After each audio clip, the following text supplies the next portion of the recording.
The Mystery of Cloomber, Arthur Conan Doyle, Chapter 1 The Hegira of the Wests from Edinburgh. I, John Fothergill West, student of law in the University of St Andrews, have endeavoured in the ensuing pages to lay my statement before the public in a concise and businesslike fashion. It is not my wish to achieve literary success, nor have I any desire by the graces of my style, or by the artistic ordering of my incidents, to throw a deeper shadow over the strange passages of which I shall have to speak. My highest ambition is that those who know something of the matter should, after reading my account, be able to conscientiously endorse it without finding a single paragraph in which I have either added to or detracted from the truth. Should I attain this result, I shall rest amply satisfied with the outcome of my first, and probably my last, venture in literature. It was my intention to write out the sequence of events in due order, depending on trustworthy hearsay when I was describing that which was beyond my own personal knowledge. I have now, however, through the kind cooperation of friends, hit upon a plan which promises to be less onerous to me and more satisfactory to the reader. This is nothing less than to make use of the various manuscripts which I have by me bearing upon the subject, and to add to them the first-hand evidence contributed by those who had the best opportunities of knowing Major General J.B. Heatherstone. In pursuance of this design I shall lay before the public the testimony of Israel Stakes, formerly coachman at Cloomber Hall, and of John Easterling, FRCP Eden, now practicing at Stranraer, in Wigtownshire.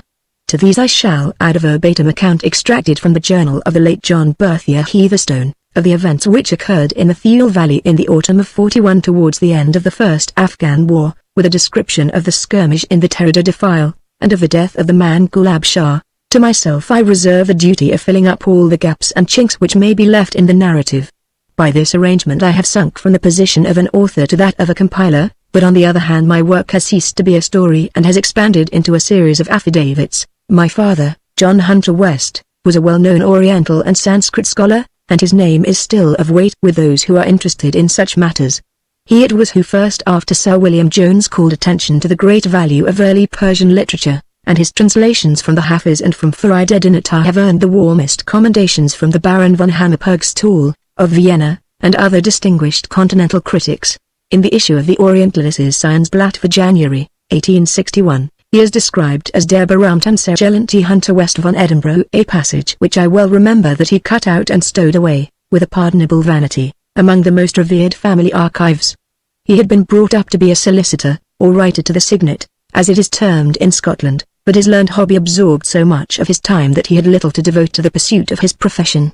When his clients were seeking him at his chambers in George Street, he was buried in the recesses of the Advocate's Library, or poring over some mouldy manuscript at the Philosophical Institution, with his brain more exercised over the code which men knew propounded 600 years before the birth of Christ than over the knotty problems of Scottish law in the 19th century. Hence it can hardly be wondered at that as his learning accumulated his practice dissolved, until at the very moment when he had attained the zenith of his celebrity he had also reached the nadir of his fortunes. There being no chair of Sanskrit in any of his native universities, and no demand anywhere for the only mental wares which he had to dispose of, we should have been forced to retire into genteel poverty, consoling ourselves with the aphorisms and precepts of Firdusi, Omar Khayyam, and others of his Eastern favourites, had it not been for the kindness and liberality of his half-brother William Farintosh, the Laird of Branksome, in Wigtownshire. This William Farintosh was the proprietor of a landed estate, the acreage which bore, unfortunately, a most disproportional relation to its value, for it formed the bleakest and the most barren tract of land in the whole of a bleak and barren shire. As a bachelor, however, his expenses had been small, and he had contrived from the rents of his scattered cottages, and the sale of the Galloway nags, which he bred upon the moors, not only to live as a laird should, but to put by a considerable sum in the bank. We had heard little from our kinsman during the days of our comparative prosperity, but just as we were at our wits' end, there came a letter like a ministering angel, giving us assurance of sympathy and succour. In it the Laird of Branksome told us that one of his lungs had been growing weaker for some time, and that Dr. Easterling, of Stranraer, had strongly advised him to spend the few years which were left to him in some more genial climate. He had determined, therefore, to set out for the south of Italy, and he begged that we should take up our residence at Branksome in his absence, and that my father should act as his land steward and agent at a salary which placed us above all fear of want. Our mother had been dead for some years, so that there were only myself, my father, and my sister rested to consult, and it may be readily imagined that it did not take us long to decide upon the acceptance of the laird's generous offer. My father started for Wigtown that very night, while Esther and I followed a few days afterwards, bearing with us 2 potato sacks full of learned books, and such other of our household effects that were worth the trouble and expense of transport. Chapter 2 of a strange manner in which a tenant came to Cloomber. Branksome might have appeared a poor dwelling place when compared with the house of an English squire, but to us, after our long residence in stuffy apartments, it was a regal magnificence. The building was broad spread and low, with red-tiled roof, diamond-paned windows, and a profusion of dwelling rooms with smoke-blackened ceilings and oaken wainscots. In front was a small lawn, girt round with a thin fringe of haggard and ill-grown beeches, all gnarled and withered from the effects of the sea spray. Behind lay the scattered hamlet of Branksome, bare dozen cottages at most inhabited by rude fisher-folk who looked upon the laird as their natural protector. To the west was the broad, yellow beach and the Irish Sea, while in all other directions the desolate moors, greyish-green in the foreground and purple in the distance, stretched away in long, low curves to the horizon. Very bleak and lonely it was upon this Wigtown coast. A man might walk many a weary mile and never see a living thing except the white, heavy flapping kittiwakes, which screamed and cried to each other with their shrill, sad voices. Very lonely and very bleak.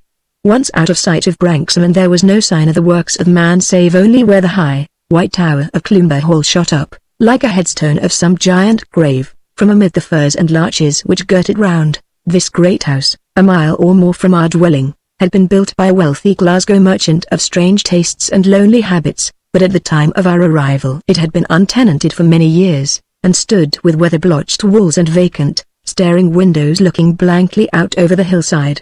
Empty and mildewed, it served only as a landmark to the fishermen, for they had found by experience that by keeping the laird's chimney and the white tower of Cloomber in a line they could steer their way through the ugly reef which raises its jagged back, like that of some sleeping monster, above the troubled waters of the wind-swept bay. To this wild spot it was that fate had brought my father, my sister, and myself. For us its loneliness had no terrors. After the hubbub and bustle of a great city, and the weary task of upholding appearances upon a slender income, there was a grand, soul-soothing serenity in the long skyline and the eager air. Here at least there was no neighbour to pry and chatter. The laird had left his phaeton and 2 ponies behind him, with the aid of which my father and I would go the round of the estate doing such light duties as fall to an agent, or factor as it was there called, while our gentle Esther looked to our household needs, and brightened the dark old building. Such was our simple, uneventful existence, until the summer night when an unlooked-for incident occurred which proved to be the herald of those strange doings which I have taken up my pen to describe. It had been my habit to pull out of an evening in the laird's skiff and to catch a few whiting which might serve for our supper. On this well-remembered occasion my sister came with me, sitting with her book in the stern sheets of the boat, while I hung my lines over the bows. The sun had sunk down behind the rugged Irish coast, but a long bank of flushed clouds still marked the spot, and cast a glory upon the waters. The whole broad ocean was seamed and scarred with crimson streaks. I had risen in the boat, and was gazing round in delight at the broad panorama of shore and sea and sky, when my sister plucked at my sleeve with a little, sharp cry of surprise. "See, John," she cried, "there is a light in Cloomber Tower." I turned my head and stared back at the tall, white turret which peeped out above the belt of trees. As I gazed I distinctly saw at one of the windows the glint of a light, which suddenly vanished, and then shone out once more from another higher up. There it flickered for some time, and finally flashed past 2 successive windows underneath before the trees obscured our view of it. It was clear that someone bearing a lamp or a candle had climbed up the tower stairs and had then returned into the body of the house. "Who in the world can it be?"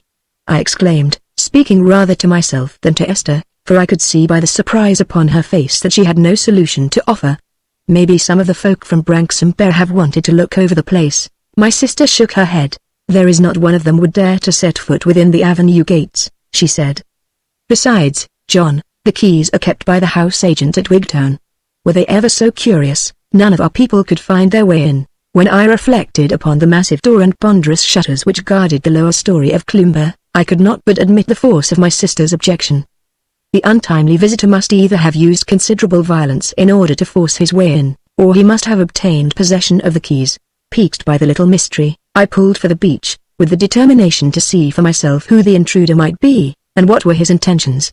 Leaving my sister at Branksome, and summoning Seth Jameson, an old man-o'-war's man and one of the stoutest of the fishermen, I set off across the moor with him through the gathering darkness. "It has no good name after dark, yon hoose," remarked my companion. slackening his pace perceptibly as I explained to him the nature of our errand. "It's no for nothing that him wones it won a gang within a Scotch Milot. Well, saith, there is someone who has no fears about going into it," said I, pointing to the great, white building which flickered up in front of us through the gloom. The light which I had observed from the sea was moving backwards and forward past the lower floor windows, the shutters of which had been removed. I could now see that a second fainter light followed a few paces behind the other. Evidently two individuals, the one with a lamp and the other with a candle or rushlight, were making a careful examination of tile building. "Let ilka man blow his ain parage," said Seth Jameson doggedly, coming to a dead stop. "What is it to us if a wraith or a bogle minds to take a fancy to Cloomber? It's no canny tame meddle with such things." "Why, man," I cried, "you don't suppose a wraith came here in a gig? What are those lights away yonder by the avenue gates?" "The lamps o' a gig, sure enough," exclaimed my companion in a less lugubrious voice. "Let's steer for it, Master West, and speer where she hails fra." By this time night had closed in save for a single long, narrow slit in the westward. Stumbling across the moor together, we made our way into the Wigtown Road, at the point where the high stone pillars mark the entrance to the Cloomber Avenue.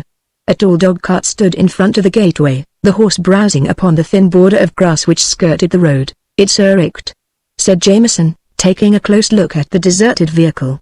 "I ken it weel. It belongs to Maester McNeil, the factor body fra Wigtown, him where keeps the keys." "Then we may as well have speech with him now that we are here," I answered. "They're coming down, if I am not mistaken." As I spoke we heard the slam of the heavy door, and within a few minutes two figures, the one tall and angular, the other short and thick, came towards us through the darkness. They were talking so earnestly that they did not observe us until they had passed through the avenue gate. "Good evening, Mr. McNeil," said I, stepping forward and addressing the Wigtown factor, with whom I had some slight acquaintance. The smaller of the two turned his face towards me as I spoke, and showed me that I was not mistaken in his identity, but his taller companion sprang back and showed every sign of violent agitation. "What is this, McNeil?" I heard him say, in a gasping, choking voice. "Is this your promise? What is the meaning of it?" "Don't be alarmed, General. Don't be alarmed," said the little fat factor in a soothing fashion, as one might speak to a frightened child. "This is young Mr. Fothergill West, of Branksome, though what brings him up here tonight is more than I can understand. However, as you are to be neighbors, I can't do better than take the opportunity to introduce you to each other. Mr. West, this is General Heatherstone, who is about to take a lease of Cloomber Hall." I held out my hand to the tall man, who looked it in a hesitating, half-reluctant fashion. "I came up," I explained, "because I saw your lights in the windows, and I bought that something might be wrong. I am very glad I did so, since it has given me the chance of making the General's acquaintance." Whilst I was talking, I was conscious that the new tenant of Cloomber Hall was peering at me very closely through the darkness. As I concluded, he stretched out a long, tremulous arm, and turned the gig lamp in such a way as to throw a flood of light upon my face. "Good heavens, McNeil!" he cried, in the same quivering voice as before, "the fellow's as brown as chocolate. He's not an Englishman." "You're not an Englishman, you, sir?" "I'm a Scotchman, born and bred," said I, with an inclination to laugh, which was only checked by my new acquaintance's obvious terror. "A Scotchman, eh?" said he, with a sigh of relief. "It's all one nowadays. You must excuse me, Mr. West. I'm nervous, infernally nervous. Come along, McNeil, we must be back in Wigtown in less than an hour. Good night, gentlemen, good night." The two clambered into their places, the factor cracked his whip, and the high dog-cart clattered away through the darkness, casting a brilliant tunnel of yellow light on either side of it, until the rumble of its wheels died away in the distance. "What do you think of our new neighbor, Jameson?"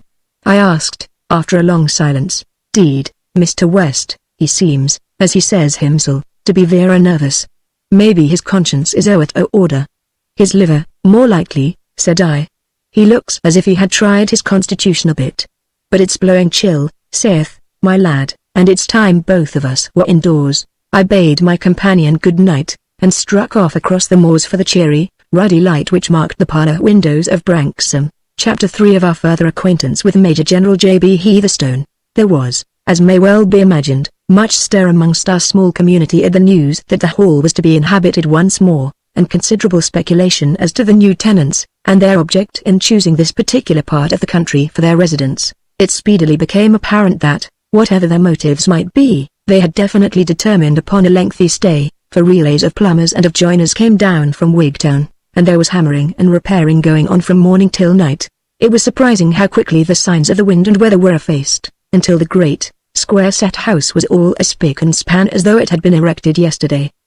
There were abundant signs that money was no consideration to General Heatherstone, and that it was not on the score of retrenchment that he had taken up his abode among us. "It may be that he is devoted to study," suggested my father, as we discussed the question round the breakfast table.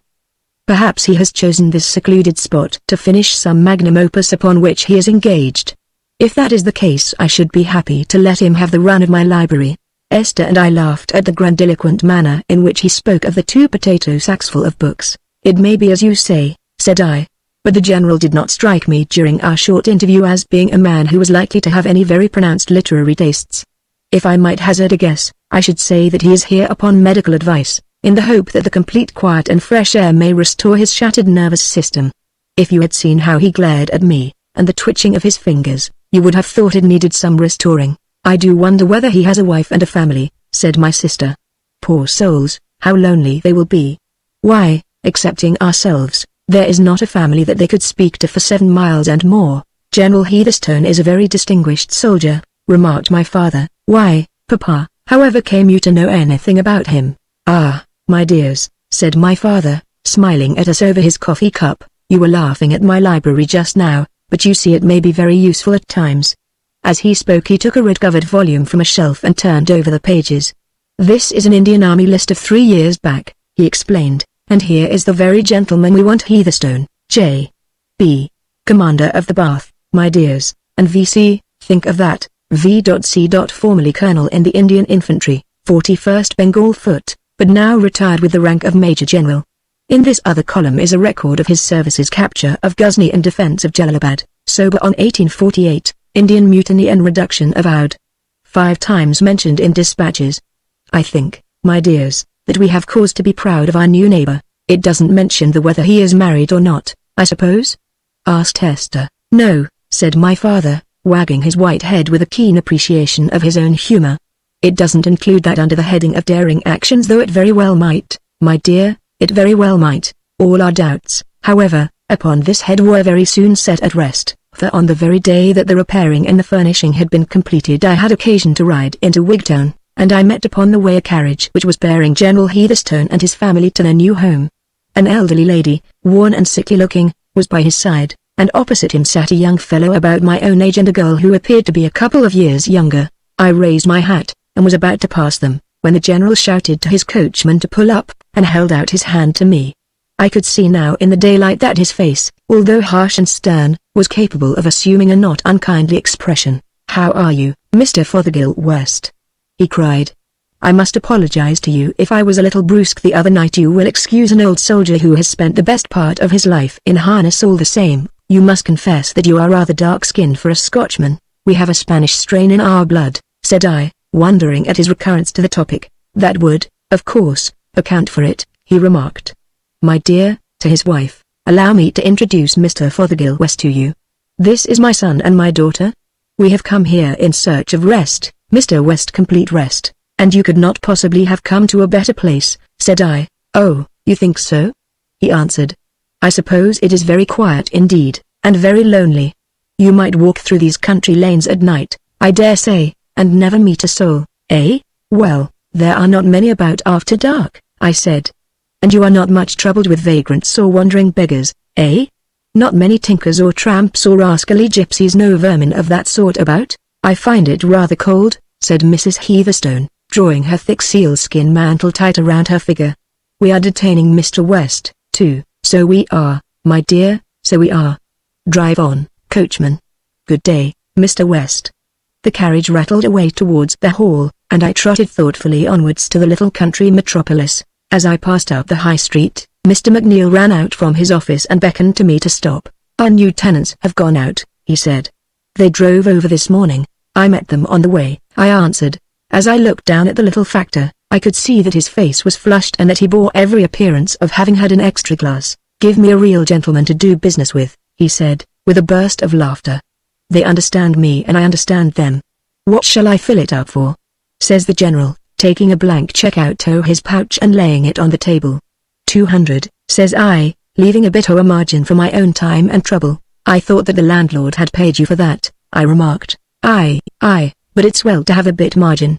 He filled it up and threw it over to me as if it had been an old postage stamp. That's the way business should be done between honest men, though it would not do if one was inclined to take an advantage. Will ye not come in, Mr. West, and have a taste of my whiskey? No, thank you, said I have business to do. Well, business is the chief thing. It's well not to drink in the morning, too.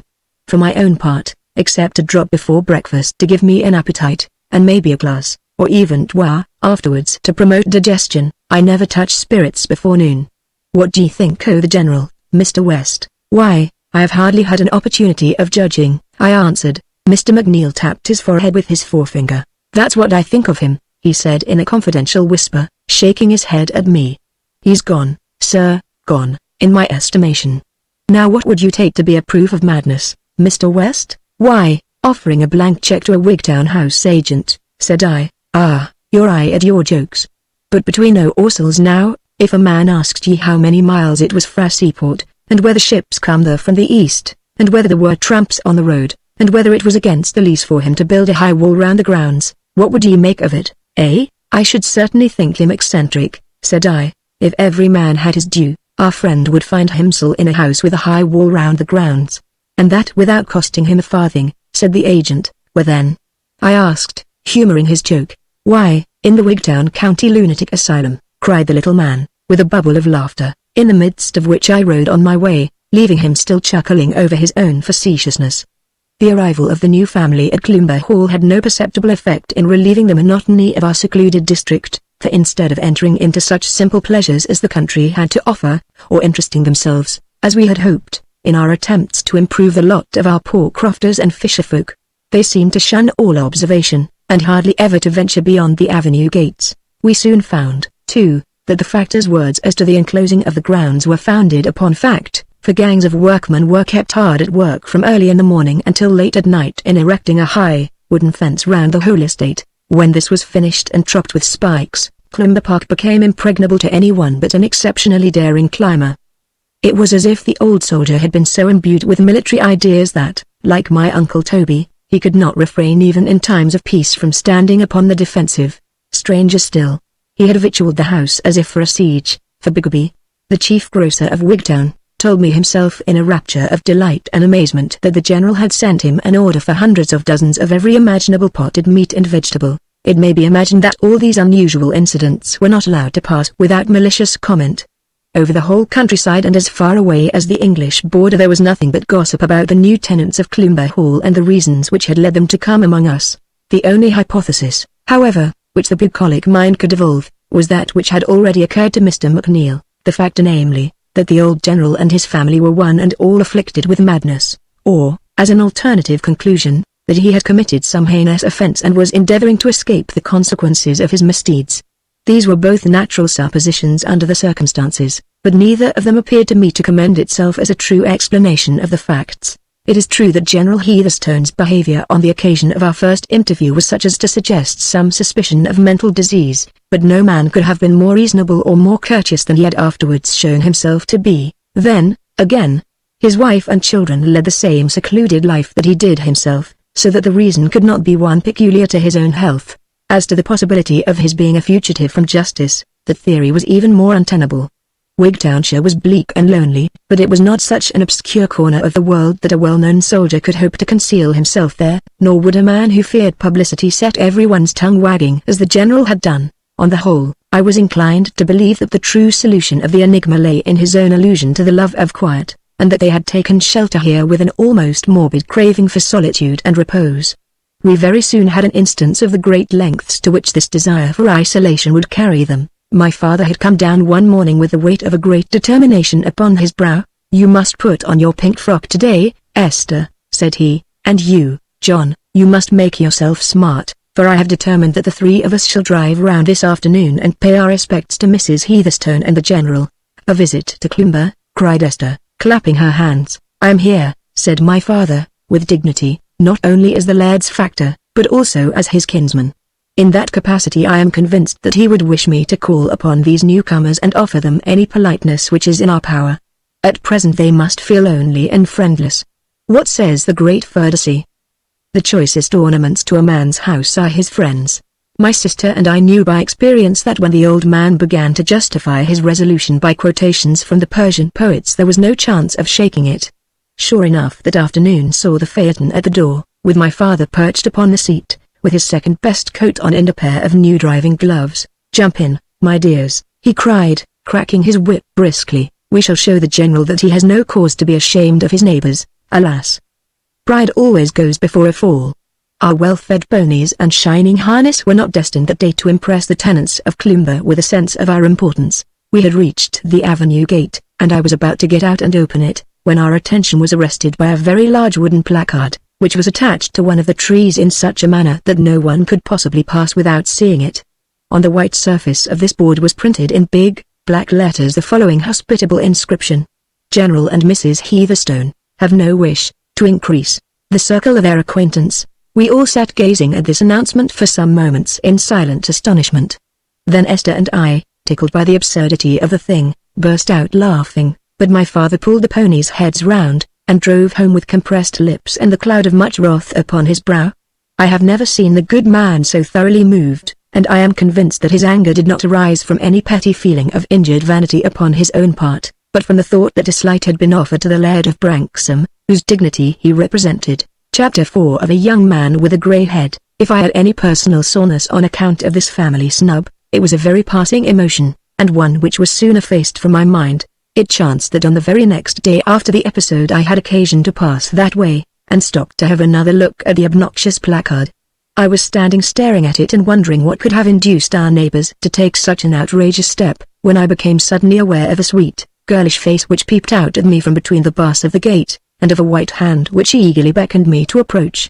As I advanced to her I saw that it was the same young lady whom I had seen in the carriage. "Mr. West," she said, in a quick whisper, glancing from side to side as she spoke in a nervous, hasty manner, "I wish to apologize to you for the indignity to which you and your family were subjected yesterday.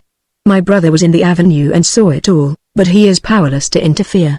I assure you, Mr. West, that if that hateful thing," pointing up at the placard, "has given you any annoyance, it has given my brother and myself far more." "Why, Miss Heatherstone," said I, putting the matter off with a laugh, "Britain is a free country, and if a man chooses to warn off visitors from his premises there is no reason why he should not. It is nothing less than brutal," she broke out, with a petulant stamp of the foot.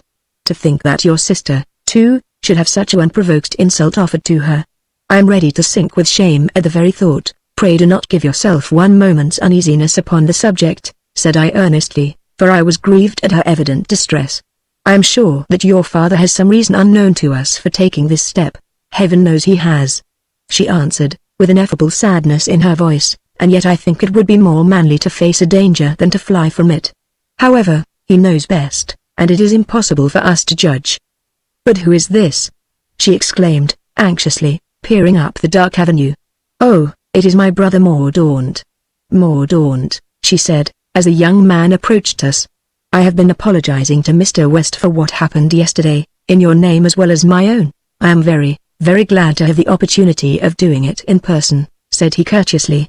"I only wish that I could see your sister and your father as well as yourself, to tell them how sorry I am. I think you had better run up to the house, little one, for it's getting near tiffin time." "No, don't you go, Mr. West. I want to have a word with you." Miss Heatherstone waved her hand to me with a bright smile, and tripped up the avenue, while her brother unbolted the gate, and, passing through, closed it again, locking it upon the outside. "I'll have a stroll down the road with you, if you have no objection." "Have Manila." He drew a couple of cheroots from his pocket and handed one to me. "You'll find they are not bad," he said. "I became a connoisseur in tobacco when I was in India. I hope I am not interfering with your business in coming along with you?" "Not at all," I answered. "I am very glad to have your company." "I'll tell you a secret," said my companion. "This is the first time that I have been outside the grounds since we have been down here." "And your sister?" "She has never been out, either," he answered. "I have given the governor the slip today, but he wouldn't half like it if he knew. It's a whim of his that we should keep ourselves entirely to ourselves. At least, some people would call it a whim, For my own part, one have reason to believe that he has solid grounds for all that he does, though perhaps in this matter he may be a little too exacting. You must surely find it very lonely, said I. Couldn't you manage to slip down at times and have a smoke with me? That house over yonder is Branksome. Indeed, you are very kind, he answered, with sparkling eyes. I should dearly like to run over now and again. With the exception of Israel Stakes, our old coachman and gardener, I have not a soul that I can speak to, and your sister, she must feel it even more, said I, thinking in my heart that my new acquaintance made rather too much of his own troubles and too little of those of his companion. Yes, poor Gabriel feels it, no doubt, he answered carelessly, but it's a more unnatural thing for a young man of my age to be cooped up in this way than for a woman. Look at me, now. I am 23 next March, and yet I have never been to a university, nor to a school for that matter. I am as complete an ignoramus as any of these clodhoppers. It seems strange to you, no doubt, and yet it is so. Now, don't you think I deserve a better fate? He stopped as he spoke, and faced round to me, throwing his palms forward in appeal. As I looked at him, with the sun shining upon his face, he certainly did seem a strange bird to be cooped up in such a cage. Tall and muscular, with a keen, dark face, and sharp, finely cut features, he might have stepped out of the canvas of Murillo or Velázquez. There were latent energy and power in his firm-set mouth, his square eyebrows, and the whole pose of his elastic, well-knit figure.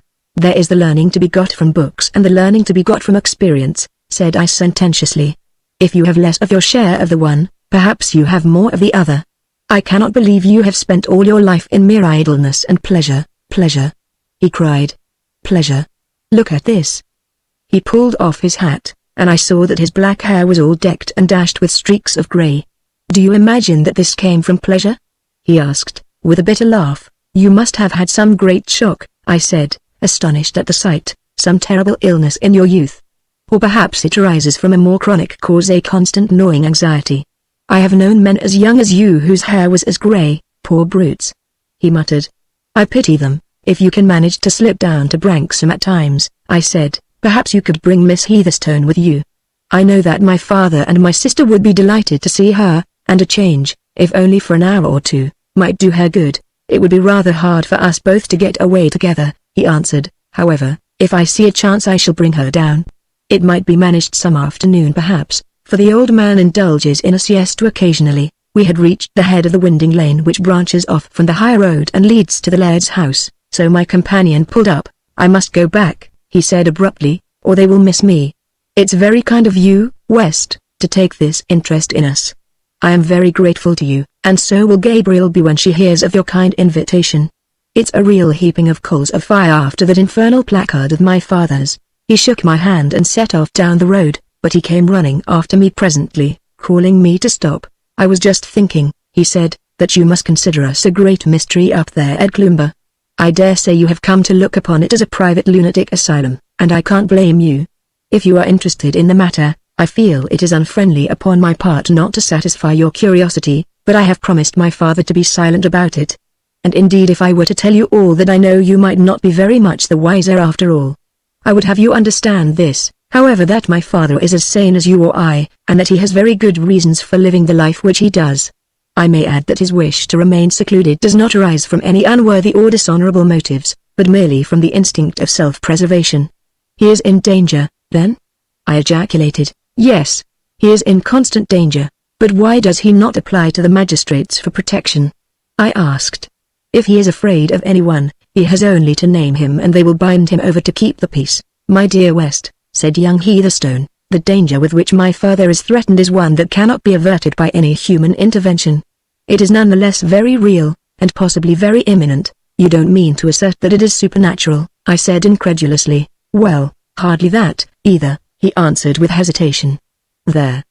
He continued, I have said rather more than I should, but I know that you will not abuse my confidence. Goodbye. He looked to his heels and was soon out of sight round a curve in the country road, a danger which was real and imminent, not to be averted by human means, and yet hardly supernatural. Here was a conundrum indeed. I had come to look upon the inhabitants of the hall as mere eccentrics, but after what young Mordaunt Heatherstone had just told me, I could no longer doubt that some dark and sinister meaning underlay all their actions. The more I pondered over the problem, the more unanswerable did it appear, and yet I could not get the matter out of my thoughts. The lonely, isolated hall, and the strange, impending catastrophe which hung over its inmates, appealed forcibly to my imagination.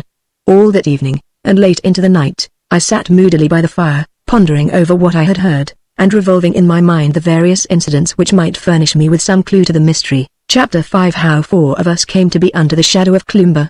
I trust that my readers will not set me down as an inquisitive busybody when I say that as the days and weeks went by I found my attention and my thoughts more and more attracted to General Heatherstone and the mystery which surrounded him. It was in vain that I endeavored by hard work and a strict attention to the laird's affairs to direct my mind into some more healthy channel. Do what I would, on land or on the water, I would still find myself puzzling over this one question, until it obtained such a hold upon me that I felt it was useless for me to attempt to apply myself to anything until I had come to some satisfactory solution of it. I could never pass the dark line of 5-foot fencing, and the great iron gate, with its massive lock, without pausing and racking my brain as to what the secret might be which was shut in by that inscrutable barrier. Yet, with all my conjectures and all my observations, I could never come to any conclusion which could for a moment be accepted as an explanation of the facts. My sister had been out for a stroll one night, visiting a sick peasant or performing some other of the numerous acts of charity by which she had made herself beloved by the whole countryside. "John," she said when she returned, "have you seen Cloomber Hall at night?" "No," I answered, laying down the book which I was reading. "Not since that memorable evening when the General and Mr. McNeil came over to make an inspection." "Well, John, will you put your hat on and come a little walk with me?" I could see by her manner that something had agitated or frightened her. "Why, bless the girl!" cried I boisterously, "what is the matter? The old hall is not on fire, surely? You look as grave as if all Wigtown were in a blaze." "Not quite so bad as that," she said, smiling. "But do come out, Jack. I should very much like you to see it." I had always refrained from saying anything which might alarm my sister, so that she knew nothing of the interest which our neighbor's doings had for me. At her request I took my hat and followed her out into the darkness. She led the way along a little footpath over the moor, which brought us to some rising ground, from which we could look down upon the hall without our view being obstructed by any of the fir trees which had been planted round it. "Look at that," said my sister, pausing at the summit of this little eminence. Cloomber lay beneath us in a blaze of light. In the lower floors the shutters obscured the illumination, but above, from the broad windows of the second story to the thin slits at the summit of the tower, there was not a chink or an aperture which did not send forth a stream of radiance. So dazzling was the effect that for a moment I was persuaded that the house was on fire, but the steadiness and clearness of the light soon freed me from that apprehension. It was clearly the result of many lamps placed systematically all over the building. It added to the strange effect that all these brilliantly illuminated rooms were apparently untenanted, and some of them, so far as we could judge, were not even furnished. Through the whole great house there was no sign of movement or of life, nothing but the clear, unwinking flood of yellow light. I was still lost in wonder at the sight when I heard a short, quick sob at my side. "What is it, Esther, dear?" I asked, looking down at my companion. "I feel so frightened." "Oh, John, take me home. I feel so frightened." She clung to my arm, and pulled at my coat in a perfect frenzy of fear. "It's all safe, darling," I said soothingly. "There is nothing to fear. What has upset you so?" "I am afraid of them, John. I am afraid of the Heatherstones." "Why is their house lit up like this every night?" "I have heard from others that it is always so." "And why does the old man run like a frightened hare if anyone comes upon him?" "There is something wrong about it, John, and it frightens me." I pacified her as well as I could, and led her home with me, where I took care that she should have some hot port negus before going to bed.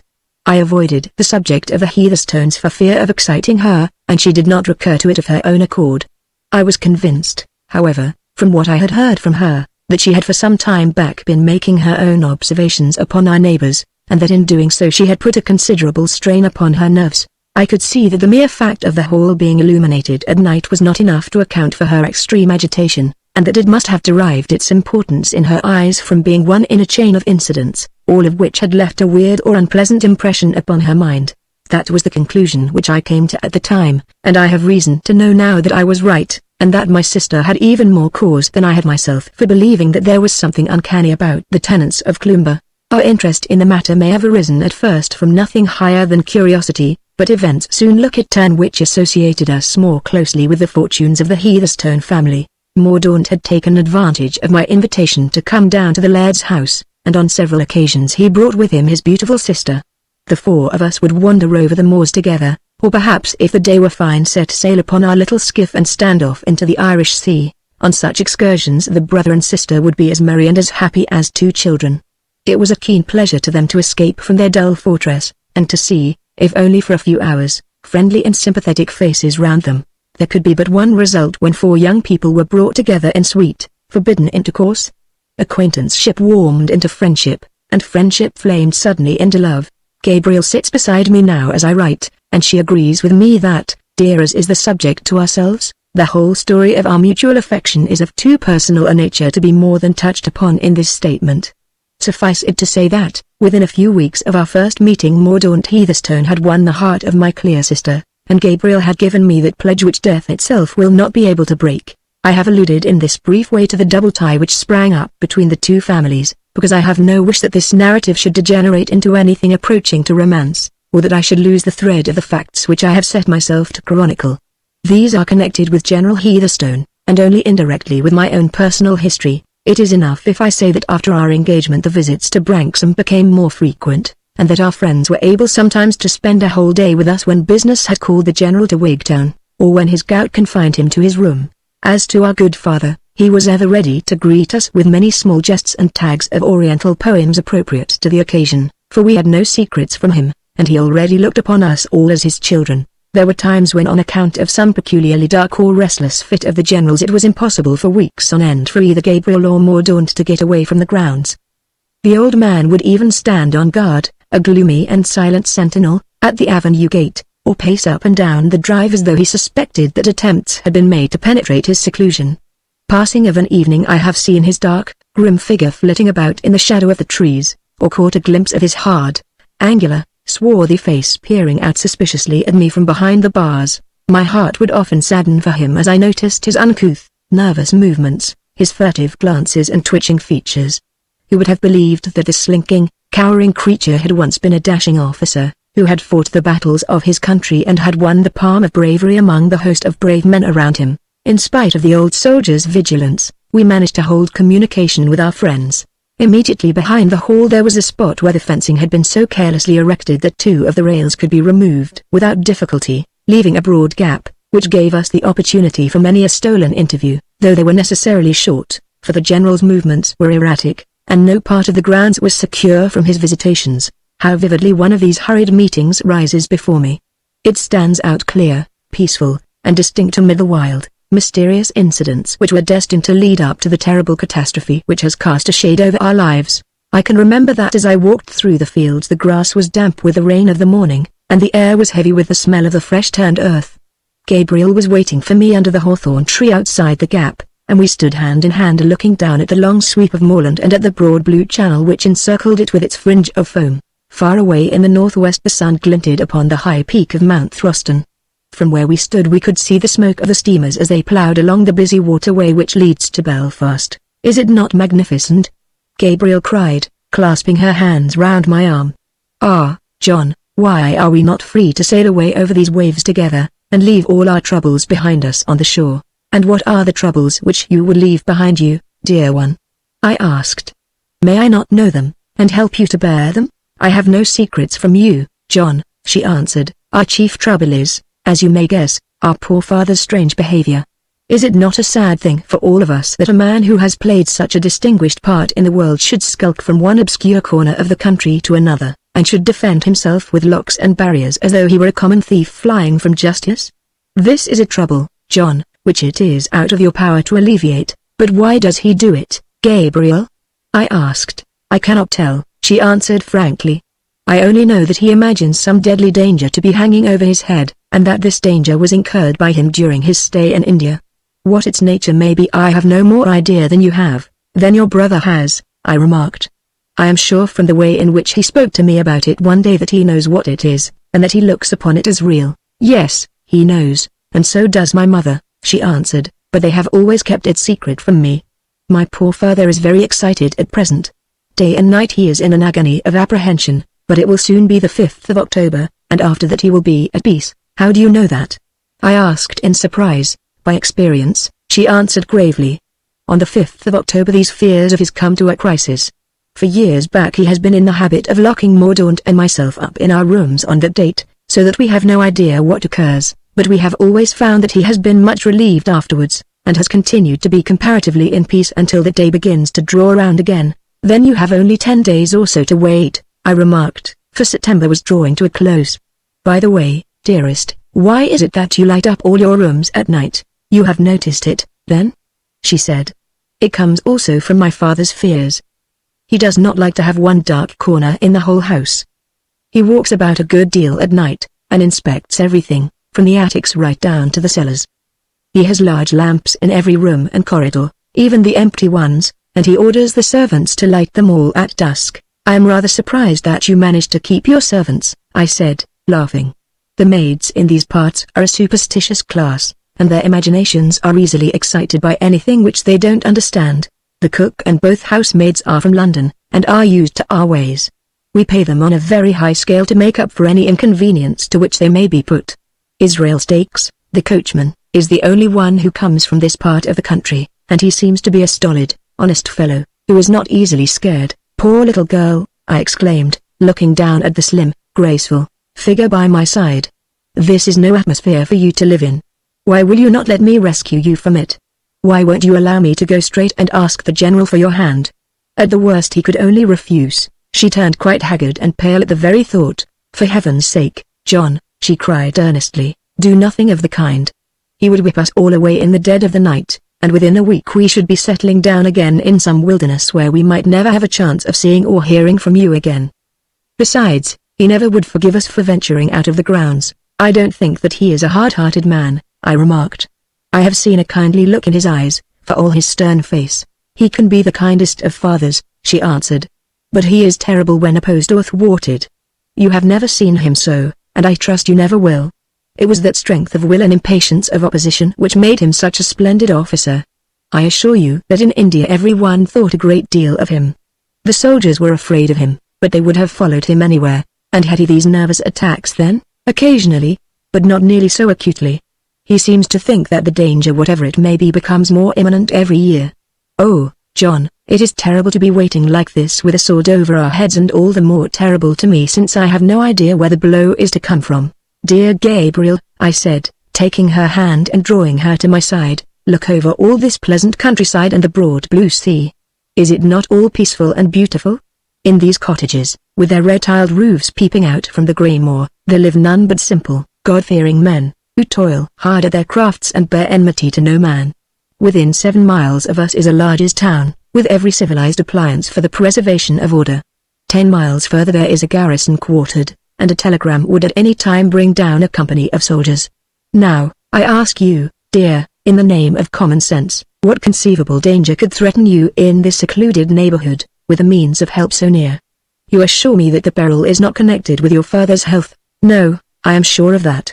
It is true that Dr. Easterling, of Stranraer, has been over to see him once or twice, but that was merely for some small indisposition. I can assure you that the danger is not to be looked for in that direction. Then I can assure you, said I, laughing, that there is no danger at all. It must be some strange monomania or hallucination. No other hypothesis will cover the facts. Would my father's monomania account for the fact of my brother's hair turning grey and my mother wasting away to a mere shadow? Undoubtedly, I answered. The long-continued worry of the general's restlessness and irritability would produce those effects on sensitive natures. No, no, said she, shaking her head sadly. I have been exposed to his restlessness and irritability, but they have had no such effect upon me. The difference between us lies in the fact that they know this awful secret and I do not. My dear girl, said I, the days of family apparitions and that kind of thing are gone. Nobody is haunted nowadays, so we can put that supposition out of the question. Having done so, what remains? There is absolutely no other theory which could even be suggested. Believe me, the whole mystery is that the heat of India has been too much for your poor father's brain. What she would have answered I cannot tell, for at that moment she gave a start as if some sound had fallen upon her ear. As she looked round apprehensively, I suddenly saw her features become rigid and her eyes fixed and dilated. Following the direction of her gaze, I felt a sudden thrill of fear pass through me as I perceived a human face surveying us from behind one of the trees, a man's face, every feature of which was distorted by the most malignant hatred and anger. Finding himself observed, he stepped out and advanced towards us, when I saw that it was none other than the general himself. His beard was all a-bristle with fury, and his deep-set eyes glowed from under their heavily veined lids with a most sinister and demoniacal brightness. Chapter 6 How I Came to be Enlisted as One of the Garrison of Cloomber. To your room, girl, he cried in a hoarse, harsh voice, stepping in between us and pointing authoritatively towards the house. He waited until Gabriel, with a last frightened glance at me, had passed through the gap, and then he turned upon me with an expression so murderous that I stepped back a pace or two, and tightened my grasp upon my oak stick. You, he spluttered, with his hand twitching at his throat, as though his fury were choking him. You have dared to intrude upon my privacy. Do you think I built this fence that all the vermin in the country might congregate round it? Oh, you have been very near your death, my fine fellow. You will never be nearer until your time comes. Look at this. He pulled a squat, thick pistol out of his bosom. If you had passed through that gap and set foot on my land, I'd have let daylight into you. I'll have no vagabonds here. I know how to treat gentry of that sort, whether their faces are black or white. Sir, said I meant no harm by coming here, and I do not know how I have deserved this extraordinary outburst. Allow me to observe, however, that you are still covering me with your pistol, and that, as your hand is rather tremulous, it is more than possible that it may go off. If you don't turn the muscle down, I shall be compelled in self-defense to strike you over the wrist with my stick. What the deuce brought you here, then? He asked, in a more composed voice, putting his weapon back into his bosom. Can't a gentleman live quietly without your coming to peep and pry?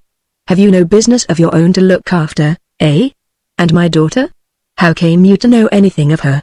And what have you been trying to squeeze out of her? It wasn't chance that brought you here. No, said I boldly, it was not chance which brought me here. I have had several opportunities of seeing your daughter and of appreciating her many noble qualities. We are engaged to be married to each other, and I came up with the express intention of seeing her. Instead of blazing into a fury, as I had expected, the general gave a long whistle of astonishment, and then leant up against the railings, laughing softly to himself. English terriers are fond of nosing worms, he remarked at last. When we brought them out to India, they used to trot off into the jungle and begin sniffing at what they imagined to be worms there. But the worm turned out to be a venomous snake, and so poor doggy played no more. I think you'll find yourself in a somewhat analogous position if you don't look out. You surely don't mean to cast an aspersion upon your own daughter? I said, flushing with indignation. Oh, Gabriel is all right, he answered carelessly. Our family is not exactly one, however, which I should recommend a young fellow to marry into.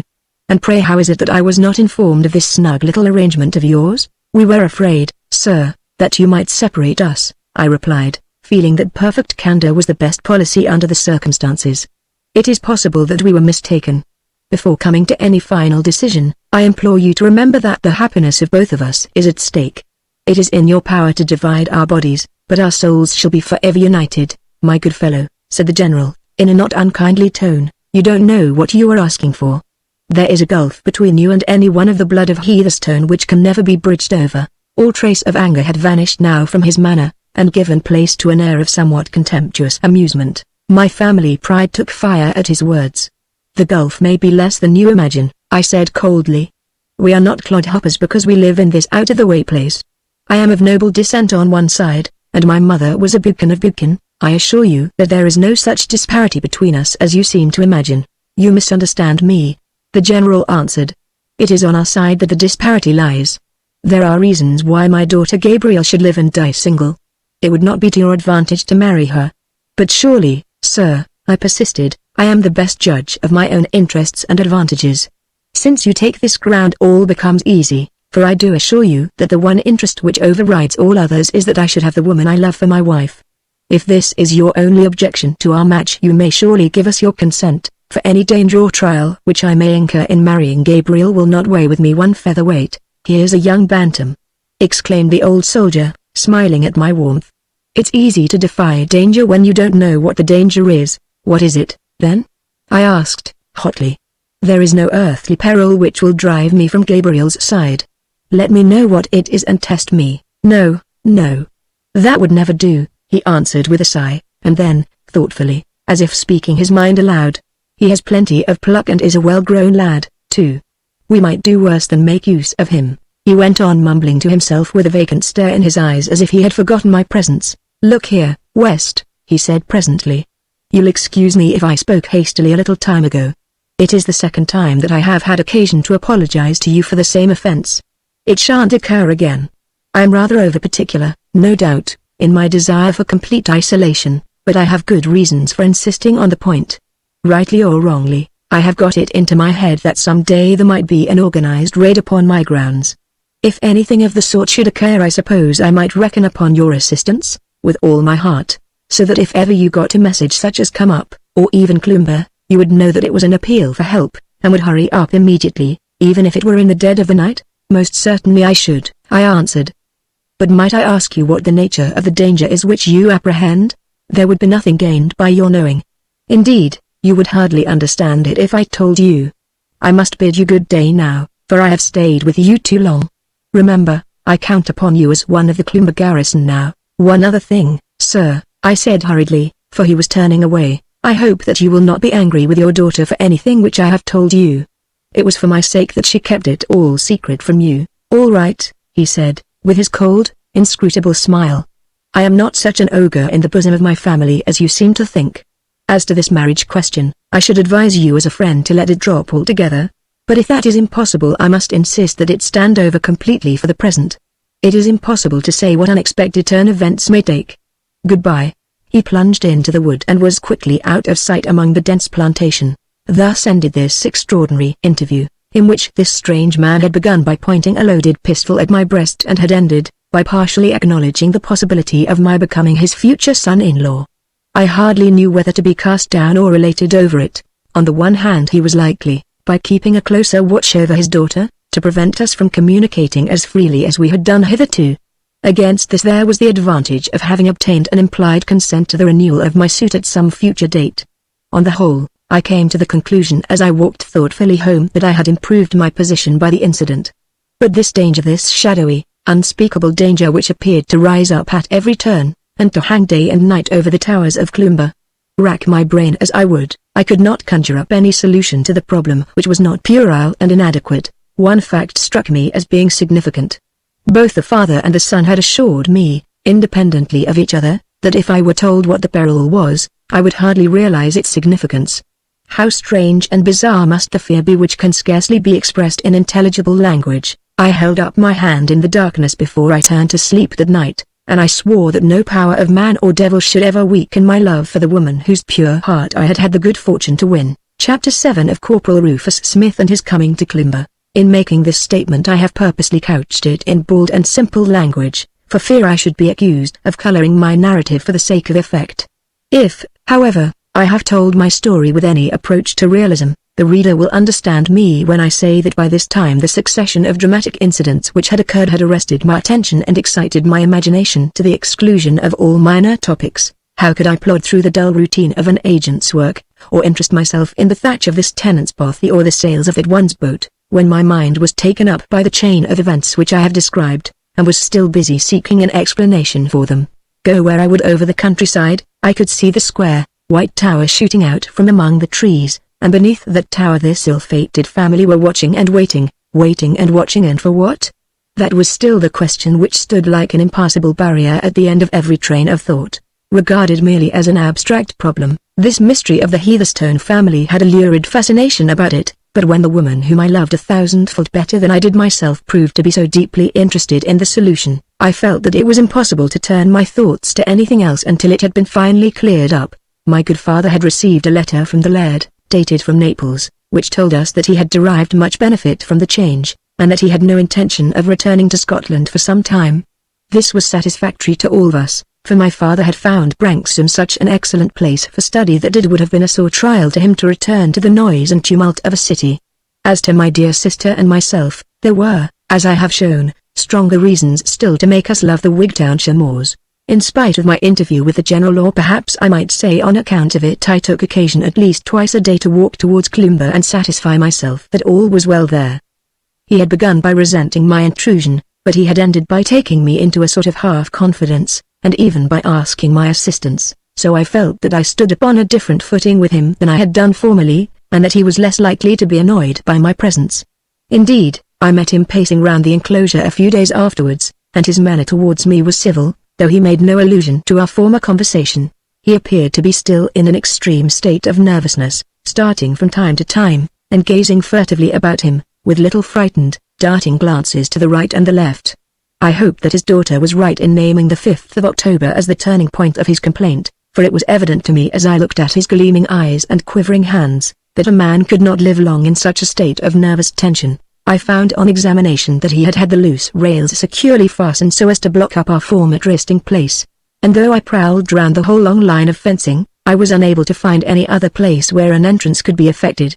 Here and there between the few chinks left in the barrier I could catch glimpses of the hall, and once I saw a rough-looking, middle-aged man standing at a window on the lower floor, whom I supposed to be Israel Stakes, the coachman. There was no sign, however, of Gabriel or of Mordaunt, and their absence alarmed me. I was convinced that, unless they were under some restraint, they would have managed to communicate with my sister or myself. My fears became more and more acute as day followed day without our seeing or hearing anything of them. One morning, it was the 2nd day of October, I was walking towards the hall, hoping that I might be fortunate enough to learn some news of my darling, when I observed a man perched upon a stone at the side of the road. As I came nearer to him I could see that he was a stranger, and from his dusty clothes and dilapidated appearance he seemed to have come from a distance. He had a great hunch of bread on his knee and the clasp knife in his hand, but he had apparently just finished his breakfast, for he brushed the crumbs off his lap and rose to his feet when he perceived me. Noticing the great height of the fellow and that he still held his weapon, I kept well to the other side of the road, for I knew that destitution makes men desperate and that the chain that glittered on my waistcoat might be too great a temptation to him upon this lonely highway. I was confirmed in my fears when I saw him step out into the center of the road and bar my progress. "Well, my lad," I said, affecting an ease which I by no means felt, "what can I do for you this morning?" The fellow's face was the color of mahogany with exposure to the weather, and he had a deep scar from the corner of his mouth to his ear, which by no means improved his appearance. His hair was grizzled, but his figure was stalwart, and his fur cap was cocked on one side so as to give him a rakish, semi-military appearance. Altogether he gave me the impression of being one of the most dangerous types of tramp that I had ever fallen in with. Instead of replying to my question, he eyed me for some time in silence with sullen, yellow-shot eyes, and then closed his knife with a loud snick. "You're not a beak," he said, "too young for that, I guess. They had me and Chokey at Paisley and they had me and Chokey at Twigtown, but by the living thunder if another of them lays a hand on me I'll make him remember Corporal Rufus Smith. It's a darned fine country this, where they won't give a man work, and then lay him by the heels for having no visible means of subsistence." "I am sorry to see an old soldier so reduced," said I. "What corps did you serve in?" "H Battery, Royal Horse Artillery." "Bad cess to the service and everyone in it.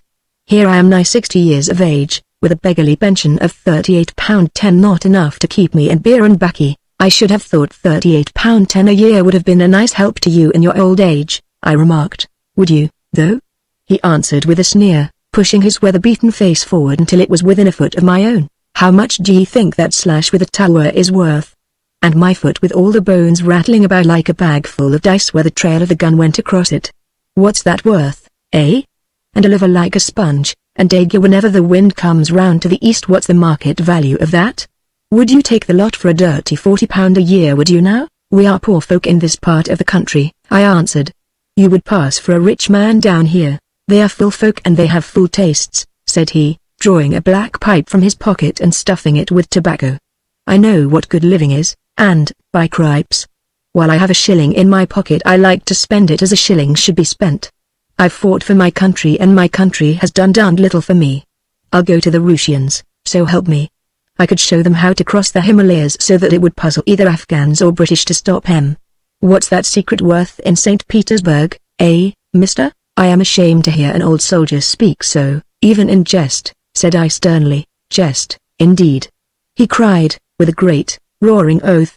"I'd have done it years ago if the Russians had been game to take it up. Skobeloff was the best of the bunch, but he's been snuffed out.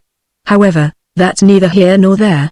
What I want to ask you is whether you've ever heard anything in this quarter of a man called Heatherstone, the same who used to be colonel of the 41st Bengalis. They told me at Twigtown that he lived somewhere down this way." "He lives in that large house over yonder," said I, pointing to Cloomber Tower. "You'll find the avenue gate a little way down the road, but the general isn't over fond of visitors."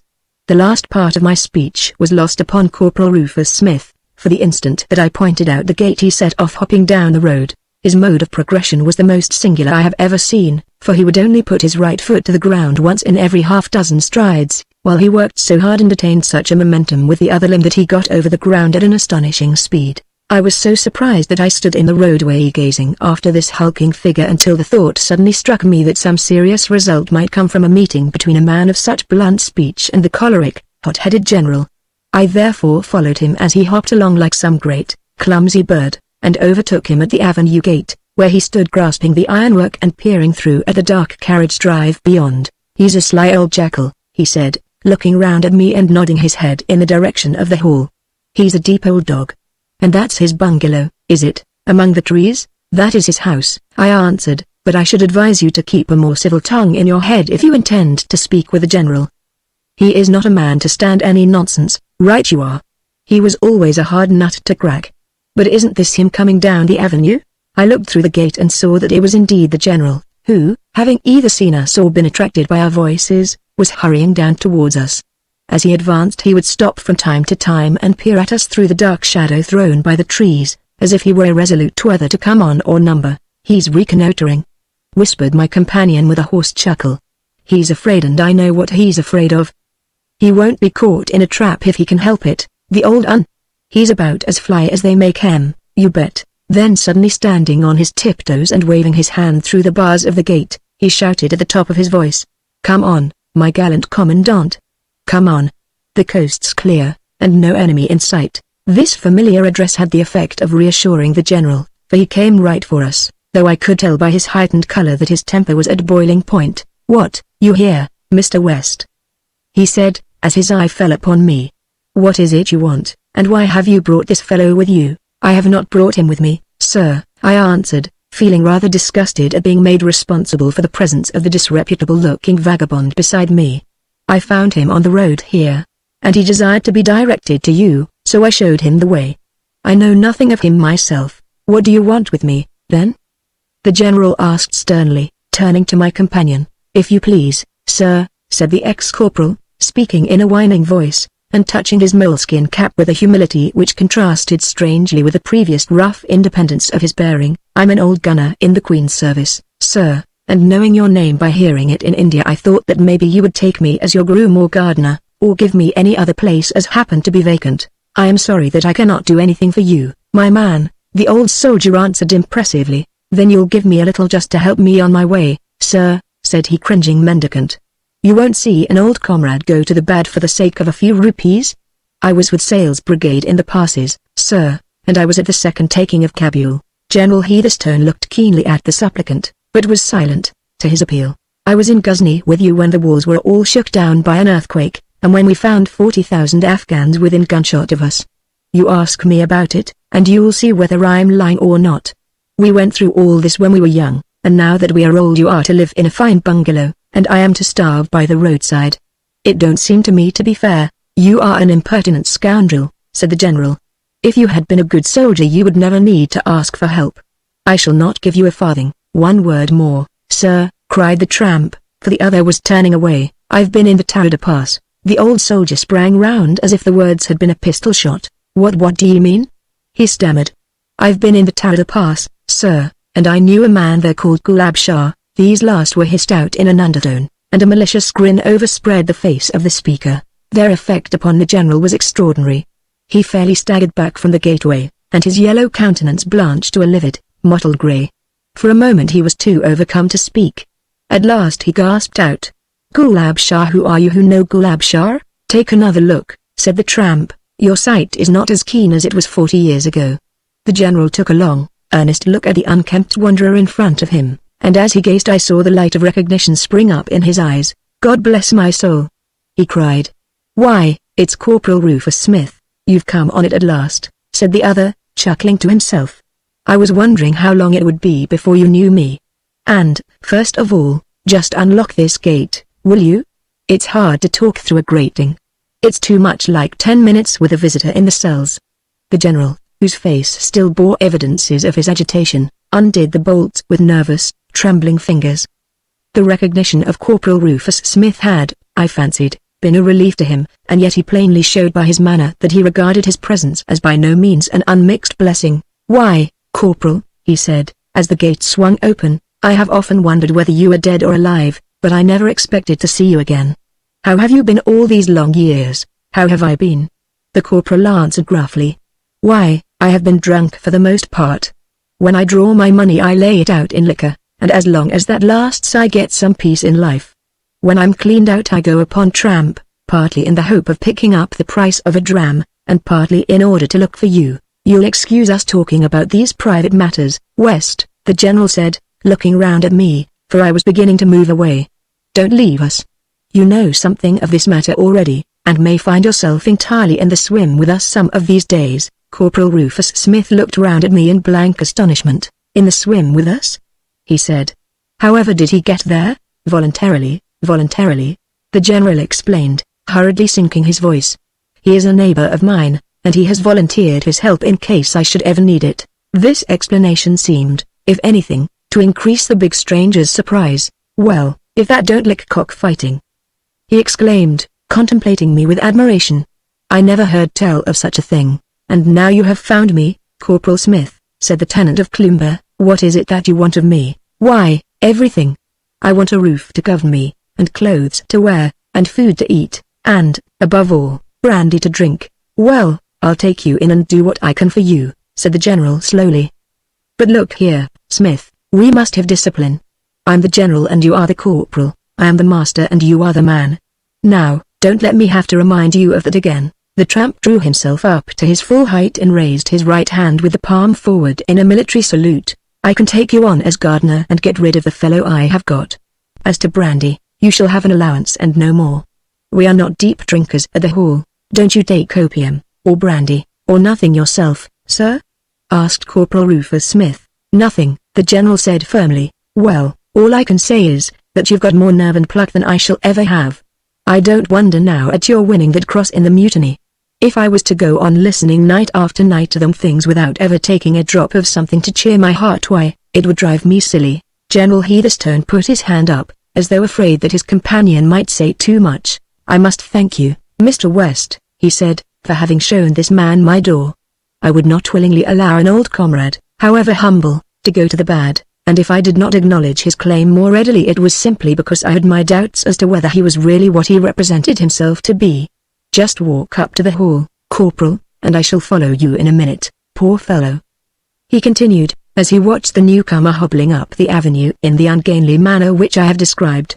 He got a gun over his foot, and it crushed the bones, but the obstinate fool would not let the doctors take it off. I remember him now as a smart young soldier in Afghanistan. He and I were associated in some queer adventures, which I may tell you of some day, and I naturally feel sympathy towards him, and would befriend him. "Did he tell you anything about me before I came?" "Not a word," I replied. "Oh," said the general carelessly, but with an evident expression of relief. "I thought perhaps he might have said something of old times. Well, I must go and look after him, or the servants will be frightened, for he isn't a beauty to look at. Goodbye."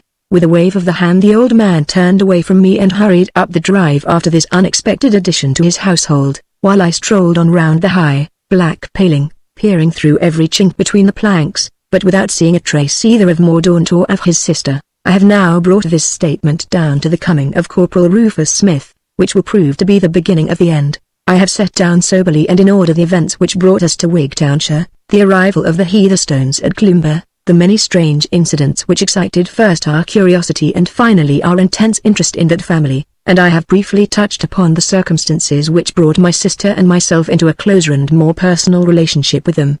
I think that there cannot be a better moment than this to hand the narrative over to those who had means of knowing something of what was going on inside Cloomber during the months that I was observing it from without. Israel Stakes, the coachman, proved to be unable to read or write, but Mr. Matthew Clark, the Presbyterian minister of Stoneleigh Cuck, has copied down his deposition, duly attested by the cross set opposite to his name.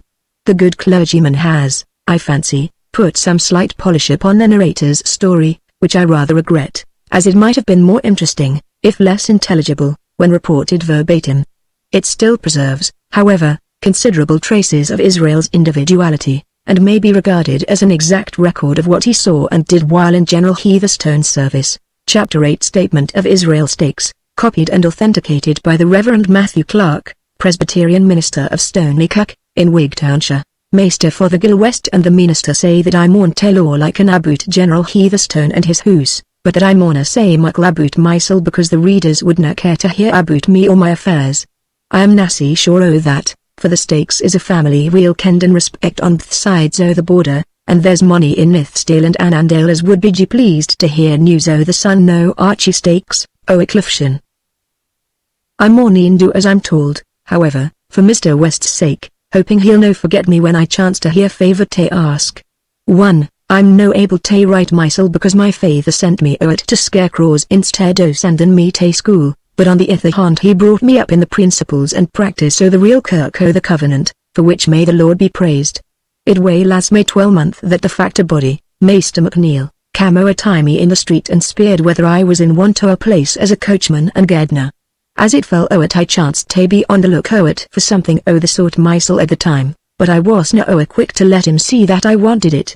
Ye can tak it or leave it, says he sharp like. It's a good place, and there's money would be glad ot.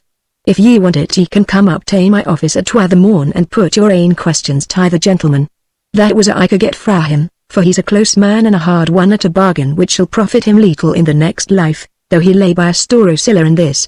When the day comes there'll be a handful o factors on the left hand o the throne, and I should no be surprised if Maester McNeil found himsel among them.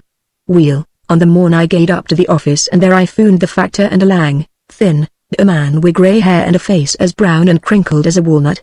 He looked hard at me wi' a pair o' een that glowed like twa spunks, and then he says he, you've been born in these parts, I understand? Aye, says I, and never left them neither.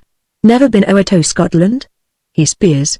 Twice to Carlisle fair, says I, for I am a man wha loves the truth, and besides I kenned that the factor would mind my going there, for I bargained for 2 steers and a stirk that he wanted for the stockin o the Drumluke farm. I learned fra Maester McNeil, says General Heatherstone for him it was a nainither that he canna write. Nah, says I. Nor read? Nah, says I. It seems to me, says he, turning to the factor, that this is the vera man I want. Servants is spoiled nowadays, says he, by a muckle education. I he nae doot, Stakes, that ye will suit me well enough. Ye'll he £3 a month and a found, but I shall reserve the right o giving ye 24 hours notice at any time. How will it suit ye? It's vera different fra my last place, says I, discontented like. And the words were true enough, for old Farmer Scott only gave me £1 a month and parrot twice a day. Weel, says he, maybe we'll gie ye a rise if ye suit. Meanwhile here's the handsel shilling that Maester McNeil tells me it's the custom to give, and I shall expect to see ye at Cloomber on Monday. When the Monday came round I walked o at Cloomber, and a great muckle hoose it is, wi' 100 windows or mire, and space enough to hide awa half the parish. As to gardening, there was no garden for me to work at, and the horse was never taken o to the stables fra week's end to week's end. I was busy enough for that, for there was a deal o fencing to be put up, and one thing or another, for by cleaning the knives and brushing the boots and such like jobs as is more fit for an old wife than for a grown man. There was 2 besides mysel in the kitchen, the cook Eliza, and Mary the housemaid, pure, benighted beings both o them, who had wasted their lives in London, and kenned little about the world or the ways o the flesh. I had nae muckle to say to them, for they were simple folk who could scarce understand English, and had hardly more regard for their ain souls than the tods on the moor. When the cook said she didna think muckle o John Knox, and the ither that she wouldna give saxpence to hear the discourse o Maester Donald McSnor o the true kirk, I kenned it was time for me to leave them to a higher judge. There was 4 in family: the General, my lady, Maester Mordaunt, and Miss Gabriel, and it wasna long before I found that it wasna just exactly as it should be. My lady was as thin and as white as a ghost, and many's the time as I've come on her and found her yammerin' and greetin' all by hersel. I've watched her walking up and down in the wood where she thought nane could see her and rinnin' her hands like one demented. There was a young gentleman, Tay, and his sister they both seemed to hae some trouble on their minds, and the General mayst of A, for the ithers were up and day and down another, but he was the same, wi' a face as dour and sad as a felon when he feels the toe round his neck. I speared o the hussies in the kitchen whether they kenned what was amiss with the family, but the cook she answered me back that it wasna for her to inquire into the affairs o her superiors, and that it was nothing to her as long as she did her work and had her wages. They were pure, feckless bodies, the 2 o them, and would scarce gie an answer to a civil question, though they could claclude enig when they had a mind. Weel, Weeks passed into months and things grew war instead o better in the hall. The general he got my envious, and his lady my melancholy every day, and yet there wasna any quarrel or bickering between them, for when they've been together in the breakfast room I used often to gang round and prune the rose tree alongside o the window, so that I couldna help hearing a great bit o their conversation, though sare against the grain. When the young folk were with them they would speak little, but when they had gone they would talk as if some wafu trial boot to far upon them, though I could never gather from their words what it was that they were afeard o. I've heard the general say more than once that he wasna frighted o death, or any danger that he could face and have done with, but that it was the lang, weary waiting and the uncertainty that had taken of the strength and the mettle o to him. Then my lady would console him and tell him that maybe it wasna as bad as he thought, and that would come richt in the end, but her cheery words were clean throwed away upon him. As to the young folks, I kenned well that they didna bide in the groons, and that they were awa whenever they got the chance wi Maester Fothergill West branksome, but the general was too fu o his ain troubles take ken aboot it, and it didna seem to me that it was part o my duties either as coachman or as gardener to mind the bairns. He should have learnt that if ye forbid a lassie and a laddie to die anything it's just the surest way o bringing it aboot. The Lord found that o it in the garden o paradise, and there's no muckle change between the folk in Eden and the folk in Wigtown. There's an thing that I haven't spoke aboot yet, but that should be set doon. The general didna share his room with his wife, but slept well in a chamber at the far end o the house, as distant as possible for everyone else. This room was I lock it when he wasna in it, and nobody was ever allowed to gang into it. He would make his ain bed, and read it up and dust it by himself, but he wouldna so much as allow one o us to set foot on the passage that led to it. At night he would walk o'er the house, and he had lamps hung in every room and corner, so that no bed should be dark. Many's the time fra my room in the garret I've heard his footsteps come in and gangen doon one passage and up another fra midnight till cock crow. It was weary walk to lie listening to his clatter and wondering whether he was clean daft, or whether maybe he'd learned pagan and idolatrous tricks so it in India, and that his conscience knew was like the worm which knoweth and dieth not. I'd ha speared fra him whether it wouldna ease him to speak with the holy Donald McSnaw, but it might ha been a mistake, and the general wasna a man that you'd care to make a mistake with. And day I was working at the grass border when he comes up and he says he, did ye ever have occasion to fire a pistol, Israel? God's sakes. Says I never had siccan a thing in my hands in my life. Then you'd best not begin new, says he. Every man tie his ain weapon, he says. Now I warrant ye could do something wi a good crab-tree cudgel. I answered blithely, as well as ony lad on the border. This is a lonely hoose, says he, and we might be molested by some rascals. It's we'll to be ready for whatever may come. Me and you and my son Mordaunt and Mr. Fothergill West of Branksome, who would come if he was required, ought to be able to show a bold face. What think ye? Deed, sir, I says, feastin' is I better than fectin', but if he'll raise me £1 a month, I'll no shirk my share o either. We won't quarrel o'er that, says he, and agreed to the extra £12 a year as easy as though it were as many bawbees. Far be it fra me to think evil, but I couldna help surmisin' at the time that money that was so lightly parted wi was maybe no so very honestly come by. I'm no a curious or a pryin' man by nature, but I was so puzzled in my ain mind to tell why it was that the general walked aboot at night and what kept him fra his sleep. Weel, and day I was cleanin' doon the passages when my eye fell on a great muckle heap o' curtains and old carpets and sick like things that were piled away in a corner, no vera far fra the door o the general's room. A sudden thought came into my hide and I says to mysel, Israel, laddie, says I, what's to stop ye fra hiding behind this vera night and seen the old man when he doesna ken human is on him? The more I thought the more seem polit appeared, and I made up my mind to put the idea into instant execution. When the next came round I told the women folk that I was bad with a jawak, and would gang early to my room. I kenned fine when ance I got there that there was na chance o ony disturbing me, so I waited a wee while, and then when I was quiet, I slipped off my boots and ran doon the ither stair until I came to the heap o old clothes, and there I lay doon wi a peepin' through a kink under the rest covered up wi a great, ragged carpet. There I bided as quiet as a mouse until the general passed me on his road to bed, and I was still in the hoose. My certy, I wouldna gang through wit again for the siller at the Union Bank of Dumfries. I canna think what new with hoot feelin' cold the way doon my back. It was just awful lie in the dead silence, waitin' and waitin' whenever soon to break the monotony, except the heavy tickin' o an old clock somewhere doon the passage. First I would look doon the corridor in the one way, and syne I'd look doon in t'other, but it I seemed to me as though there was something coming up fra the side that I wasna looking at. I had a cold sweat on my brow, and my head was beating twice till tick-o' the clock, and what feared me most other was that the dust fra the curtains and things was I getting down into my lungs, and it was I could die to keep myself fra coughing. God's sakes! I wonder my hair wasna grey where that I went through. I wouldna diet again to be made Lord Provost o' Glasgow. Well, it may have been 12 o'clock in the morning or maybe a little more, and I was just thinking that I wasna to see onything after and I wasna very sorry neither when all o' a sudden a sound came to my ears clear and distinct through the stillness o' the night. I've been asked to forenoot to describe that sound, but I found that it's no vera easy to gie a clear idea o't, though it was unlike any other sound that ever I hearkened to. It was a sharp, ringing clang, like what could be caused by flipping the rim o' a wine glass, but it was far higher and thinner than that, and had in it, a kind o' splash, like the tinkle o' a raindrop into a water butt.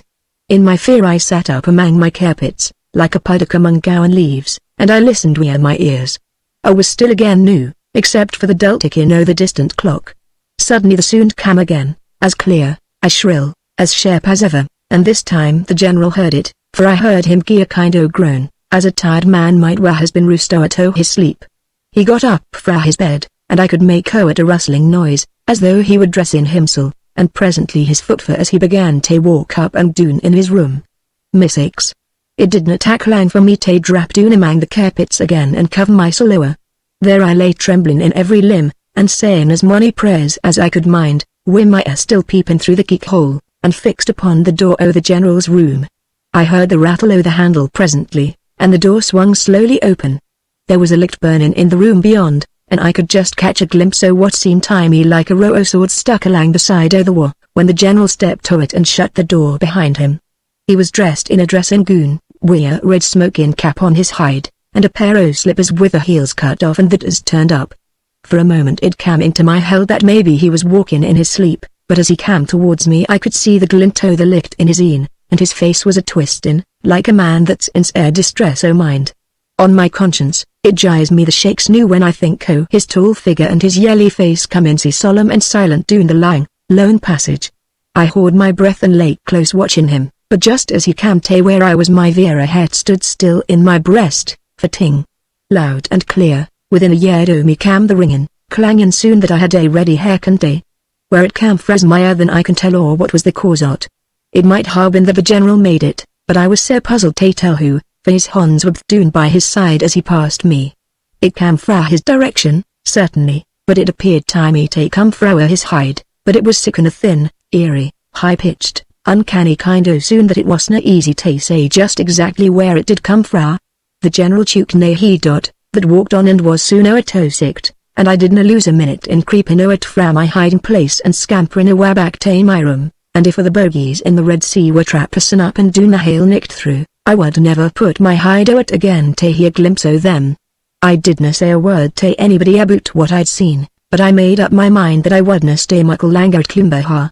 £4 a month is a good wage, but it isna enough to pay a man for the loss o' his peace o' mind, and maybe the loss o' his soul as well, for when the day is about ye canna tell what sort o' a trap he may lay for ye, and though they say that Providence is stronger than him, it's maybe as we'll know to risk it. It was clear to me that the general and his hoose were under some curse, and it was fit that that curse should fall on them that had earned it, and no unrighteous Presbyterian, wha had ever trod the narrow path. My heart was sair for young Miss Gabriel, for she was a bonny and winsome lassie, but for that, I felt that my duty was tame my soul, and that I should gang forth, even as Lot ganged o'er the wicked cities o' the plain. That awful cling-clang was I dingin' in my lugs, and I couldna bear to be alane in the passages for fear o' hearing it dance again. I only wanted a chance or an excuse to gie the general notice, and to gang back to some place where I could see Christian folk, and have the kirk within a stone cast hae far back upon. But it proved to be ordained that, instead o' my saying the word, it should come fra the general himsel. It was on day about the beginning of October, I was comin' o'er to the stable, after gieing its oats to the horse, when I seed a great muckle loon come hopping on and leg up the drive, more like a big, all-forward craw than a man. When I clapped my een on him I thought that maybe this was one of the rascals that the maester had been speaking about, so without more ado I fetched to it my bit stick with the intention o' trying it upon the limmer's hide. He seed me coming towards him, and read in my intention fra my look maybe, or fra the stick in my hand. He pulled out a lang knife fra his pocket and swore with the most awful oaths that if I didna stand back he'd be the death o' me. My conscience. The words that Sheil used was enig to make the hair stand straight on your hide. I wonder he wasna struck dead where he stood. We were still standing opposite each other, he with his knife and me with a stick, when the general he came up the drive and found us. To my surprise he began to talk to the stranger as if he'd kenned him a his days. Put your knife in your pocket, corporal, says he. Your fears have turned your brain. Blood and wounds, says the other. He'd heart turned my brain to some purpose with that muckle stick o' as if I hadna drawn my snickersney. You shouldna keep siccan an old savage on your premises. The maester he frowned and looked black at him, as though he didna relish advice comin' fra such a source. Then turning to me, you won't be wanted after today, Israel, he says. You have been a good servant, and I ha' nothing to complain of wi' ye, but circumstances have arisen which will cause me to change my arrangements. Vera good, sir, says I. You can go this evening, says he, and you shall have an extra month's pay to make up to for this short notice. With it he went into the house, followed by the man that he called the corporal, and fra that day to this I have never clapped in either on the nor the ither. My money was sent out to me in an envelope, and having said a few parting words to the cook and the wench with reference to the wrath to come and the treasure that is richer than rubies, I shook the dust o' Cloomber fra my feet forever. Maester Fothergill West says I mauna express an opinion as to what came about afterwards, but maun confine mysel to what I saw mysel. Nae doubt he has his reasons for this, and far be it fra me to hint that they are no good uns, but I maun say this, that what happened didna surprise me. It was just as I expected, and so I said to Maester Donald McSnaw. I've told ye about it noo, and I haven't a word to add or to withdraw. I'm muckle obliged to Maester Matthew Clark for putting it to doon in writing for me, and if there's only a wish to spear onything myro me I'm well kenned and respected in a Cliffshan, and Maester McNeil, the factor o' Wigtown, can I tell where I am to be found. Chapter 9 Narrative of John Easterling, F.I.C.P. Eden. Having given the statement of Israel Stakes in extenso, I shall append a short memorandum from Dr. Easterling, now practicing at Stranraer. It is true that the doctor was only once within the walls of Cloomber during its tenancy by General Heatherstone, but there were some circumstances connected with this visit which made it valuable, especially when considered as a supplement to the experiences which I have just submitted to the reader. The doctor has found time amid the calls of a busy country practice to jot down his recollections, and I feel that I cannot do better than subjoin them exactly as they stand. I have very much pleasure in furnishing Mr. Fothergill West with an account of my solitary visit to Cloomber Hall, not only on account of the esteem which I have formed for that gentleman ever since his residence at Branksome, but also because it is my conviction that the facts in the case of General Heatherstone are of such a singular nature that it is of the highest importance that they should be placed before the public in a trustworthy manner.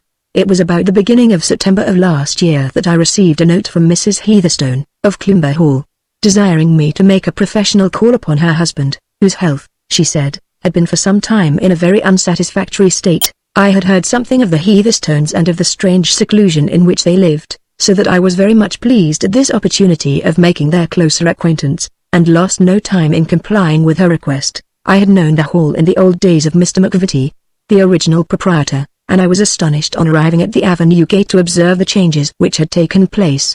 The gate itself, which used to yawn so hospitably upon the road, was now barred and locked, and a high wooden fence, with nails upon the top, encircled the whole grounds. The drive itself was leaf-strewn and uncared for, and the whole place had a depressing air of neglect and decay. I had to knock twice before a servant maid opened the door and showed me through a dingy hall into a small room, where sat an elderly, careworn lady, who introduced herself as Mrs. Heatherstone. With her pale face, her grey hair, her sad, colourless eyes, and her faded silk dress, she was in perfect keeping with her melancholy surroundings. "You find us in much trouble, Doctor," she said, in a quiet, refined voice. "My poor husband has had a great deal to worry him, and his nervous system for a long time has been in a very weak state. We came to this part of the country in the hope that the bracing air and the quiet would have a good effect upon him. Instead of improving, however, he has seemed to grow weaker, and this morning he is in a high fever and a little inclined to be delirious. The children and I were so frightened that we sent for you at once. If you will follow me I will take you to the General's bedroom." She led the way down a series of corridors to the chamber of the sick man, which was situated in the extreme wing of the building. It was a carpetless, bleak-looking room, scantily furnished with a small truckle bed, a campaigning chair, and a plain deal table, on which were scattered numerous papers and books. In the center of this table there stood a large object of irregular outline, which was covered over with a sheet of linen. All round the walls and in the corners were arranged a very choice and varied collection of arms, principally swords, some of which were of the straight pattern in common use in the British Army, while among the others were scimitars, tulwars, kukris, and a score of other specimens of Oriental workmanship. Many of these were richly mounted, with inlaid sheaths and hilts sparkling with precious stones, so that there was a piquant contrast between the simplicity of the apartment and the wealth which glittered on the walls. I had little time, however, to observe the general's collection, since the general himself lay upon the couch and was evidently in sore need of my services. He was lying with his head turned half away from us, breathing heavily, and apparently unconscious of our presence. His bright, staring eyes and the deep, hectic flush upon his cheek showed that his fever was at its height. I advanced to the bedside, and, stooping over him, I placed my fingers upon his pulse, when immediately he sprang up into the sitting position and struck at me frenziedly with his clenched hands. I have never seen such intensity of fear and horror stamped upon a human face as appeared upon that which was now glaring up at me. "Bloodhound!" he yelled, let me go, I say. "Keep your hands off me. Is it not enough that my life has been ruined? When is it all to end? How long am I to endure it?" "Hush, dear, hush," said his wife in a soothing voice, passing her cool hand over his heated forehead.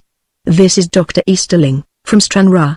He has not come to harm you, but to do good." The general dropped wearily back upon his pillow, and I could see by the changed expression of his face that his delirium had left him, and that he understood what had been said. I slipped my clinical thermometer into his armpit and counted his pulse rate.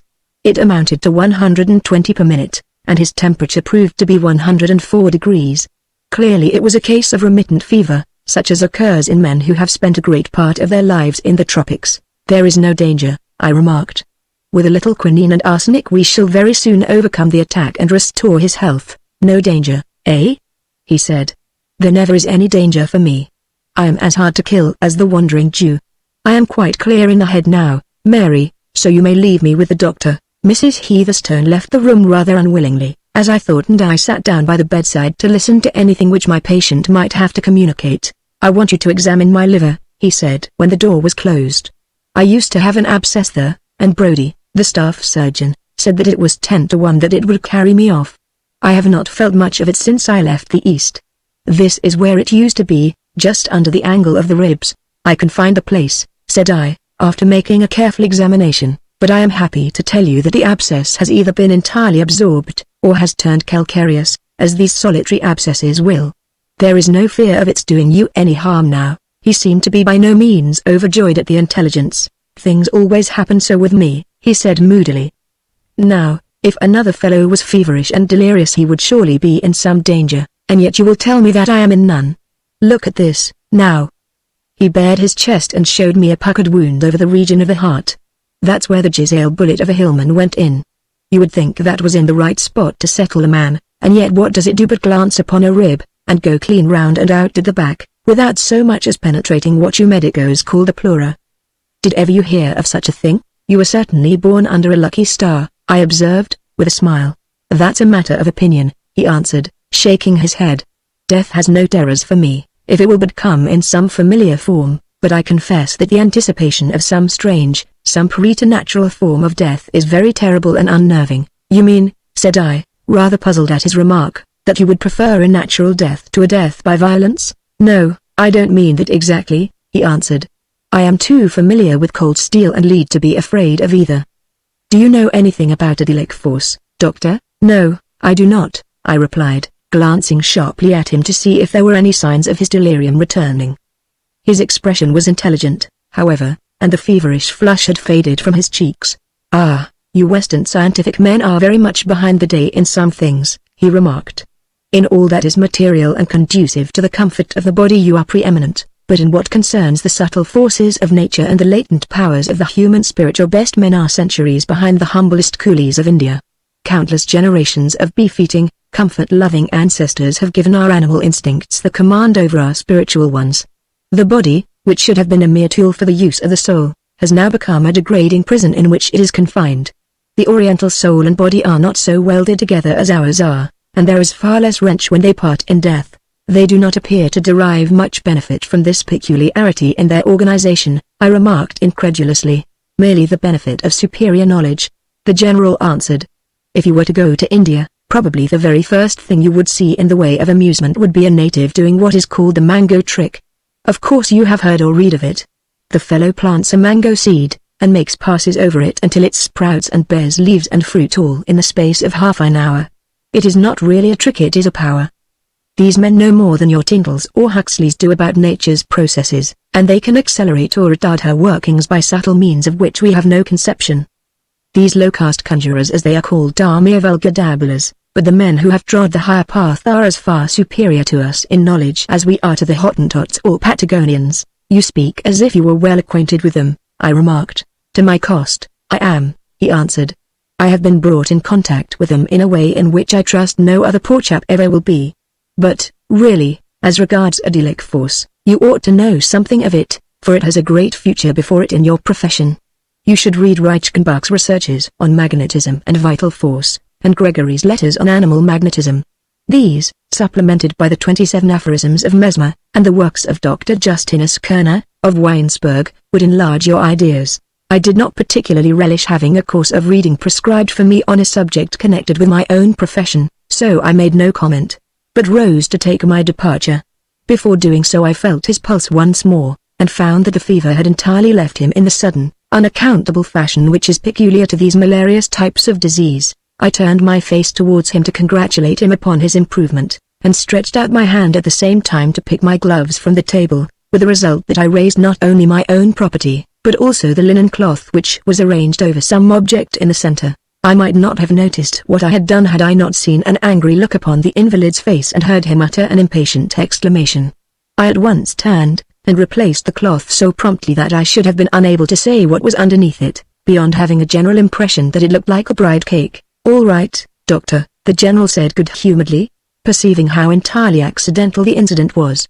There is no reason why you should not see it, and stretching out his hand, he pulled away the linen covering for the second time. I then perceived that what I had taken for a bride cake was really an admirably executed model of a lofty range of mountains, whose snow-clad peaks were not unlike the familiar sugar pinnacles and minarets. These are the Himalayas, or at least the Surinam branch of them, he remarked, showing the principal passes between India and Afghanistan. It is an excellent model. This ground has a special interest for me, because it is the scene of my first campaign. There is the pass opposite Cloomber and the Thiel Valley, where I was engaged during the summer of 1841 in protecting the convoys and keeping the Afridas in order. It wasn't a sinecure, I promise you, and this, said I, indicating a blood-red spot which had been marked on one side of the pass which he had pointed out, this is the scene of some fight in which you were engaged. Yes, we had a skirmish there, he answered, leaning forward and looking at the red mark. We were attacked by... At this moment he fell back upon his pillow as if he had been shot, while the same look of horror came over his face which I had observed when I first entered the room. At the same instant there came, apparently from the air immediately above his bed, a sharp, ringing, tinkling sound, which I can only compare with the noise made by a bicycle alarm, though it differed from this in having a distinctly throbbing character. I have never, before or since, heard any sound which could be confounded with it. I stared round in astonishment, wondering where it could have come from, but without perceiving anything to which it could be ascribed. It's all right, doctor, the general said with a ghastly smile. It's only my private gong. Perhaps you had better step downstairs and write my prescription in the dining room. He was evidently anxious to get rid of me, so I was forced to take my departure, though I would gladly have stayed a little longer, in the hope of learning something as to the origin of the mysterious sound. I drove away from the house with the full determination of calling again upon my interesting patient, and endeavoring to elicit some further particulars as to his past life and his present circumstances. I was destined, however, to be disappointed, for I received that very evening a note from the general himself, enclosing a handsome fee for my single visit, and informing me that my treatment had done him so much good that he considered himself to be convalescent, and would not trouble me to see him again. This was the last and only communication which I ever received from the tenant of Cloomber. I have been asked frequently by neighbors and others who were interested in the matter whether he gave me the impression of insanity. To this I must unhesitatingly answer in the negative. On the contrary, his remarks gave me the idea of a man who had both read and thought deeply. I observed, however, during our single interview, that his reflexes were feeble, his arcus senilis well marked, and his arteries atheromatoes, all signs that his constitution was in an unsatisfactory condition, and that a sudden crisis might be apprehended. Chapter 10 of the letter which came from the hall. Having thrown this side light upon my narrative, I can now resume the statement of my own personal experiences. These I had brought down, as the reader will doubtless remember, to the date of the arrival of the savage-looking wanderer who called himself Corporal Rufus Smith.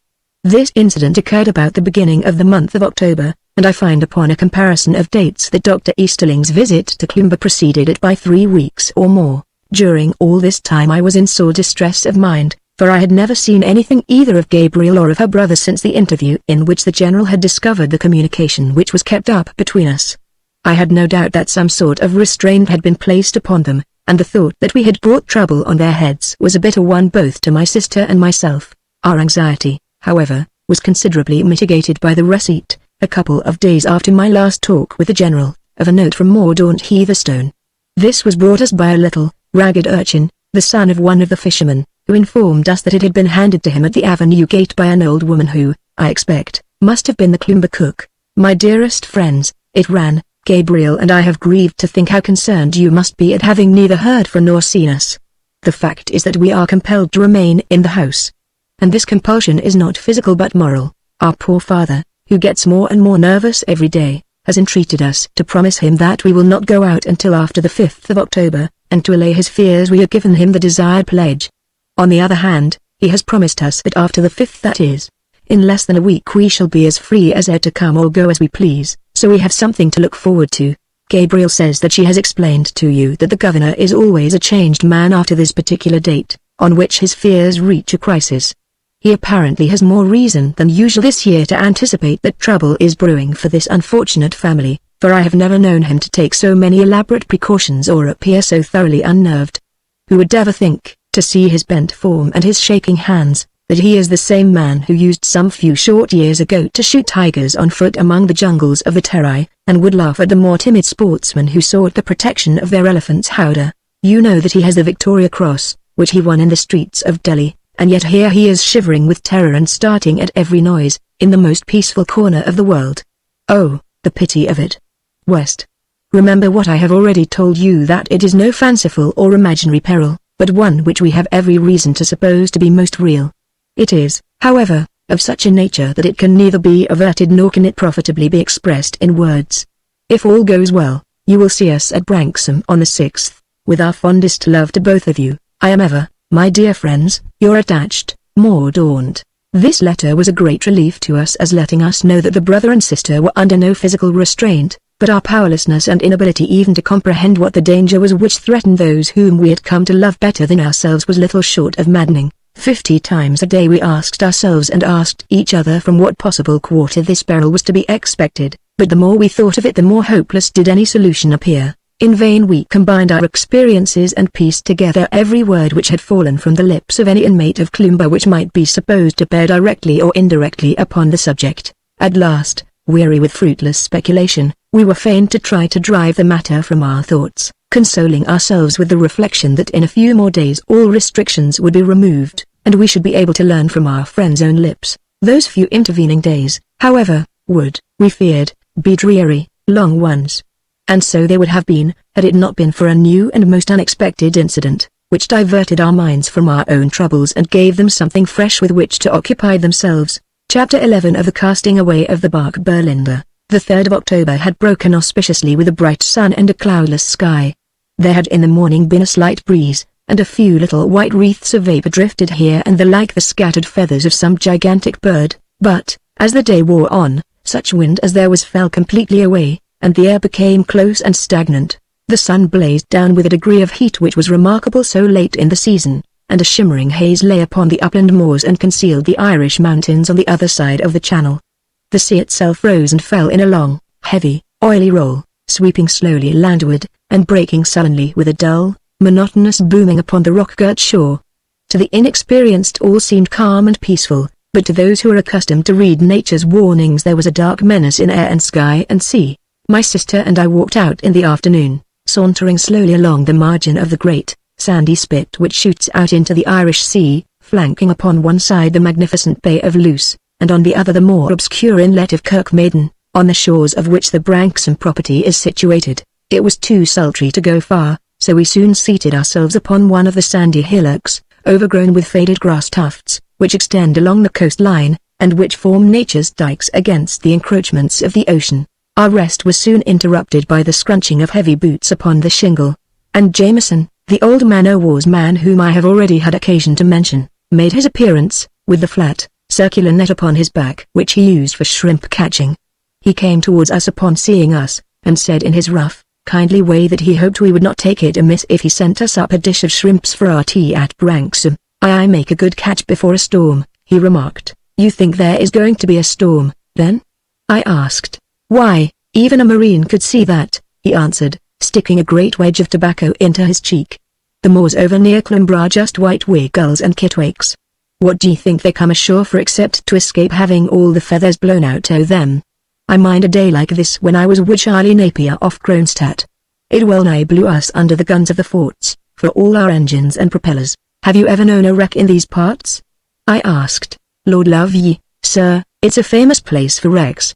Why, in that very bay down the 2 King Philip's first rates foundered wool hands in the days o' the Spanish War. If that sheet o' water and the bay o' loosed round the corner could tell their ain tale they'd have a lot to speak of. When the judgment day comes round that water will be just bubbling with a number o' folks that will be coming up fra the bottom. I trust that there will be no wrecks while we are here, said Esther earnestly. The old man shook his grizzled head and looked distrustfully at the hazy horizon. If it blows from the west, he said, some o' these sailing ships may find it no joke to be caught without sea room in the North Channel. There's that bark out yonder, I dare say her maester would be glad enough to find himself safe in the Clyde. She seems to be absolutely motionless, I remarked, looking at the vessel in question, whose black hull and gleaming sails rose and fell slowly with the throbbing of the giant pulse beneath her. Perhaps, Jameson, we are wrong, and there will be no storm after all. The old sailor chuckled to himself with an air of superior knowledge, and shuffled away with his shrimp net, while my sister and I walked slowly homewards through the hot and stagnant air. I went up to my father's study to see if the old gentleman had any instructions as to the estate, for he had become engrossed in a new work upon Oriental literature, and the practical management of the property had in consequence devolved entirely upon me. I found him seated at his square library table, which was so heaped with books and papers that nothing of him was visible from the door except a tuft of white hair. My dear son, he said to me as I entered, it is a great grief to me that you are not more conversant with Sanskrit. When I was your age, I could converse not only in that noble language, but also in the Tamulic, Lohitic, Gangelic, Tik, and Malaic dialects, which are all offshoots from the Turanian branch. I regret extremely, sir, I answered, that I have not inherited your wonderful talents as a polyglot. I have set myself a task, he explained, which, if it could only be continued from generation to generation in our own family until it was completed, would make the name of West immortal. This is nothing less than to publish an English translation of the Buddhist Dharmas, with a preface giving an idea of the position of Brahmanism before the coming of Sakya Muni. With diligence it is possible that I might be able myself to complete part of the preface before I die. And pray, sir, I asked, how long would the whole work be when it was finished? The abridged edition in the Imperial Library of Pekin, said my father, rubbing his hands together, consists of 325 volumes of an average weight of 5 pounds. Then tile preface, which must embrace some account of the Rig Veda, the Sama Veda, the Yuga Veda, and the Atharva Veda, with the Brahmanas, could hardly be completed in less than 10 volumes. Now, if we apportion 1 volume to each year, there is every prospect of the family coming to an end of its task about the date 2250, the 12th generation completing the work, while the 13th might occupy itself upon the index. And how are our descendants to live, sir? I asked, with a smile, during the progress of this great undertaking. That's the worst of you, Jack, my father cried petulantly. There is nothing practical about you. Instead of confining your attention to the working out of my noble scheme, you begin raising all sorts of absurd objections. It is a mere matter of detail how our descendants live, so long as they stick to the Dharmas. Now, I want you to go up to the bothy of Fergus MacDonald and see about the thatch, and Willie Fullerton has written to say that his milk cow is bad. You might tuck in upon your way and ask after it. I started off upon my errands, but before doing so I took a look at the barometer upon the wall. The mercury had sunk to the phenomenal point of 28 inches. Clearly the old sailor had not been wrong in his interpretation of nature's signs. As I returned over the moors in the evening, The wind was blowing in short, angry puffs, and the western horizon was heaped with somber clouds which stretched their long, ragged tentacles right up to the zenith. Against their dark background one or two livid, sulphur-colored splotches showed up malignant and menacing, while the surface of the sea had changed from the appearance of burnished quicksilver to that of ground glass. A low, moaning sound rose up from the ocean as if it knew that trouble was in store for it. Far out in the channel I saw a single panting, eager steam vessel making its way to Belfast Lock, and the large bark which I had observed in the morning still beating about in the offing, endeavouring to pass to the northward. At 9 o'clock a sharp breeze was blowing, at 10 it had freshened into a gale, and before midnight the most furious storm was raging which I can remember upon that weather-beaten coast. I sat for some time in our small, oak-panelled sitting room listening to the screeching and howling of the blast and to the rattle of the gravel and pebbles as they pattered against the window. Nature's grim orchestra was playing its world-old piece with a compass which ranged from the deep diapason of the thundering surge to the thin shriek of the scattered shingle and the keen piping of frightened sea-birds. Once for an instant I opened the lattice window, but a gust of wind and rain came blustering through, bearing with it a great sheet of seaweed, which flapped down upon the table. It was all I could do to close it again with a thrust of my shoulder in the face of the blast. My sister and father had retired to their rooms, but my thoughts were too active for sleep, so I continued to sit and to smoke by the smouldering fire.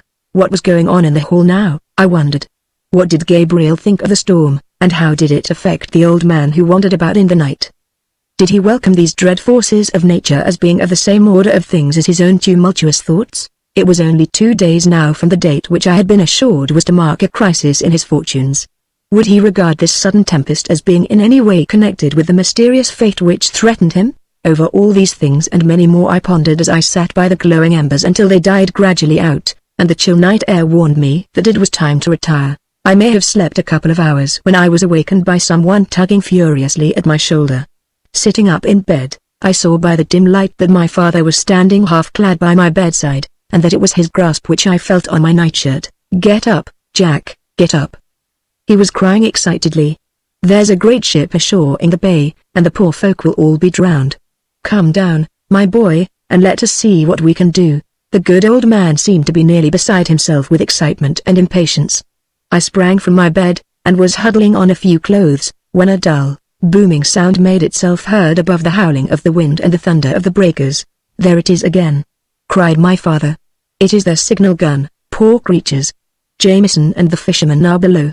Put your oilskin coat on and the Glengarry hat.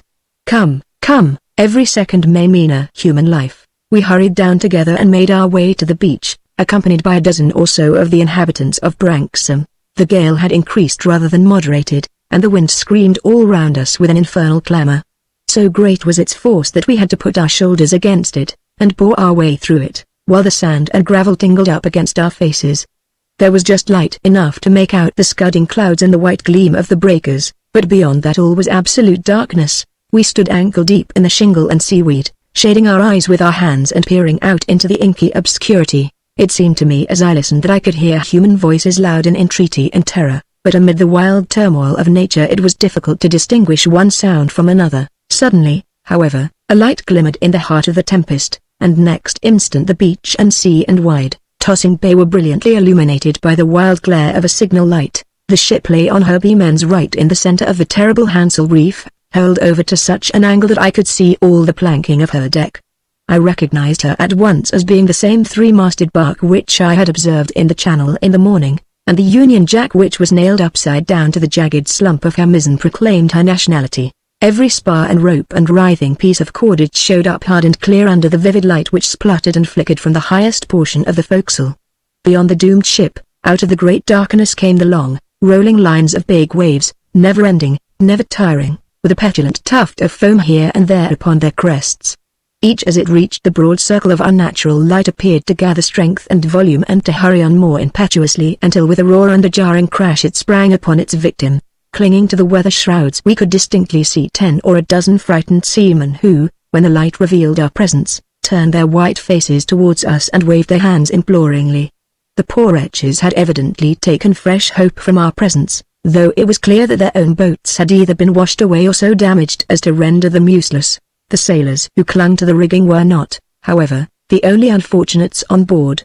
On the breaking poop there stood 3 men who appeared to be both of a different race and nature from the cowering wretches who implored our assistance. Leaning upon the shattered taffrail they seemed to be conversing together as quietly and unconcernedly as though they were unconscious of the deadly peril which surrounded them. As the signal light flickered over them, we could see from the shore that these immutable strangers wore red fezzes, and that their faces were of a swarthy, large-featured type, which proclaimed an Eastern origin. There was little time, however, for us to take note of such details. The ship was breaking rapidly, and some effort must be made to save the poor, sodden group of humanity who implored our assistance. The nearest lifeboat was in the Bay of Luce, 10 long miles away, but here was our own broad, roomy craft upon the shingle, and plenty of brave fisher lads to form a crew. 6 of us sprang to the oars, the others pushed us off, and we fought our way through the swirling, raging waters, staggering and recoiling before the great, sweeping billows, but still steadily decreasing the distance between the bark and ourselves. It seemed, however, that our efforts were fated to be in vain. As we mounted upon a surge I saw a giant wave, topping all the others, and coming after them like a driver following a flock, sweep down upon the vessel, curling its great, green arch over the breaking deck. With a rending, riving sound the ship split in two where the terrible, serrated back of the Hansel reef was sawing into her keel. The after part, with the broken mizzen and the 3 Orientals, sank backwards into deep water and vanished, while the fore half oscillated helplessly about, retaining its precarious balance upon the rocks. A wail of fear went up from the wreck and was echoed from the beach, but by the blessing of Providence she kept afloat until we made our way under her bowsprit and rescued every man of the crew. We had not got halfway upon our return, however, when another great wave swept the shattered forecastle off the reef, and, extinguishing the signal light, hid the wild denouement from our view. Our friends upon the shore were loud in congratulation and praise, nor were they backward in welcoming and comforting the castaways. They were 13 in all, as cold and cowed a set of mortals as ever slipped through death's fingers, save, indeed, their captain, who was a hardy, robust man, and who made light of the affair. Some were taken off to this cottage and some to that, but the greater part came back to Branksome with us, where we gave them such dry clothes as we could lay our hands on, and served them with beef and beer by the kitchen fire. The captain, whose name was Meadows, compressed his bulky form into a suit of my own, and came down to the parlour, where he mixed himself some grog and gave my father and myself an account of the disaster. "If it hadn't been for you, sir, and your brave fellows," he said, smiling across at me, "we should be 10 fathoms deep by this time.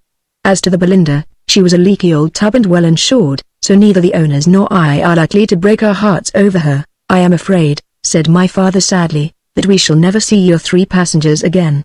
I have left men upon the beach in case they should be washed up, but I fear it is hopeless. I saw them go down when the vessel split, and no man could have lived for a moment among that terrible surge." "Who were they?" I asked. I could not have believed that it was possible for men to appear so unconcerned in the face of such imminent peril. "As to who they are or were," the captain answered, puffing thoughtfully at his pipe, "that is by no means easy to say. Our last port was Karachi, in the north of India, and there we took them aboard as passengers for Glasgow. Ram Singh was the name of the younger, and it is only with him that I have come in contact, but they all appeared to be quiet, inoffensive gentlemen. I never inquired their business, but I should judge that they were Parsi merchants from Hyderabad whose trade took them to Europe. I could never see why the crew should fear them, and the mate, too, he should have had more sense. Fear them I ejaculated in surprise. Yes, they had some preposterous idea that they were dangerous shipmates. I have no doubt if you were to go down into the kitchen now you would find that they are all agreed that our passengers were the cause of the whole disaster." As the captain was speaking the parlour door opened and the mate of the bark, a tall, red-bearded sailor, stepped in. He had obtained a complete rig out from some kind-hearted fisherman, and looked in his comfortable jersey and well-greased sea boots a very favourable specimen of a shipwrecked mariner. With a few words of grateful acknowledgment of our hospitality, he drew a chair up to the fire and warmed his great, brown hands before the blaze. "What do you think now, Captain Meadows?" he asked presently, glancing up at his superior officer. "Didn't I warn you what would be the upshot of having those niggers on board the Belinda?" The captain leant back in his chair and laughed heartily. "Didn't I tell you?" he cried, appealing to us. "Didn't I tell you?" "It might have been no laughing matter for us," the other remarked petulantly. "I have lost a good sea kit and nearly my life into the bargain." "Do I understand you to say," said I, "that you attribute your misfortunes to your ill-fated passengers?" The mate opened his eyes at the adjective. "Why ill-fated, sir?" he asked. "Because they are most certainly drowned, I answered. He sniffed incredulously and went on warming his hands. Men of that kind are never drowned, he said, after a pause. Their father, the devil, looks after them. Did you see them standing on the poop and rolling cigarettes at the time when the mizzen was carried away and the quarter-boat stove? That was enough for me. I'm not surprised at you landsmen not being able to take it in, but the captain here, who has been sailing since he was the height of the binnacle, ought to know by this time that a cat and a priest are the worst cargo you can carry. If a Christian priest is bad, I guess an idolatrous pagan one is 50 times worse. I stand by the old religion, and BDD to it. My father and I could not help laughing at the rough sailor's very unorthodox way of proclaiming his orthodoxy. The mate, however, was evidently in deadly earnest, and proceeded to state his case, marking off the different points upon the rough, red fingers of his left hand. It was at Kuraki, directly after they come, that I warned ye, he said reproachfully to the captain. There was 3 Buddhist lascars in my watch, and what did they do when them chaps come aboard? Why, they down on their stomachs and rub their noses on the deck, that's what they did. They wouldn't hard done as much for an admiral of the Royal Navy. They know who's who, these niggers do, and I smelt mischief the moment I saw them on their faces. I asked them afterwards in your presence, Captain, why they had done it, and they answered that the passengers were holy men. You heard them yourself. Well, there's no harm in that, Hawkins, said Captain Meadows. I don't know that, the mate said doubtfully. The holiest Christian is the one that's nearest God, but the holiest nigger is, in my opinion, the one that's nearest the devil. Then you saw yourself, Captain Meadows, how they went on during the voyage, reading books that was writ on wood instead o' paper, and sitting upright through the night to jabber together on the quarter-deck. What did they want to have a chart of their own for and to mark the course of the vessel every day? They didn't, said the captain. Indeed they did, and if I did not tell you sooner it was because you were always ready to laugh at what I said about them. They had instruments so their own when they used them, I can't say, but every day at noon they worked out the latitude and longitude, and marked out the vessel's position on a chart that was pinned on their cabin table. I saw them at it, and so did the steward from his pantry. Well, I don't see what you prove from that, the captain remarked, though I confess it is a strange thing. I'll tell you another strange thing, said the mate impressively. Do you know the name of this bay in which we are cast away? I have learned from our kind friends here that we are upon the Wigtownshire coast, the captain answered, but I have not heard the name of the bay. The mate leant forward with a grave face. It is the Bay of Kirkmaiden, he said. If he expected to astonish Captain Meadows he certainly succeeded, for the gentleman was fairly bereft of speech for a minute or more. This is really marvelous, he said, after a time, turning to us. These passengers of ours cross-questioned us early in our voyage as to the existence of a bay of that name. Hawkins here and I denied all knowledge of one, for on the chart it is included in the Bay of Luce. That we should eventually be blown into it and destroyed is an extraordinary coincidence. Too extraordinary to be a coincidence, growled the mate. I saw them during the calm yesterday morning, pointing to the land over our starboard quarter. They knew well enough that that was the port they were making for. What do you make of it all, then, Hawkins? Asked the captain, with a troubled face. What is your own theory on the matter? Why, in my opinion, the mate answered, them 3 swabs have no more difficulty in raising a gale o' wind than I should have in swallowing this here grog. They had reasons o' their own for coming to this god-forsaken saving your presence, sirs, this god-forsaken bay, and they took a short cut to it by arranging to be blown ashore there. That's my idea o' the matter, though what 3 Buddhist priests could find to do in the Bay of Kirkmaiden is clean past my comprehension. My father raised his eyebrows to indicate the doubt which his hospitality forbade him from putting into words. I think, gentlemen, he said, that you are both sorely in need of rest after your perilous adventures. If you will follow me I shall lead you to your rooms. He conducted them with old-fashioned ceremony to the laird's best spare bedroom, and then, returning to me in the parlour, proposed that we should go down together to the beach and learn whether anything fresh had occurred. The first pale light of dawn was just appearing in the east when we made our way for the second time to the scene of the shipwreck. The gale had blown itself out, but the sea was still very high, and all inside the breakers was a seething, gleaming line of foam, as though the fierce old ocean were gnashing its white fangs at the victims who had escaped from its clutches. All along the beach fishermen and crofters were hard at work hauling up spars and barrels as fast as they were tossed ashore.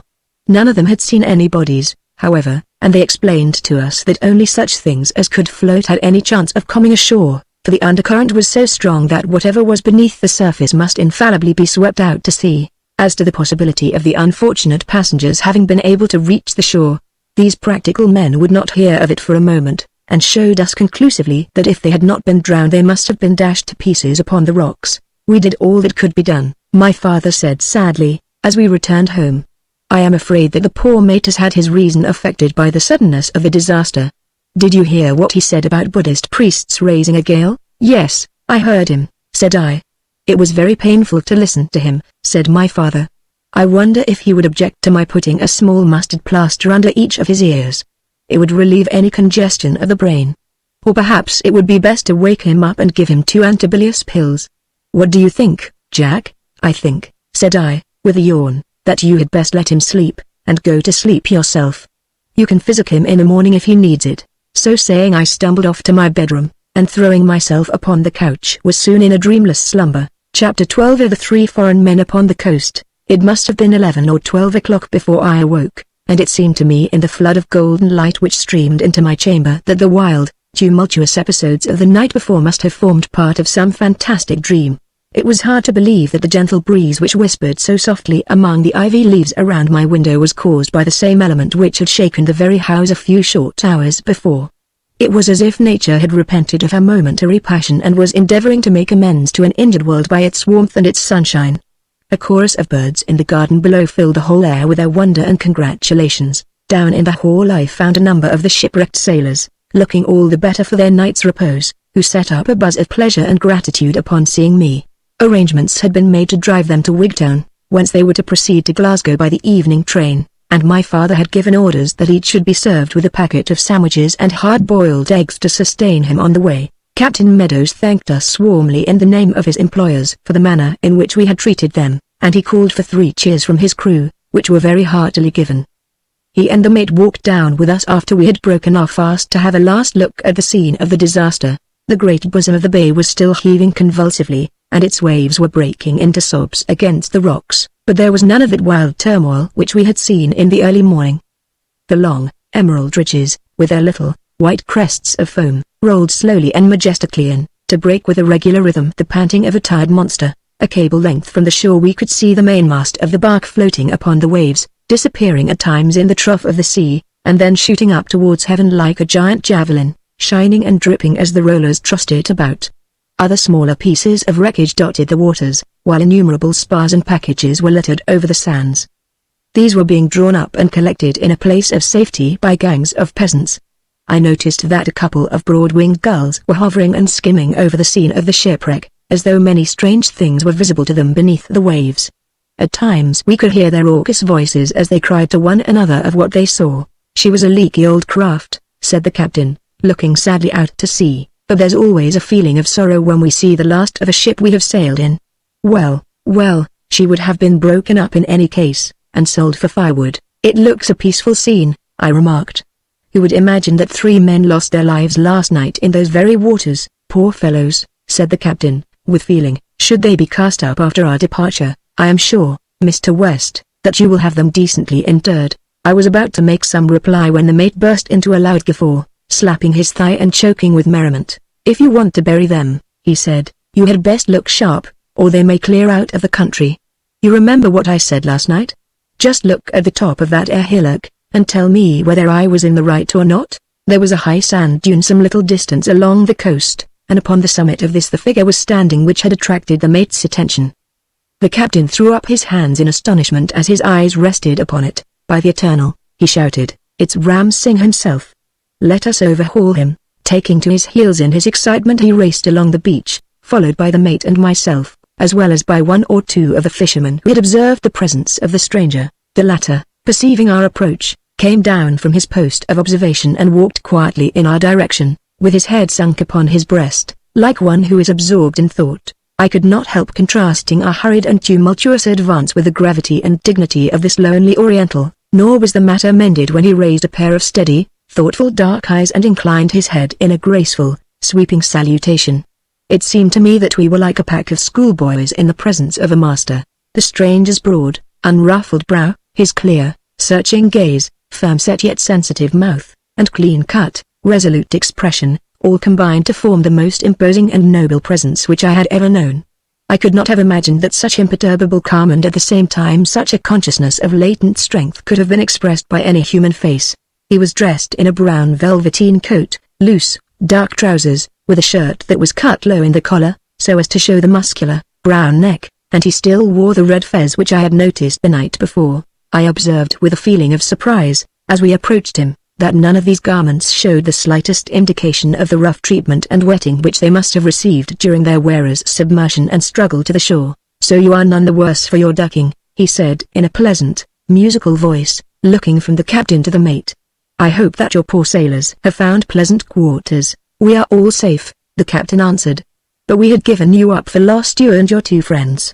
"Indeed, I was just making arrangements for your burial with Mr. West here." The stranger looked at me and smiled. "We won't give Mr. West that trouble for a little time yet," he remarked. "My friends and I came ashore all safe, and we have found shelter in a hut a mile or so along the coast.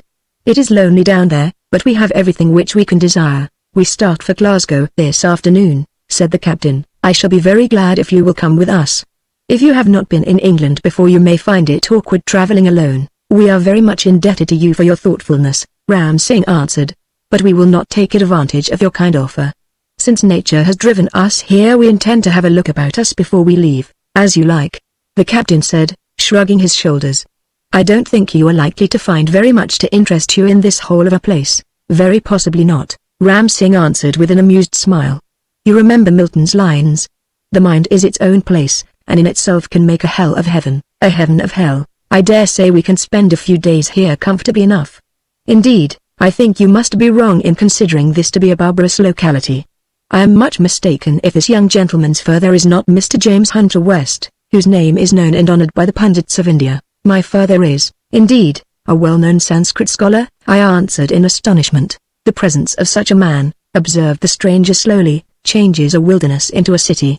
One great mind is surely a higher indication of civilization than our incalculable leagues of bricks and mortar. Your father is hardly so profound as Sir William Jones, or so universal as the Baron von Hammerpurg's tool, but he combines many of the virtues of each. You may tell him, however, from me that he is mistaken in the analogy which he has traced between the Samoyed and Tamulic word roots. If you have determined to honor our neighborhood by a short stay," said I, "you will offend my father very much if you do not put up with him. He represents the laird here, and it is the laird's privilege, according to our Scottish custom, to entertain all strangers of repute who visit this parish." My sense of hospitality prompted me to deliver this invitation, though I could feel the mate twitching at my sleeves as if to warn me that the offer was, for some reason, an objectionable one. His fears were, however, unnecessary, for the stranger signified by a shake of the head that it was impossible for him to accept it. "My friends and I are very much obliged to you," he said, "but we have our own reasons for remaining where we are. The hut which we occupy is deserted and partly ruined. But we Easterns have trained ourselves to do without most of those things which are looked upon as necessaries in Europe, believing firmly in that wise axiom that a man is rich, not in proportion to what he has, but in proportion to what he can dispense with. A good fisherman supplies us with bread and with herbs. We have clean, dry straw for our couches. What could man wish for more? But you must feel the cold at night, coming straight from the tropics," remarked the captain. "Perhaps our bodies are cold sometimes. We have not noticed it. We have all 3 spent many years in the upper Himalayas on the border of the region of eternal snow, so we are not very sensitive to inconveniences of the sort." "At least," said I, "you must allow me to send you over some fish and some meat from our larder." "We are not Christians," he answered, "but Buddhists of the higher school. We do not recognize that man has a moral right to slay an ox or a fish for the gross use of his body. He has not put life into them, and has assuredly no mandate from the Almighty to take life from them save under most pressing need. We could not, therefore, use your gift if you were to send it." "But, sir," I remonstrated, "if in this changeable and inhospitable climate you refuse all nourishing food, your vitality will fail you. You will die." "We shall die then," he answered, with an amused smile. "And now, Captain Meadows, I must bid you adieu, thanking you for your kindness during the voyage, and you, too, goodbye. You will command a ship of your own before the year is out. I trust, Mr. West, that I may see you again before I leave this part of the country. Farewell." He raised his red fez, inclined his noble head with a stately grace which characterized all his actions, and strode away in the direction from which he had come. "Let me congratulate you, Mr. Hawkins," said the captain to the mate as we walked homewards. "You are to command your own ship within the year." "No such luck," the mate answered, with a pleased smile upon his mahogany face. "Still, there's no saying how things may come out." "What do you think of him, Mr. West, why, said I am very much interested in him. What a magnificent head and bearing he was for a young man. I suppose he cannot be more than 30, 40, said the mate. 60, if he is a day, remarked Captain Meadows. Why, I have heard him talk quite familiarly of the first Afghan war. He was a man then, and that is close on 40 years ago. Wonderful! I ejaculated. His skin is as smooth and his eyes are as clear as mine are. He is the superior priest of the three, no doubt. The inferior, said the captain confidently. That is why he does all the talking for them. Their minds are too elevated to descend to mere worldly chatter. They are the strangest pieces of flotsam and jetsam that were ever thrown upon this coast, I remarked.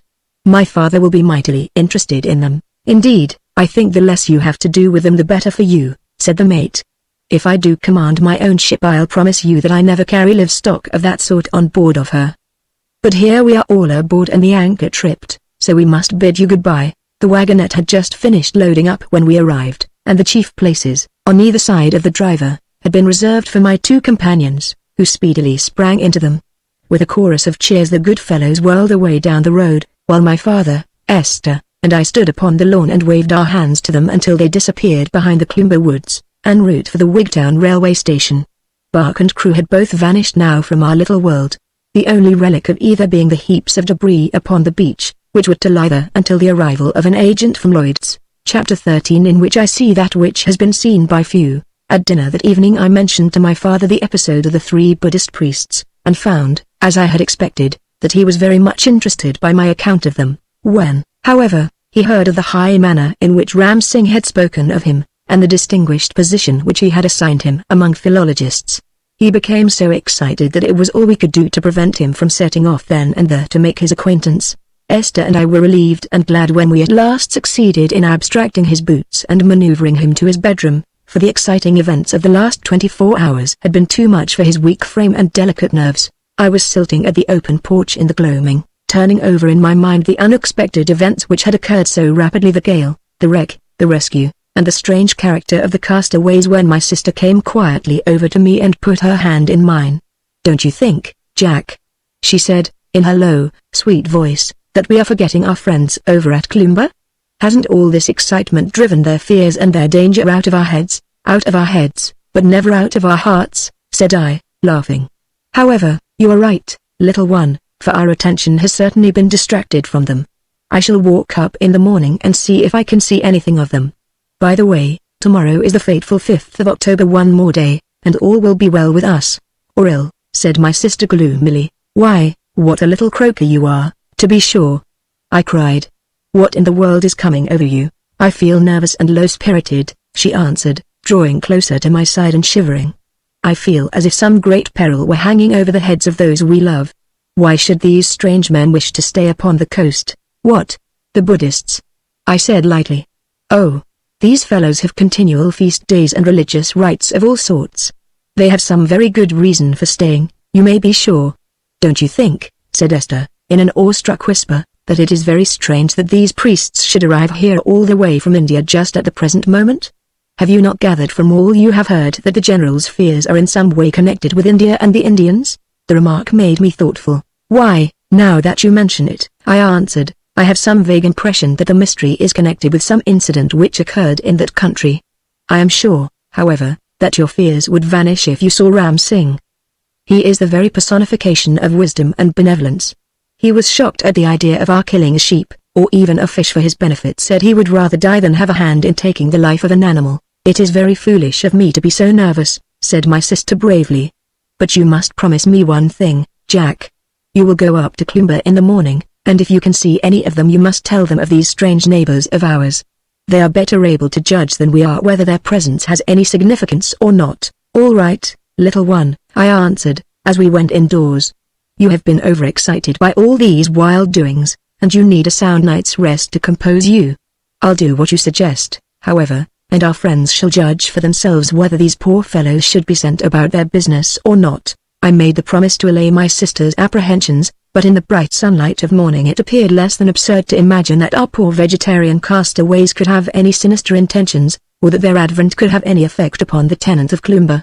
I was anxious, myself, however, to see whether I could see anything of the Heatherstones, So after breakfast I walked up to the hall. In their seclusion it was impossible for them to have learnt anything of the recent events. I felt, therefore, that even if I should meet the general he could hardly regard me as an intruder while I had so much news to communicate. The place had the same dreary and melancholy appearance which always characterized it. Looking through between the thick iron bars of the main gateway there was nothing to be seen of any of the occupants. One of the great Scotch firs had been blown down in the gale, and its long, ruddy trunk lay right across the grass-grown avenue, but no attempt had been made to remove it. Everything about the property had the same air of desolation and neglect, with the solitary exception of the massive and impenetrable fencing, which presented as unbroken and formidable an obstacle as ever to the would-be trespasser.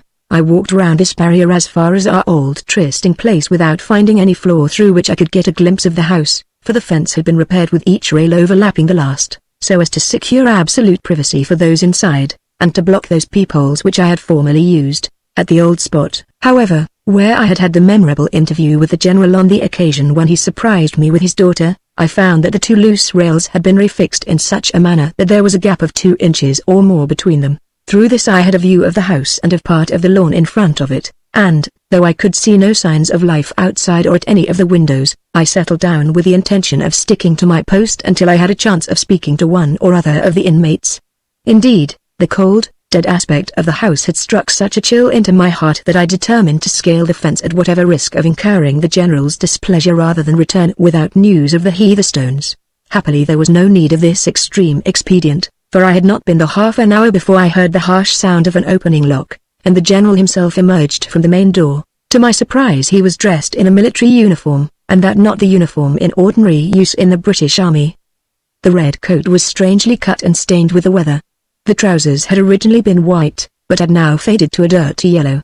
With a red sash across his chest and a straight sword hanging from his side, he stood the living example of a bygone type, the John Company's officer of 40 years ago. He was followed by the ex-tramp, Corporal Rufus Smith, now well-clad and prosperous, who limped along beside his master, the two pacing up and down the lawn absorbed in conversation. I observed that from time to time one or other of them would pause and glance furtively all about them, as though guarding keenly against a surprise. I should have preferred communicating with the general alone, but since there was no dissociating him from his companion, I beat loudly on the fencing with my stick to attract their attention. They both faced round in a moment, and I could see from their gestures that they were disturbed and alarmed. I then elevated my stick above the barrier to show them where the sound proceeded from. At this the general began to walk in my direction with the air of a man who is bracing himself up for an effort, but the other caught him by the wrist and endeavored to dissuade him. It was only when I shouted out my name and assured them that I was alone that I could prevail upon them to approach. Once assured of my identity the general ran eagerly towards me and greeted me with the utmost cordiality. "This is truly kind of you, West," he said.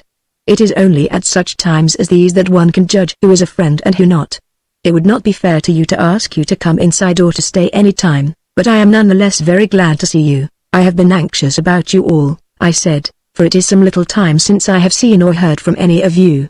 How have you all been keeping?" "Why, as well as could be expected." "But we will be better tomorrow. We will be different men tomorrow, eh, Corporal?" "Yes, sir," said the corporal, raising his hand to his forehead in a military salute. "We'll be right as the bank tomorrow. The corporal and I are a little disturbed in our minds just now," the general explained, "but I have no doubt that all will come right. After all, there is nothing higher than Providence, and we are all in his hands." "And how have you been, eh?" "We have been very busy for one thing," said I. "I suppose you have heard nothing of the great shipwreck?" "Not a word," the general answered listlessly. "I thought the noise of the wind would prevent you hearing the signal guns." "She came ashore in the bay the night before last, a great bark from India." "From India?" ejaculated the general. "Yes. Her crew was saved, fortunately, and have all been sent on to Glasgow." "All sent on?" cried the general, with a face as bloodless as a corpse. "All except 3 rather strange characters who claim to be Buddhist priests. They have decided to remain for a few days upon the coast." The words were hardly out of my mouth when the general dropped upon his knees with his long, thin arms extended to heaven. "Thy will be done," he cried in a cracking voice. "Thy blessed will be done." I could see through the crack that Corporal Rufus Smith's face had turned to a sickly yellow shade, and that he was wiping the perspiration from his brow. "It's like my luck," he said. "After all these years, to come when I have got a snug billet." "Never mind, my lad," the general said, rising, and squaring his shoulders like a man who braces himself up for an effort. Be it what it may, we'll face it as British soldiers should. Do ye remember at Chillianwalla, when you had to run from your guns to our square, and the Sikh horse came thundering down on our bayonets? We didn't flinch then, and we won't flinch now. It seems to me that I feel better than I have done for years. It was the uncertainty that was killing me, and the infernal jingle-jangle, said the corporal. Well, we all go together, that's some consolation. Goodbye, West, said the general. Be a good husband to Gabriel, and give my poor wife a home. I don't think she will trouble you long. Goodbye. God bless you. Look here, General, I said, peremptorily breaking off a piece of wood to make communication more easy. This sort of thing has been going on too long. What are these hints and allusions and innuendos? It is time we had a little plain speaking. What is it you fear? Out with it. Are you in dread of these Hindus? If you are, I am able, on my father's authority, to have them arrested as rogues and vagabonds. No, no, that would never do, he answered, shaking his head. You will learn about the wretched business soon enough. Mordaunt knows where to lay his hand upon the papers bearing on the matter. You can consult him about it tomorrow. But surely, I cried, if the peril is so imminent, something may be done to avert it. If you would but tell me what you fear, I should know how to act. My dear friend, he said, there is nothing to be done, so calm yourself, and let things take their course. It has been folly on my part to shelter myself behind mere barriers of wood and stone. The fact is, that inaction was terrible to me, and I felt that to do anything, however futile, in the nature of a precaution, was better than passive resignation. My humble friend here and I have placed ourselves in a position in which, I trust, no poor fellow will ever find himself again. We can only recommend ourselves to the unfailing goodness of the Almighty, and trust that what we have endured in this world may lessen our atonement in the world to come. I must leave you now, for I have many papers to destroy and much to arrange. Goodbye. He pushed his hand through the hole which I had made, and grasped mine in a solemn farewell, after which he walked back to the hall with a firm and decided step, still followed by the crippled and sinister corporal. I walked back to Branksome much disturbed by this interview, and extremely puzzled as to what course I should pursue. It was evident now that my sister's suspicions were correct, and that there was some very intimate connection between the presence of the three Orientals and the mysterious peril which hung over the towers of Cloomber. It was difficult for me to associate the noble-faced Ram Singh's gentle, refined manner and words of wisdom with any deed of violence, yet now that I thought of it I could see that a terrible capacity for wrath lay behind his shaggy brows and dark, piercing eyes. I felt that of all men whom I had ever met he was the one whose displeasure I should least care to face. But how could two men so widely dissociated as the foul-mouthed old corporal of artillery and the distinguished Anglo-Indian general have each earned the ill will of these strange castaways? And if the danger were a positive physical one, why should he not consent to my proposal to have the three men placed under custody, though I confess it would have gone much against my grain to act in so inhospitable a manner upon such vague and shadowy grounds? These questions were absolutely unanswerable, and yet the solemn words and the terrible gravity which I had seen in the faces of both the old soldiers forbade me from thinking that their fears were entirely unfounded. It was all a puzzle, an absolutely insoluble puzzle. One thing at least was clear to me, and that was that in the present state of my knowledge, and after the general's distinct prohibition, it was impossible for me to interfere in any way. I could only wait and pray that, whatever the danger might be, it might pass over, or at least that my dear Gabriel and her brother might be protected against it. I was walking down the lane lost in thought, and had got as far as the wicket gate which opens upon the Branksome lawn, when I was surprised to hear my father's voice raised in most animated and excited converse. The old man had been of late so abstracted from the daily affairs of the world, and so absorbed in his own special studies, that it was difficult to engage his attention upon any ordinary, mundane topic.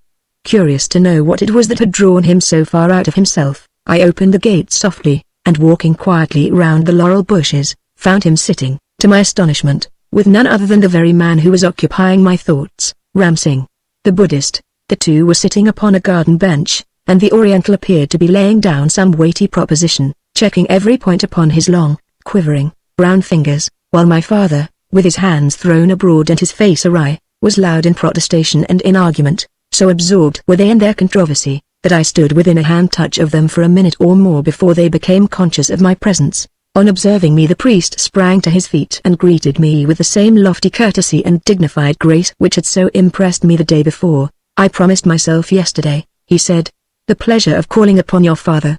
You see I have kept my word. I have even been daring enough to question his views upon some points in connection with the Sanskrit and Hindu tongues, with the result that we have been arguing for an hour or more without either of us convincing the other.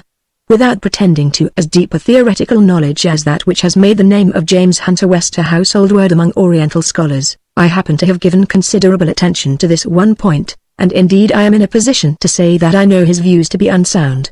I assure you, sir, that up to the year 700, or even later, Sanskrit was the ordinary language of the great bulk of the inhabitants of India, and I assure you, sir, said my father warmly, that it was dead and forgotten at that date, save by the learned, who used it as a vehicle for scientific and religious works just as Latin was used in the Middle Ages long after it had ceased to be spoken by any European nation. If you consult the Puranas you will find, said Ram Singh, that this theory, though commonly received, is entirely untenable, and if you will consult the Ramayana, and more particularly the canonical books on Buddhist discipline, cried my father, you will find that the theory is unassailable. But look at the Kalavaga, said our visitor earnestly. And look at King Asoka, shouted my father triumphantly. When, in the year 300 before the Christian era mind you he ordered the laws of Buddha to be engraved upon the rocks, what language did he employ, eh? Was it Sanskrit? No. And why was it not Sanskrit? Because the lower orders of his subjects would not have been able to understand a word of it. Ha, ha. That was the reason. How are you going to get round King Asoka's edicts, eh? He carved them in the various dialects, Ram Singh answered. But energy is too precious a thing to be wasted in mere wind in this style. The sun has passed its meridian, and I must return to my companions. I am sorry that you have not brought them to see us, said my father courteously. He was, I could see, uneasy lest in the eagerness of debate he had overstepped the bounds of hospitality. They do not mix with the world, Ram Singh answered, rising to his feet. They are of a higher grade than I, and more sensitive to contaminating influences. They are immersed in a 6 months meditation upon the mystery of the third incarnation, which has lasted with few intermissions from the time that we left the Himalayas. I shall not see you again, Mr. Hunter West, and I therefore bid you farewell. Your old age will be a happy one, as it deserves to be, and your Eastern studies will have a lasting effect upon the knowledge and literature of your own country. Farewell. And am I also to see no more of you? I asked. Unless you will walk with me along the seashore, he answered. But you have already been out this morning, and may be tired. I ask too much of you. Nay, I should be delighted to come, I responded from my heart, and we set off together, accompanied for some little distance by my father, who would gladly, I could see, have reopened the Sanskrit controversy, had not his stock of breath been too limited to allow of his talking and walking at the same time. He is a learned man, Ram Singh remarked, after we had left him behind, but, like many another, he is intolerant towards opinions which differ from his own. He will know better some day. I made no answer to this observation, and we trudged along for a time in silence, keeping well down to the water's edge, where the sands afforded a good foothold. The sand dunes which lined the coast formed a continuous ridge upon our left, cutting us off entirely from all human observation, while on the right the broad channel stretched away with hardly a sail to break its silvery uniformity. The Buddhist priest and I were absolutely alone with nature. I could not help reflecting that if he were really the dangerous man that the mate affected to consider him, or that might be inferred from the words of General Heatherstone, I had placed myself completely in his power, yet such was the majestic benignity of the man's aspect, and the unruffled serenity of his deep, dark eyes, that I could afford in his presence to let fear and suspicion blow past me as lightly as the breeze which whistled round us. His face might be stern, and even terrible, but I felt that he could never be unjust. As I glanced from time to time at his noble profile and the sweep of his jet-black beard, his rough spun-tweed traveling suit struck me with an almost painful sense of incongruity, and I reclothed him in my imagination with a grand, sweeping oriental costume which is the fitting and proper frame for such a picture, the only garb which does not detract from the dignity and grace of the wearer. The place to which he led me was a small fisher cottage which had been deserted some years before by its tenant, but still stood gaunt and bare, with the thatch partly blown away and the windows and doors in sad disrepair. This dwelling, which the poorest Scotch beggar would have shrunk from, was the one which these singular men had preferred to the proffered hospitality of the laird's house. A small garden, now a mass of tangled brambles, stood round it, and through this my acquaintance picked his way to the ruined door. He glanced into the house and then waved his hand for me to follow him. You have now an opportunity, he said, in a subdued, reverential voice, of seeing a spectacle which few Europeans have had the privilege of beholding. Inside that cottage you will find 2 yogis, men who are only one remove from the highest plane of adeptship. They are both wrapped in an ecstatic trance, otherwise I should not venture to obtrude your presence upon them. Their astral bodies have departed from them, to be present at the Feast of Lamps in the holy lamasery of Rudok in Tibet. Tread lightly lest by stimulating their corporeal functions you recall them before their devotions are completed. Walking slowly and on tiptoe, I picked my way through the weed-grown garden, and peered through the open doorway. There was no furniture in the dreary interior, nor anything to cover the uneven floor save a litter of fresh straw in a corner. Among this straw 2 men were crouching, the one small and wizened, the other large-boned and gaunt, with their legs crossed in oriental fashion and their heads sunk upon their breasts. Neither of them looked up, or took the smallest notice of our presence. They were so still and silent that they might have been 2 bronze statues but for the slow and measured rhythm of their breathing.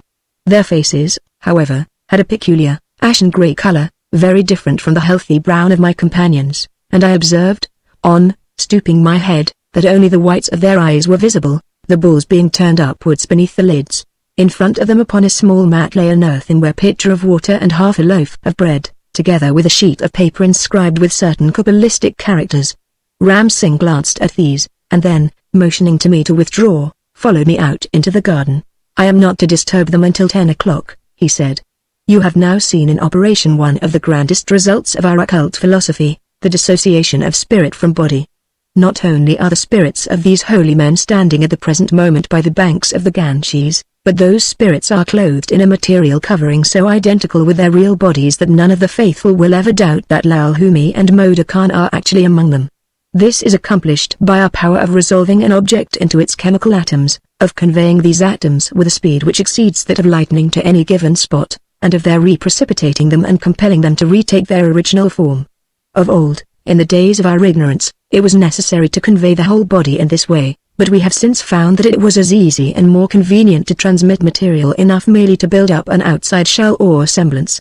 This we have termed the astral body, but if you can transmit your spirits so readily, I observed, why should they be accompanied by anybody at all? In communicating with brother initiates we are able to employ our spirits only, but when we wish to come in contact with ordinary mankind it is essential that we should appear in some form which they can see and comprehend. You have interested me deeply in all that you have told me, I said, grasping the hand which Ram Singh had held out to me as a sign that our interview was at an end. I shall often think of our short acquaintance. You will derive much benefit from it, he said slowly, still holding my hand and looking gravely and sadly into my eyes. You must remember that what will happen in the future is not necessarily bad because it does not fall in with your preconceived ideas of right. Be not hasty in your judgments. There are certain great rules which must be carried out, at whatever cost to individuals. Their operation may appear to you to be harsh and cruel, but that is as nothing compared with the dangerous precedent which would be established by not enforcing them. The ox and the sheep are safe from us, but the man with the blood of the highest upon his hands should not and shall not live. He threw up his arms at the last words with a fierce, threatening gesture, and, turning away from me, strode back to the ruined hut. I stood gazing after him until he disappeared through the doorway, and then started off for home, revolving in my mind all that I had heard, and more particularly this last outburst of the occult philosopher. Far on the right I could see the tall, white tower of Cloomber standing out clear-cut and sharp against a dark cloud bank which rose behind it. I thought how any traveler who chanced to pass that way would envy in his heart the tenant of that magnificent building, and how little they would guess the strange terrors, the nameless dangers, which were gathering about his head. The black cloud rack was but the image, I reflected, of the darker, more somber storm which was about to burst. Whatever it all means, and however it happens, I ejaculated, God grant that the innocent be not confounded with the guilty. My father, when I reached home, was still in the ferment over his learned disputation with the stranger. I trust, Jack, he said, that I did not handle him too roughly. I should remember that I am in loco magistri, and be less prone to argue with my guests. Yet, when he took up this most untenable position, I could not refrain from attacking him and hurling him out of it, which indeed I did, though you, who are ignorant of the niceties of the question, may have failed to perceive it. You observed, however, that my reference to King Asoka's edict was so conclusive that he at once rose and took his leave. You held your own bravely, I answered, but what is your impression of the man now that you have seen him? Why, said my father, he is one of those holy men who, under the various names of Sannysis, yogis, severas, Kwalantas, hakims, and Kufis have devoted their lives to the study of the mysteries of the Buddhist faith. He is, I take it, a theosophist, or worshipper of the god of knowledge, the highest grade of which is the adept. This man and his companions have not attained this high position, or they could not have crossed the sea without contamination. It is probable that they are all advanced Chelas who hope in time to attain to the supreme honor of adeptship, but, father, interrupted my sister, this does not explain why men of such sanctity and attainments should choose to take up their quarters on the shores of a desolate Scotch bay. You get beyond me, my father answered. I may suggest, however, that it is nobody's business but their own, so long as they keep the peace and are amenable to the law of the land. Have you ever heard, I asked, that these higher priests of whom you speak have powers which are unknown to us? Why, Eastern literature is full of it. The Bible is an Eastern book, and is it not full of the record of such powers from cover to cover? It is unquestionable that they have in the past known many of nature's secrets which are lost to us. I cannot say, however, from my own knowledge that the modern theosophists really possess the powers that they claim.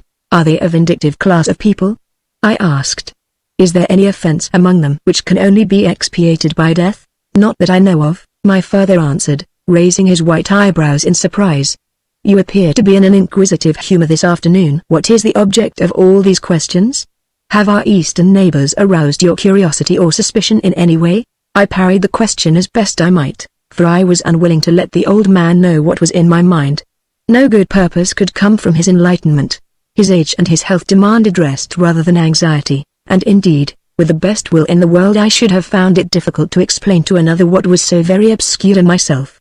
For every reason I felt that it was best that he should be kept in the dark. Never in all my experience had I known a day pass so slowly as did that eventful 5th of October.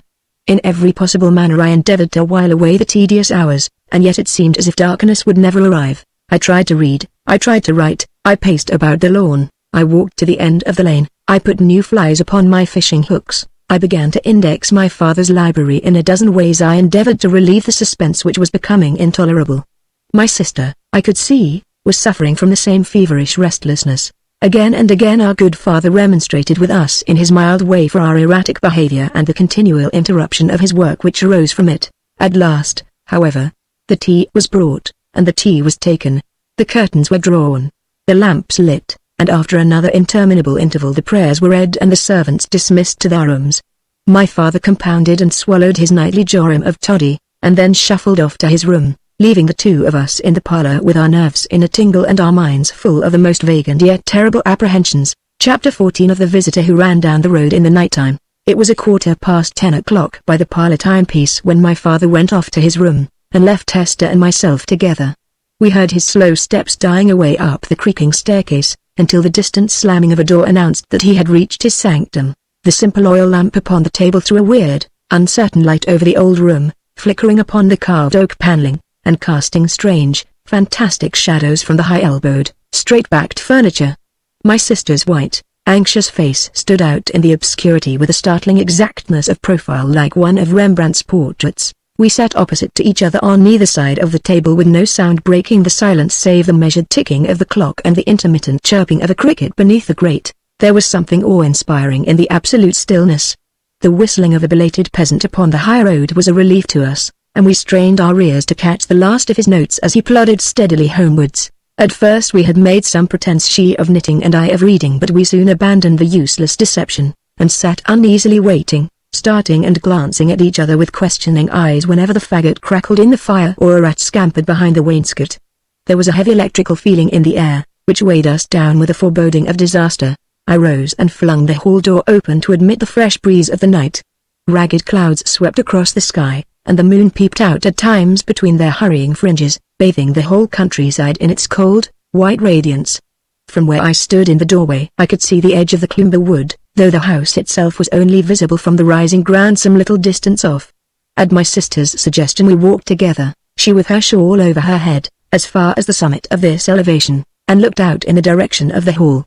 There was no illumination of the windows tonight. From roof to basement not a light twinkled in any part of the great building.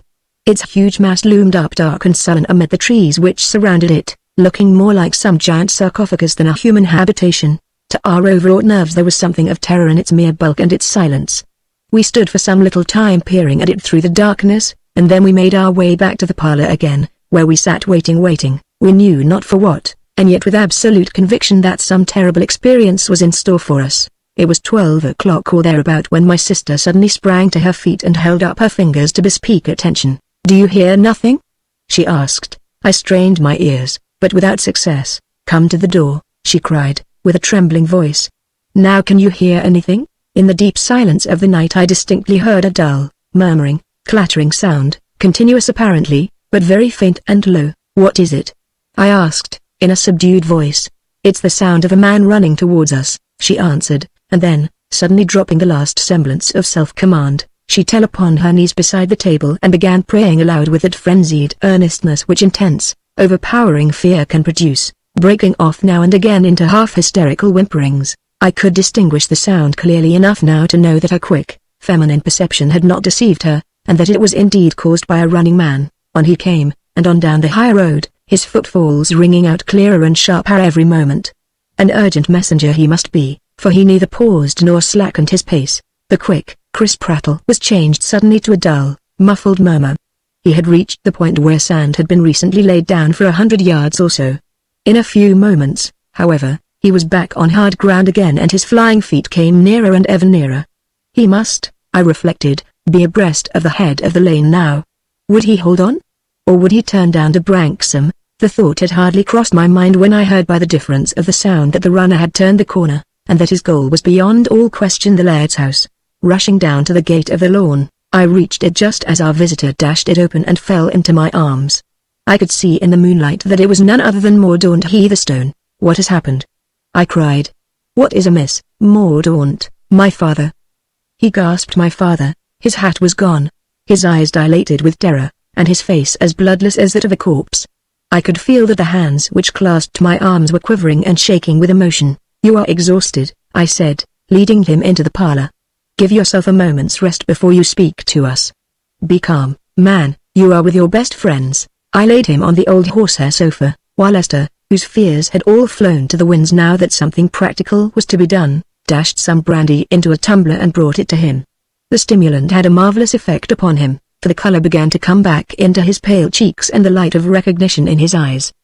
He sat up and took Esther's hand in both of his, like a man who is waking out of some bad dream and wishes to assure himself that he is really in safety. "Your father?" I asked. "What of him? He is gone." "Gone? Yes, he is gone, and so is Corporal Rufus Smith. We shall never set eyes upon them again." "But where have they gone?" I cried. "This is unworthy of you, Mordaunt. What right have we to sit here, allowing our private feelings to overcome us, while there is a possibility of succoring your father? Up, man! Let us follow him. Tell me only what direction he took." "It's no use," young Heatherstone answered, burying his face in his hands. "Don't reproach me, West, for you don't know all the circumstances. What can we do to reverse the tremendous and unknown laws which are acting against us? The blow has long been hanging over us, and now it has fallen. God help us. In heaven's name tell me what has happened?" said I excitedly. "We must not yield to despair. We can do nothing until daybreak," he answered. "We shall then endeavor to obtain some trace of them. It is hopeless at present." "And how about Gabriel and Mrs. Heatherstone?" I asked. "Can we not bring them down from the hall at once?" "Your poor sister must be distracted with terror. She knows nothing of it," Mordaunt answered. "She sleeps at the other side of the house, and has not heard or seen anything. As to my poor mother, she has expected some such event for so long a time that it has not come upon her as a surprise. She is, of course, overwhelmed with grief, but would, I think, prefer to be left to herself for the present. Her firmness and composure should be a lesson to me, but I am constitutionally excitable, and this catastrophe coming after our long period of suspense deprived me of my very reason for a time. If we can do nothing until the morning," I said, "you have time to tell us all that has occurred." "I will do so," he answered, rising and holding his shaking hands to the fire. "You know already that we have had reason for some time, for many years in fact, to fear that a terrible retribution was hanging over my father's head for a certain action of his early life. In this action he was associated with the man known as Corporal Rufus Smith, so that the fact of the latter finding his way to my father was a warning to us that the time had come, and that this 5th of October, the anniversary of the misdeed, would be the day of its atonement. I told you of our fears in my letter, and, if I am not mistaken, my father also had some conversation with you, John, upon the subject. When I saw yesterday morning that he had hunted out the old uniform which he had always retained since he wore it in the Afghan war, I was sure that the end was at hand, and that our forebodings would be realized. He appeared to be more composed in the afternoon than I have seen him for years, and spoke freely of his life in India and of the incidents of his youth. About 9 o'clock he requested us to go up to our own rooms, and locked us in the way, precaution which he frequently took when the dark fit weigh upon him.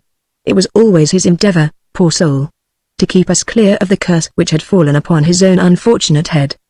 Before parting from us he tenderly embraced my mother and Gabriel, and he afterwards followed me to my room, where he clasped my hand affectionately and gave into my charge a small packet addressed to yourself. To me? I interrupted. To you. I shall fulfill my commission when I have told you my story. I conjured him to allow me to sit up with him and share any danger which might arise, but he implored me with irresistible earnestness not to add to his troubles by thwarting his arrangements. Seeing that I was really distressing him by my pertinacity, I at last allowed him to close the door and to turn the key upon the outside. I shall always reproach myself for my want of firmness. But what can you do when your own father refuses your assistance or cooperation? You cannot force yourself upon him. I am sure that you did all you could do, my sister said. I meant to, dear Esther, but, God help me, it was hard to tell what was right. He left me, and I heard his footsteps die away down the long corridor. It was then about 10 o'clock, or a little after. For a time I paced up and down the room, and then, carrying the lamp to the head of my bed, I lay down without undressing, reading St. Thomas à Kempis, and praying from my heart that the night might pass safely over us. I had at last fallen into a troubled sleep when I was suddenly aroused by a loud, sonorous sound ringing in my ears. I sat up bewildered, but all was silent again. The lamp was burning low, and my watch showed me that it was going on to midnight. I blundered to my feet, and was striking a match with the intention of lighting the candles, when the sharp, vehement cry broke out again, so loud and so clear that it might have been in the very room with me. My chamber is in the front of the house, while those of my mother and sister are at the back, so that I am the only one who commands a view of the avenue. Rushing to the window I drew the blind aside and looked out. You know that the gravel drive opens up so as to form a broad stretch immediately in front of the house. Just in the center of this clear space there stood 3 men looking up at the house. The moon shone full upon them, glistening on their upturned eyeballs, and by its light I could see that they were swarthy-faced and black-haired, of a type that I was familiar with among the Sikhs and Afridis. 2 of them were thin, with eager, aesthetic countenances, while the third was king-like and majestic, with a noble figure and flowing beard. Ram Singh. I ejaculated. What, you know of them? Exclaimed Mordaunt in great surprise. You have met them? I know of them. They are Buddhist priests, I answered, but go on. They stood in a line. He continued, sweeping their arms upwards and downwards, while their lips moved as if repeating some prayer or incantation. Suddenly they ceased to gesticulate, and broke out for the 3rd time into the wild, weird, piercing cry which had roused me from my slumber.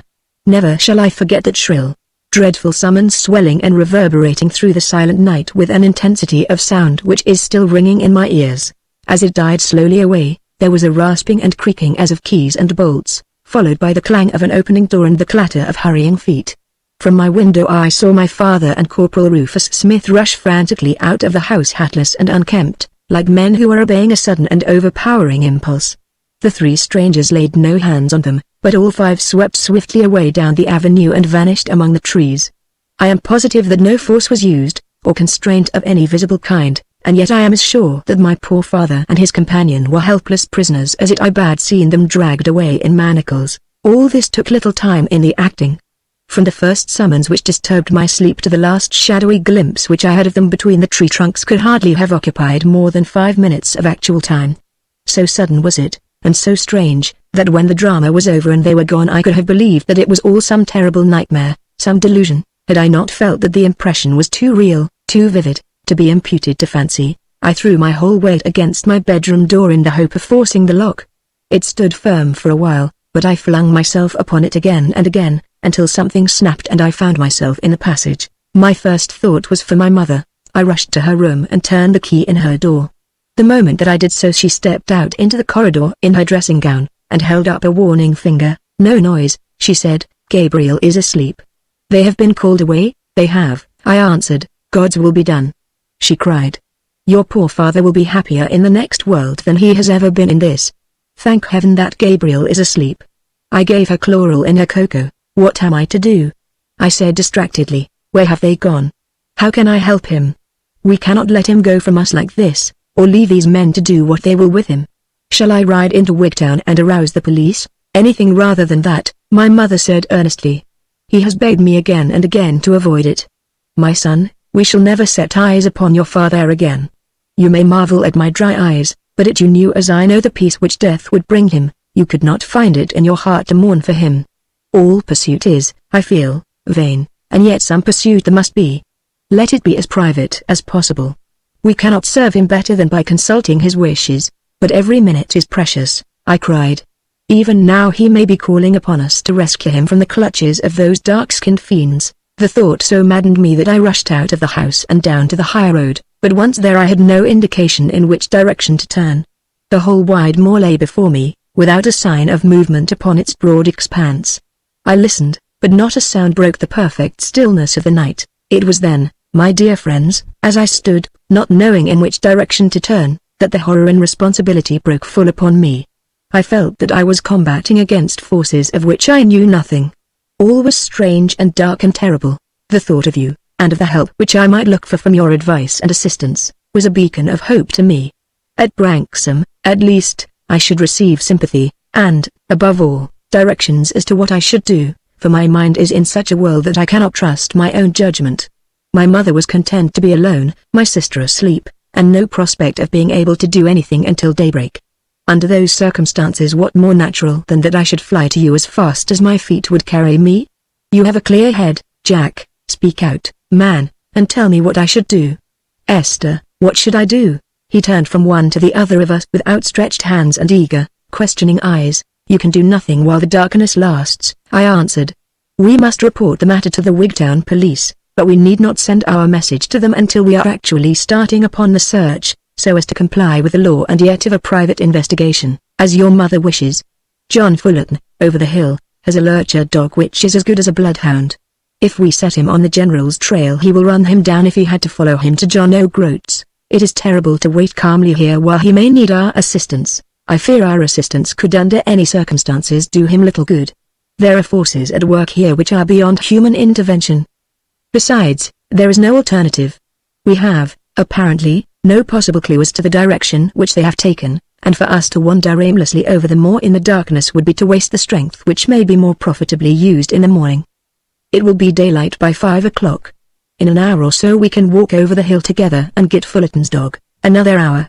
Mordaunt groaned. Every minute seems an age. Lie down on the sofa and rest yourself, said I.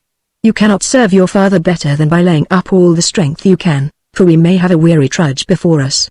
But you mentioned a packet which the General had intended for me. It is here, he answered, drawing a small, flat parcel from his pocket and handing it over to me. You will find, no doubt, that it will explain all which has been so mysterious. The packet was sealed at each end with black wax, bearing the impress of the flying griffin, which I knew to be the General's crest.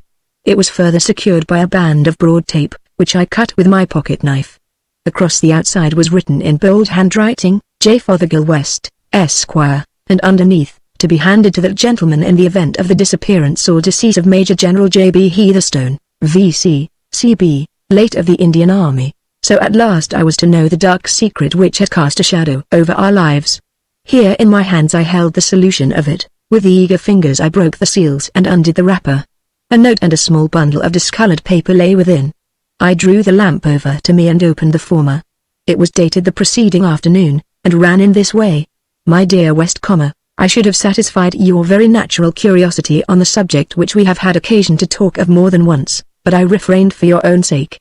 I knew by sad experience how unsettling and unnerving it is to be forever waiting for a catastrophe which you are convinced must befall, and which you can neither avert nor accelerate. Though it affects me specially, as being the person most concerned, I am still conscious that the natural sympathy which I have observed in you, and your regard for Gabriel's father, would both combine to render you unhappy if you knew the hopelessness and yet the vagueness of the fate which threatens me. I feared to disturb your mind, and I was therefore silent, though at some cost to myself, for my isolation has not been the least of the troubles which have weighed me down. Many signs, however, and chief among them the presence of the Buddhists upon the coast as described by you this morning, have convinced me that the weary waiting is at last over and that the hour of retribution is at hand. Why I should have been allowed to live nearly 40 years after my offense is more than I can understand, but it is possible that those who had command over my fate know that such a life is the greatest of all penalties to me. Never for an hour, night or day, have they suffered me to forget that they have marked me down as their victim. Their accursed astral bell has been ringing my knell for 20 years, reminding me ever that there is no spot upon earth where I can hope to be in safety. Oh, the peace, the blessed peace of dissolution. Come what may on the other side of the tomb, I shall at least be quit of that thrice terrible sound. There is no need for me to enter into the wretched business again, or to detail at any length the events of October 5, 1841, and the various circumstances which led up to the death of Gulab Shah, the arch-adept. I have torn a sheaf of leaves from my old journal, in which you will find a bald account of the matter, and an independent narrative was furnished by Sir Edward Elliot, of the Artillery, to the Star of India some years ago, in which, however, the names were suppressed. I have reason to believe that many people, even among those who knew India well, thought that Sir Edward was romancing, and that he had evolved his incidents from his imagination. The few faded sheets which I send you will show you that this is not the case, and that our men of science must recognize powers and laws which can have been used by man, but which are unknown to European civilization. I do not wish to whine or to whimper, but I cannot help feeling that I have had hard measure dealt me in this world. I would not, God knows, take the life of any man, far less an aged one, in cold blood. My temper and nature, however, were always fiery and headstrong, and in action when my blood is up, I have no knowledge of what I am about. Neither the corporal nor I would have laid a finger upon Gulab Shah had we not seen that the tribesmen were rallying behind him. Well, it is an old story now, and there is no profit in discussing it. May no other poor fellow ever have the same evil fortune. I have written a short supplement to the statements contained in my journal for your information and that of anyone else who may chance to be interested in the matter. And now, adieu. Be a good husband to Gabriel, and, if your sister be brave enough to marry into such a devil-ridden family as ours, by all means let her do so. I have left enough to keep my poor wife in comfort. When she rejoins me I should wish it to be equally divided between the children. If you hear that I am gone, do not pity, but congratulate, your unfortunate friend, John Berthier Heatherstone. I threw aside the letter and picked up the roll of blue foolscap which contained the solution of the mystery. It was all ragged and frayed at the inner edge, with traces of gum and thread still adhering to it, to show that it had been torn out of a strongly bound volume. The ink with which it had been written was faded somewhat, but across the head of the first page was inscribed in bold, clear characters, evidently of later date than the rest, Journal of Lieutenant J.B. Heatherstone in the Thule Valley during the autumn of 1841, and then underneath. This extract contains some account of the events of the first week of October of that year, including the skirmish of the Terid Ravine and the death of the man Gulab Shah. I have the narrative lying before me now, and I copy it verbatim. If it contains some matter which has no direct bearing upon the question at issue, I can only say that I thought it better to publish what is irrelevant than by cutting and clipping to lay the whole statement open to the charge of having been tampered with. Chapter 15 The Daybook of John Berthier Heatherstone, Thule Valley, October 1, 1841. The 5th Bengal and 33rd Queens passed through this morning on their way to the front. Had tiffin with the Bengalis. Latest news from home that 2 attempts had been made on the Queen's life by semi-maniacs named Francis and Bin. It promises to be a hard winter. The snow line has descended 1,000 feet upon the peaks, but the passes will be open for weeks to come, and, even if they were blocked, we have established so many depots in the country that Pollock and Knott will have no difficulty in holding their own. They shall not meet with the fate of Elphinstone's army. One such tragedy is enough for a century. Elliot of the Artillery, and I, are answerable for the safety of the communications for a distance of 20 miles or more, from the mouth of the valley to this side of the wooden bridge over the Lota. Goodenough, of the Rifles, is responsible on the other side, and Lieutenant Colonel Sidney Herbert of the Engineers, has a general supervision over both sections. Our force is not strong enough for the work which has to be done. I have a company and a half of our own regiment, and a squadron of Sowars, who are of no use at all among the rocks. Elliot has 3 guns, but several of his men are down with cholera, and I doubt if he has enough to serve more than 2. Note, capsicum for cholera tried it. On the other hand, each convoy is usually provided with some guard of its own, though it is often absurdly inefficient. These valleys and ravines which branch out of the main pass are alive with Afridas and Parthens, who are keen robbers as well as religious fanatics. I wonder they don't swoop down on some of our caravans. They could plunder them and get back to their mountain fastnesses before we could interfere or overtake them. Nothing but fear will restrain them. If I had my way I would hang one at the mouth of every ravine as a warning to the gang. They are personifications of the devil to look at, hawk-nosed, full-lipped, with a mane of tangled hair, and most satanic sneer. No news today from the front, October 2nd. I must really ask Herbert for another company at the very least. I am convinced that the communications would be cut off if any serious attack were made upon us. Now, this morning 2 urgent messages were sent me from 2 different points more than 16 miles apart, to say that there were signs of a descent of the tribes.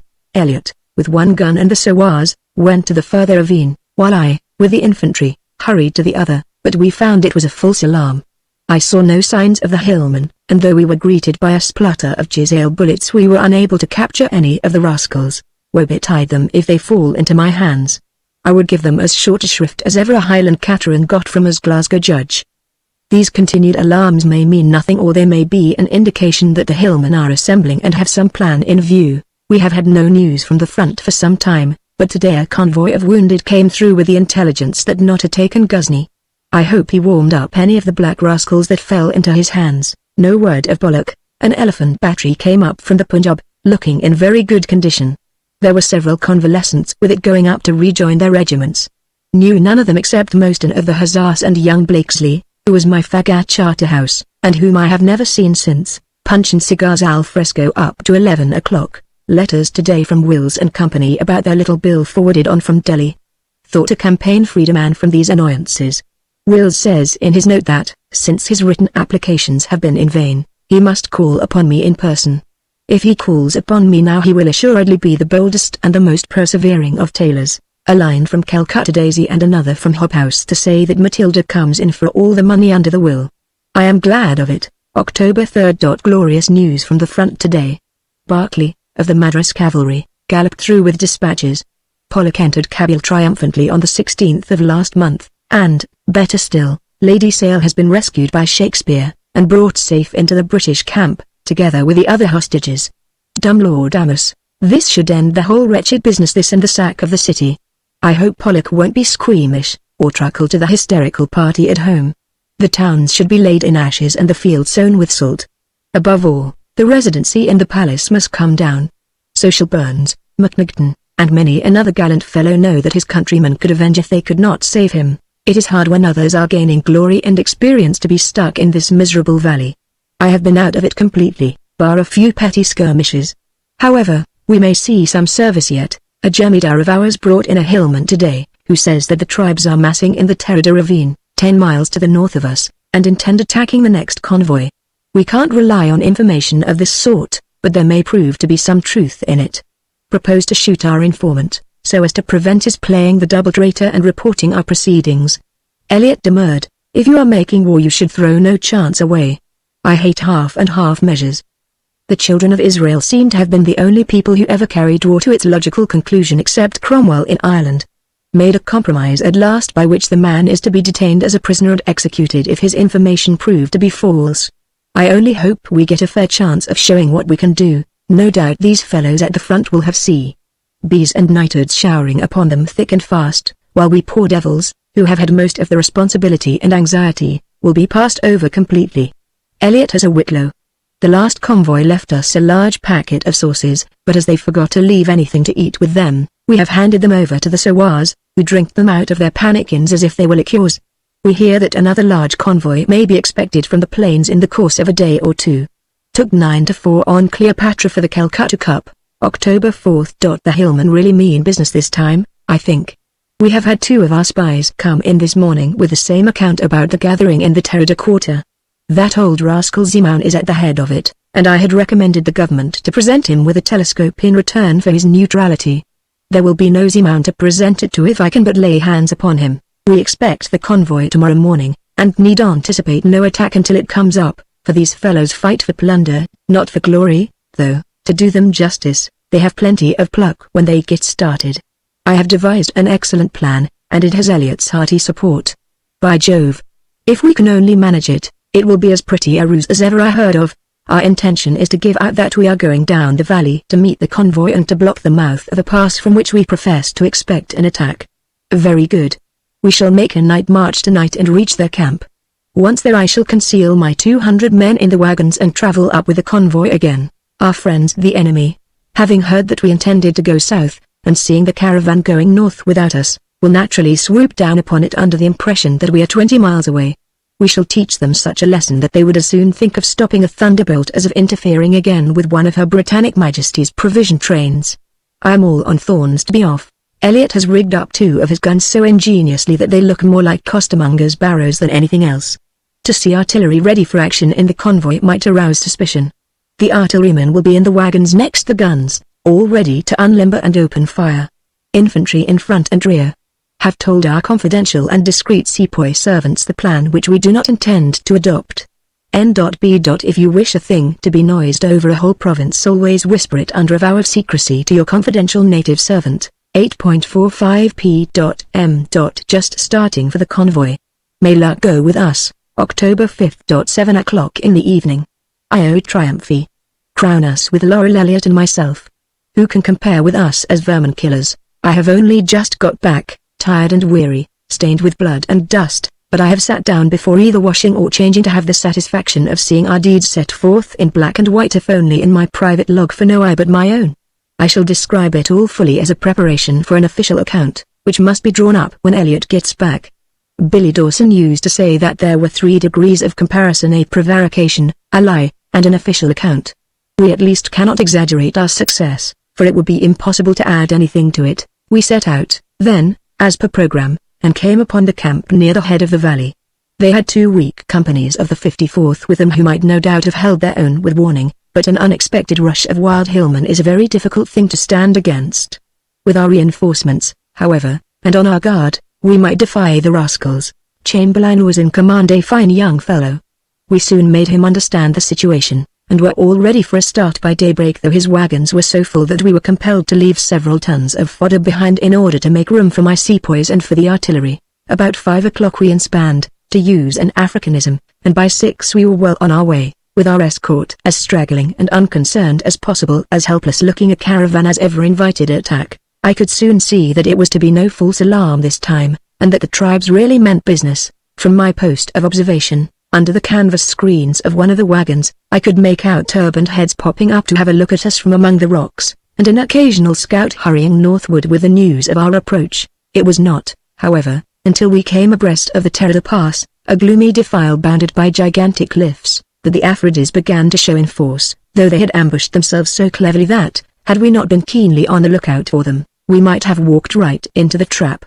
As it was, the convoy halted, upon which the hillmen, seeing that they were observed, opened a heavy but ill-directed fire upon us. I had asked Chamberlain to throw out his men in skirmishing order, and to give them directions to retreat slowly upon the wagons so as to draw the Afridis on. The ruse succeeded to perfection, as the redcoats steadily retired, keeping behind cover as much as possible. The enemy followed them up with yells of exultation, springing from rock to rock, waving their jezails in the air, and howling like a pack of demons, with their black, contorted, mocking faces, their fierce gestures, and their fluttering garments. They would have made a study for any painter who wished to portray Milton's conception of the army of the damned. From every side they pressed in until, seeing, as they thought, nothing between them and victory, they left the shelter of the rocks and came rushing down, a furious, howling throng, with the green banner of the Prophet in their van. Now was our chance, and gloriously we utilized it. From every cranny and slit of the wagons came a blaze of fire, every shot of which told among the close-packed mob. 2 or 3 score rolled over like rabbits, and the rest reeled for a moment, and then, with their chiefs at their head, came on again in a magnificent rush. It was useless, however, for undisciplined men to attempt to face such a well-directed fire. The leaders were bowled over, and the others, after hesitating for a few moments, turned and made for the rocks. It was our turn now to assume the offensive. The guns were unlimbered and grape poured into them, while our little infantry force advanced at the double, shooting and stabbing all whom they overtook. Never had I known the tide of battle turn so rapidly and so decisively. The sullen retreat became a flight, and the flight a panic-stricken rout, until there was nothing left of the tribesmen except a scattered, demoralized rabble flying wildly to their native fastnesses for shelter and protection. I was by no means inclined to let them off cheaply now that I had them in my power. On the contrary, I determined to teach them such a lesson that the sight of a single scarlet uniform would in future be a passport in itself. We followed hard upon the track of the fugitives and entered the Terror defile at their very heels.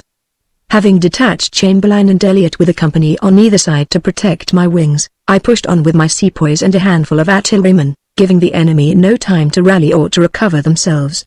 We were so handicapped, however, by our stiff European uniforms and by our want of practice in climbing, that we should have been unable to overtake any of the mountaineers had it not been for a fortunate accident. There is a smaller ravine which opens into the main pass, and in their hurry and confusion some of the fugitives rushed down this. I saw 60 or 70 of them turn down, but I should have passed them by and continued in pursuit of the main body had not one of my scouts come rustling up to inform me that the smaller ravine was a cul-de-sac, and that the Afridis who had gone up it had no possible means of getting out again except by cutting their way through our ranks. Here was an opportunity of striking terror into the tribes.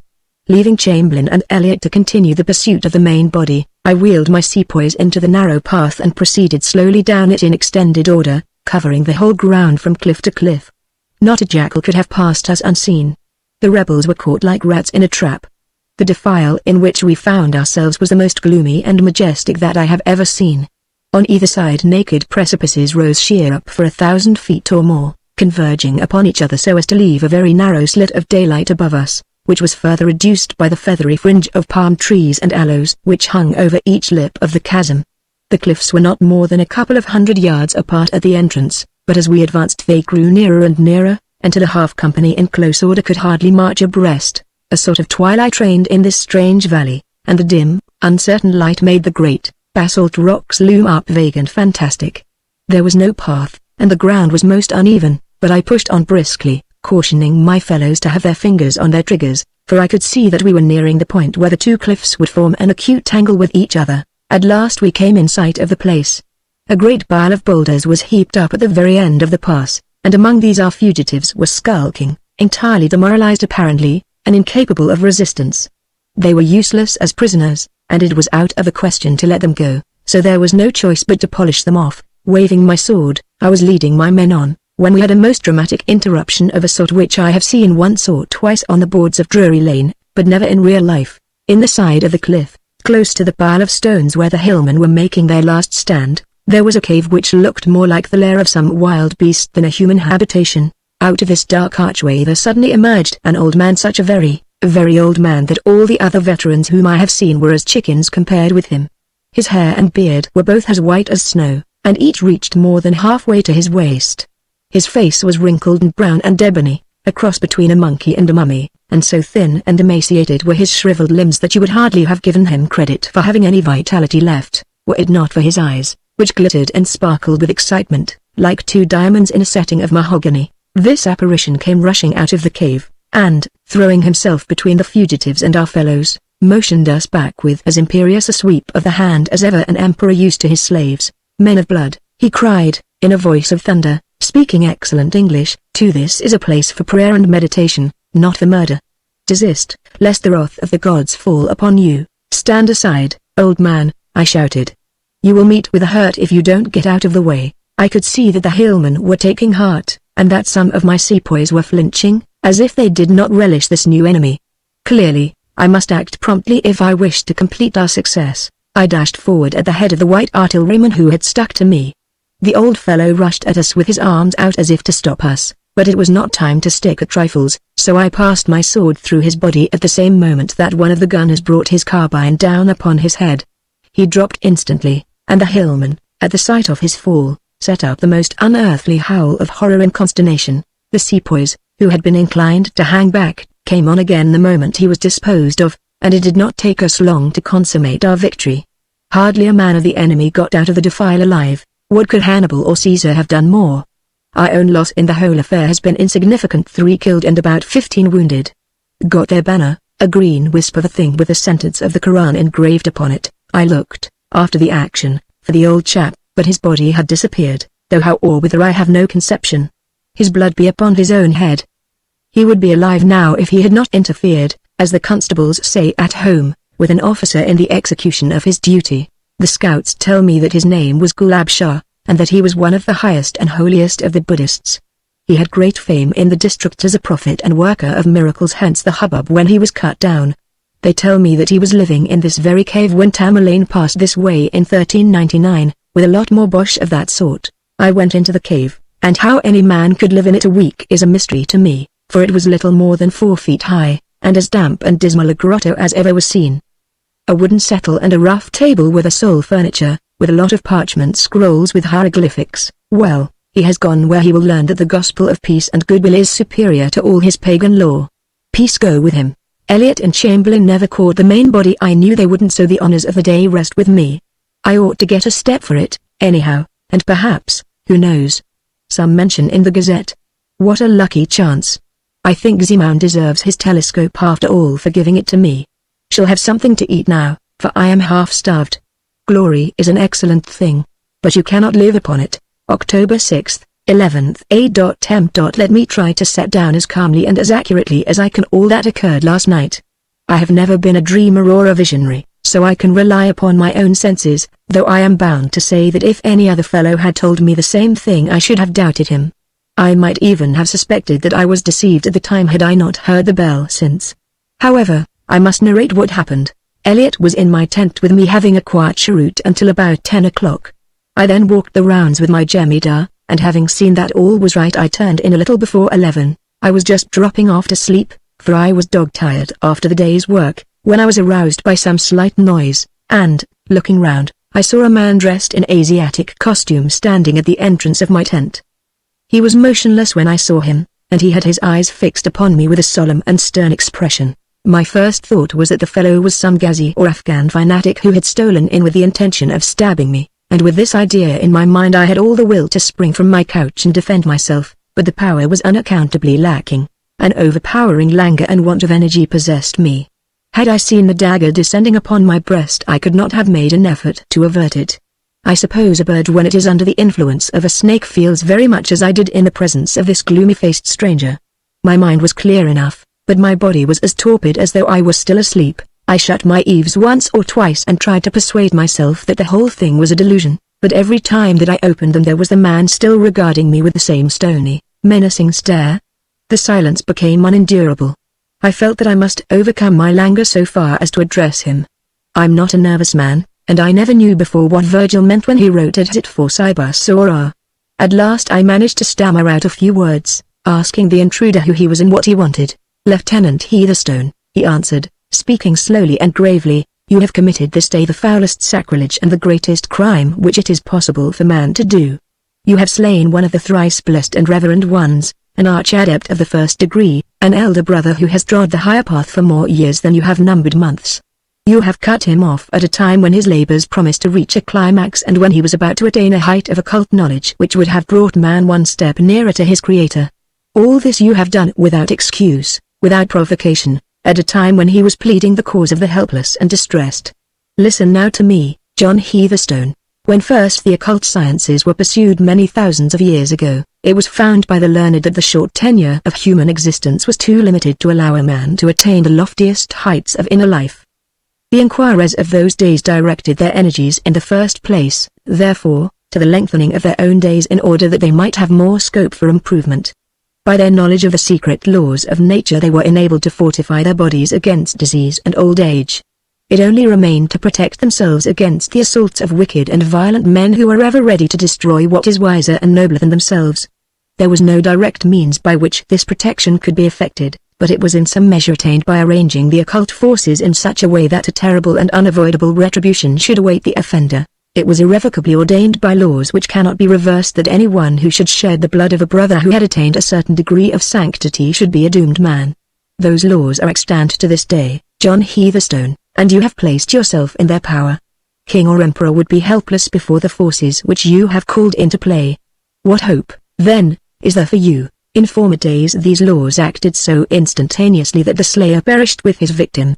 It was judged afterwards that this prompt retribution prevented the offender from having time to realize the enormity of his offense. It was therefore ordained that in all such cases the retribution should be left in the hands of the chelas, or immediate disciples of the holy man, with power to extend or shorten it to their will, exacting it either at the time or at any future anniversary of the day when the crime was committed. Why punishment should come on those days only it does not concern you to know.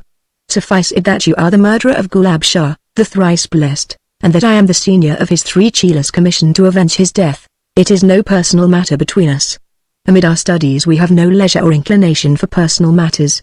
It is an immutable law, and it is as impossible for us to relax it as it is for you to escape from it. Sooner or later we shall come to you and claim your life in atonement for the one which you have taken. The same fate shall be meted out to the wretched soldier, Smith, who, though less guilty than yourself, has incurred the same penalty by raising his sacrilegious hand against the chosen of Buddha.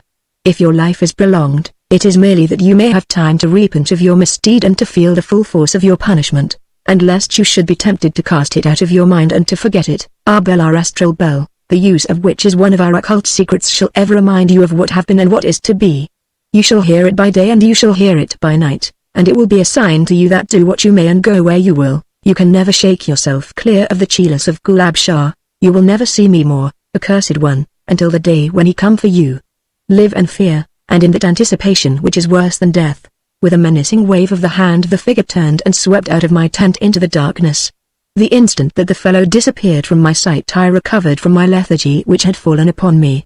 Springing to my feet, I rushed to the opening and looked out. A sepoy sentry was standing leaning upon his musket, a few paces off. "You dog," I said in Hindustani. "What do you mean by letting people disturb me in this way?" The man stared at me in amazement. "Has anyone disturbed the Sahib?" he asked. "This instant, this moment. You must have seen him pass out of my tent. Surely the Burra Sahib is mistaken," the man answered, respectfully but firmly. "I have been here for an hour, and no one has passed from the tent." Puzzled and disconcerted, I was sitting by the side of my couch wondering whether the whole thing were a delusion, brought on by the nervous excitement of our skirmish, when a new marvel overtook me. From over my head there suddenly sounded a sharp, tinkling sound, like that produced by an empty glass when flipped by the nail, only louder and more intense. I looked up, but nothing was to be seen. I examined the whole interior of the tent carefully, but without discovering any cause for the strange sound. At last, worn out with fatigue, I gave the mystery up, and throwing myself on the couch was soon fast asleep. When I awoke this morning I was inclined to put the whole of my yesternight's experiences down to imagination, but I was soon disabused of the idea, for I had hardly risen before the same strange sound was repeated in my very ear as loudly, and to all appearance as causelessly, as before. What it is or where it comes from I cannot conceive. I have not heard it since. Can the fellow's threats have something in them and this be the warning bell of which he spoke? Surely it is impossible. Yet his manner was indescribably impressive. I have tried to set down what he said as accurately as I can, but I fear I have omitted a good deal. What is to be the end of this strange affair? I must go in for a course of religion and holy water. Not a word to Chamberlain or Elliot. They tell me I am looking like a ghost this morning. _evening_. Have managed to compare notes with Gunner Rufus Smith of the artillery, who knocked the old fellow over with the butt of his gun. His experience has been the same as mine. He has heard the sound, too. What is the meaning of it all? My brain is in a whirl. October 10th, 4 days later. God help us. This last laconic entry terminated the journal. It seemed to me that, coming as it did after 4 days' complete silence, it told a clearer tale of shaken nerve and a broken spirit than could any more elaborate narrative. Pinned on to the journal was a supplementary statement which had evidently been recently added by the General. From that day to this, it said, I have had no night or day free from the intrusion of that dreadful sound with its accompanying train of thought.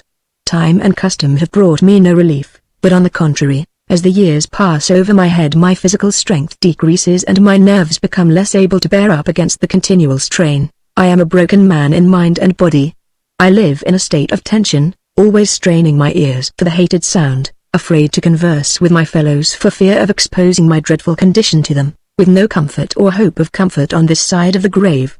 I should be willing, heaven knows, to die, and yet as each 5th of October comes round, I am prostrated with fear because I do not know what strange and terrible experience may be in store for me. 40 years have passed since I slew Gulab Shah, and 40 times I have gone through all the horrors of death, without attaining the blessed peace which lies beyond. I have no means of knowing in what shape my fate will come upon me. I have immured myself in this lonely country, and surrounded myself with barriers, because in my weaker moments my instincts urge me to take some steps for self-protection, but I know well in my heart how futile it all is.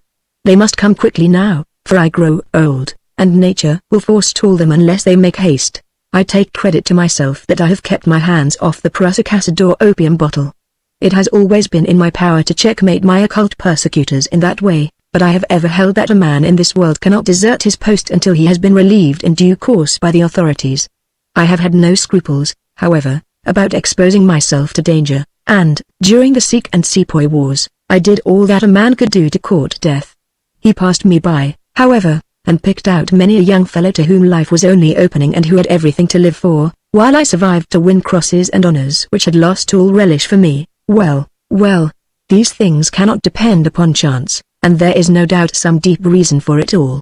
One compensation Providence has made me in the shape of a true and faithful wife, to whom I told my dreadful secret before the wedding, and who nobly consented to share my lot. She has lifted half the burden from my shoulders, but with the effect, poor soul, of crushing her own life beneath its weight. My children, too, have been a comfort to me. Mordaunt knows all, or nearly all. Gabriel we have endeavored to keep in the dark, though we cannot prevent her from knowing that there is something amiss. I should like this statement to be shown to Dr. John Easterling, of Stranraer. He heard on one occasion this haunting sound. My sad experience may show him that I spoke truth when I said that there was much knowledge in the world which has never found its way to England. J. B. Heatherstone. It was going on for dawn by the time that I had finished this extraordinary narrative, to which my sister and Mordaunt Heatherstone listened with the most absorbed attention. Already we could see through the window that the stars had begun to fade and a grey light to appear in the east. The crofter who owned the lurcher dog lived a couple of miles off, so it was time for us to be on foot. Leaving Esther to tell my father the story in such fashion as she might, we thrust some food in our pockets and set off upon our solemn and eventful errand. Chapter 16 At the Hall of Cree. It was dark enough when we started to make it no easy matter to find our way across the moors, but as we advanced it grew lighter and lighter, until by the time we reached Fullerton's cabin it was broad daylight. Early as it was, he was up and about, for the Wigtown peasants are an early rising race. We explained our mission to him in as few words as possible, and having made his bargain what Scott ever neglected that preliminary question mark he agreed not only to let us have the use of his dog but to come with us himself. Mordaunt, in his desire for privacy, would have demurred at this arrangement, but I pointed out to him that we had no idea what was in store for us, and the addition of a strong, able-bodied man to our party might prove to be of the utmost consequence. Again, the dog was less likely to give us trouble if we had its master to control it. My arguments carried the day, and the biped accompanied us as well as his four-footed companion. There was some little similarity between the two, for the man was a tosy-headed fellow with a great mop of yellow hair and a straggling beard, while the dog was of the long-haired, unkempt breed looking like an animated bundle of oakum. All our way to the hall its owner kept retailing instances of the creature's sagacity and powers of scent, which, according to his account, were little less than miraculous. His anecdotes had a poor audience, I fear, for my mind was filled with the strange story which I had been reading, while Mordaunt strode on with wild eyes and feverish cheeks, without a thought for anything but the problem which we had to solve. Again and again as we topped an eminence I saw him look eagerly round him in the faint hope of seeing some trace of the absentee, but over the whole expanse of moorland there was no sign of movement or of life. All was dead and silent and deserted. Our visit to the hall was a very brief one, for every minute now was of importance. Mordaunt rushed in and emerged with an old coat of his father's, which he handed to Fullerton, who held it out to the dog.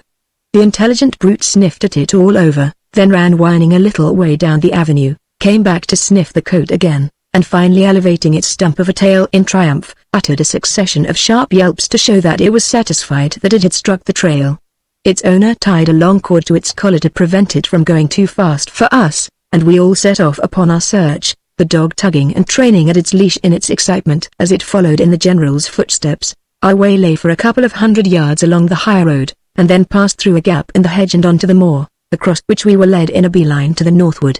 The sun had by this time risen above the horizon, and the whole countryside looked so fresh and sweet, from the blue, sparkling sea to the purple mountains, that it was difficult to realize how weird and uncanny was the enterprise upon which we were engaged. The scent must have lain strongly upon the ground, for the dog never hesitated nor stopped, dragging its master along at a pace which rendered conversation impossible. At one place, in crossing a small stream, we seemed to get off the trail for a few minutes, but our keen-nosed ally soon picked it up on the other side and followed it over the trackless moor, whining and yelping all the time in its eagerness. Had we not all three been fleet of foot and long of wind, we could not have persisted in the continuous, rapid journey over the roughest of ground, with the heather often well nigh up to our waists. For my own part, I have no idea now, looking back, what goal it was which I expected to reach at the end of our pursuit. I can remember that my mind was full of the vaguest and the most varying speculations. Could it be that the three Buddhists had a craft in readiness off the coast, and had embarked with their prisoners for the east? The direction of their tracks seemed at first to favor this supposition, for it lay in the line of the upper end of the bay, but it ended by branching off and striking directly inland. Clearly the ocean was not to be our terminus. By 10 o'clock we had walked close upon 12 miles, and were compelled to call a halt for a few minutes to recover our breath. For the last mile or two we had been breasting the long, wearying slope of the Wigtown Hills. From the summit of this range, which is nowhere more than 1,000 feet in height, we could see, looking northward, such a scene of bleakness and desolation as can hardly be matched in any country. Right away to the horizon stretched a broad expanse of mud and of water, mingled and mixed together in the wildest chaos, like a portion of some world in the process of formation. Here and there on the dun-colored surface of this great marsh there had burst out patches of sickly yellow reeds and of livid, greenish scum, which only served to heighten and intensify the gloomy effect of the dull, melancholy expanse. On the side nearest to us some abandoned peat cuttings showed that ubiquitous man had been at work there, but beyond these few petty scars there was no sign anywhere of human life. Not even a crow nor a seagull flapped its way over that hideous desert. This is the great bog of Cree. It is a saltwater marsh formed by an inroad of the sea, and so intersected is it with dangerous swamps and treacherous pitfalls of liquid mud, that no man would venture through it unless he had the guidance of one of the few peasants who retained the secret of its paths. As we approached the fringe of rushes which marked its border, a foul, dank smell rose up from the stagnant wilderness, as from impure water and decaying vegetation, an earthy, noisome smell which poisoned the fresh upland air. So forbidding and gloomy was the aspect of the place that our stout crofter hesitated, and it was all that we could do to persuade him to proceed. Our lurcher, however, not being subject to the delicate impressions of our higher organization, still ran yelping along with its nose on the ground and every fiber of its body quivering with excitement and eagerness. There was no difficulty about picking our way through the morass, for wherever the five could go we three could follow. If we could have had any doubts as to our dog's guidance they would all have been removed now, for in the soft, black, oozing soil we could distinctly trace the tracks of the whole party. From these we could see that they had walked abreast, and, furthermore, that each was about equidistant from the other. Clearly, then, no physical force had been used in taking the general and his companion along. The compulsion had been psychical and not material. Once within the swamp, we had to be careful not to deviate from the narrow track, which offered a firm foothold. On each side lay shallow sheets of stagnant water overlying a treacherous bottom of semi-fluid mud, which rose above the surface here and there in moist, sweltering banks, mottled over with occasional patches of unhealthy vegetation. Great purple and yellow fungi had broken out in a dense eruption, as though nature were afflicted with a foul disease, which manifested itself by this crop of plague spots. Here and the dark, crab-like creatures scuttled across our path, and hideous, flesh-colored worms wriggled and writhed amid the sickly reeds. Swarms of buzzing, piping insects rose up at every step and formed a dense cloud around our heads, settling on our hands and faces and inoculating us with their filthy venom. Never had I ventured into so pestilent and forbidding a place. Mordaunt Heatherstone strode on, however, with a set purpose upon his swarthy brow, and we could but follow him, determined to stand by him to the end of the adventure. As we advanced, the path grew narrower and narrower until, as we saw by the tracks, our predecessors had been compelled to walk in single file. Fullerton was leading us with the dog, Mordaunt behind him, while I brought up the rear. The peasant had been sulky and surly for a little time back, hardly answering when spoken to, but he now stopped short and positively refused to go a step farther. "It's no canny," he said, "besides I ken where it will lead us to." "Where, then?" I asked. "Tie the Hollow Cree," he answered. "It's no far fra here, I'm thinking." "The Hole of Cree. What is that, then?" "It's a great, muckle hole in the ground that gangs a wadoon so deep that nobody could ever reach the bottom.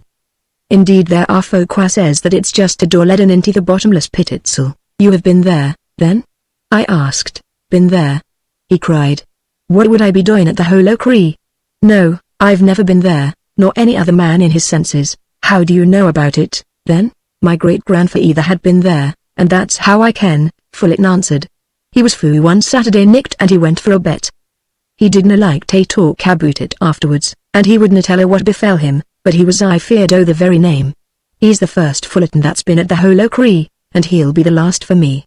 If ye'll take my advice, ye'll just key the matter up and gang name again, for there's na good taby got at this place. We shall go on with you or without you. Mordaunt answered. Let us have your dog and we can pick you up on our way back. Nah, he cried, I'll know he my dog scared wi' bogles, and running down old Nick as if he were a hare. The dog shall bide wi' me, the dog shall go with us, said my companion, with his eyes blazing. We have no time to argue with you. Here's a £5 note. Let us have the dog, or, by heaven, I shall take it by force and throw you in the bog if you hinder us. I could realize the heathenish tone of 40 years ago when I saw the fierce and sudden wrath which lit up the features of his son. Either the bribe or the threat had the desired effect, for the fellow grabbed at the money with one hand while with the other he surrendered the leash which held the lurcher.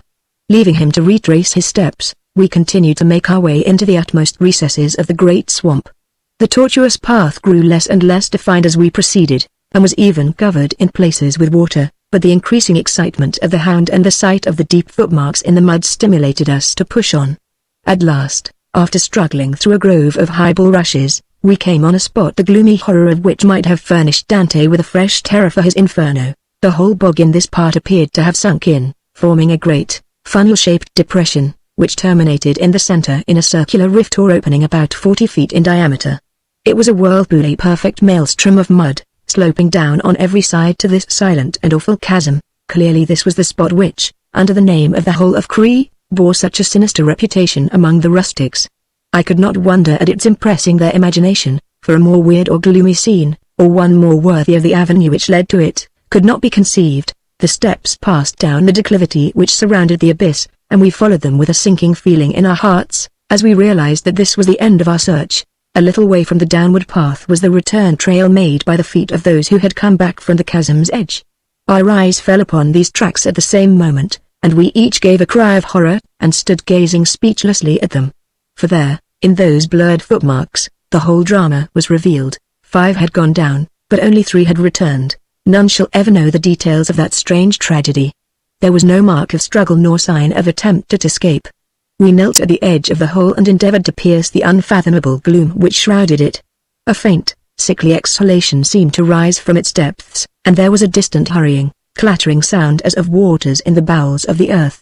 A great stone lay embedded in the mud, and this I hurled over, but we never heard thud or splash to show that it had reached the bottom. As we hung over the noisome chasm, a sound did at last rise to our ears out of its murky depths.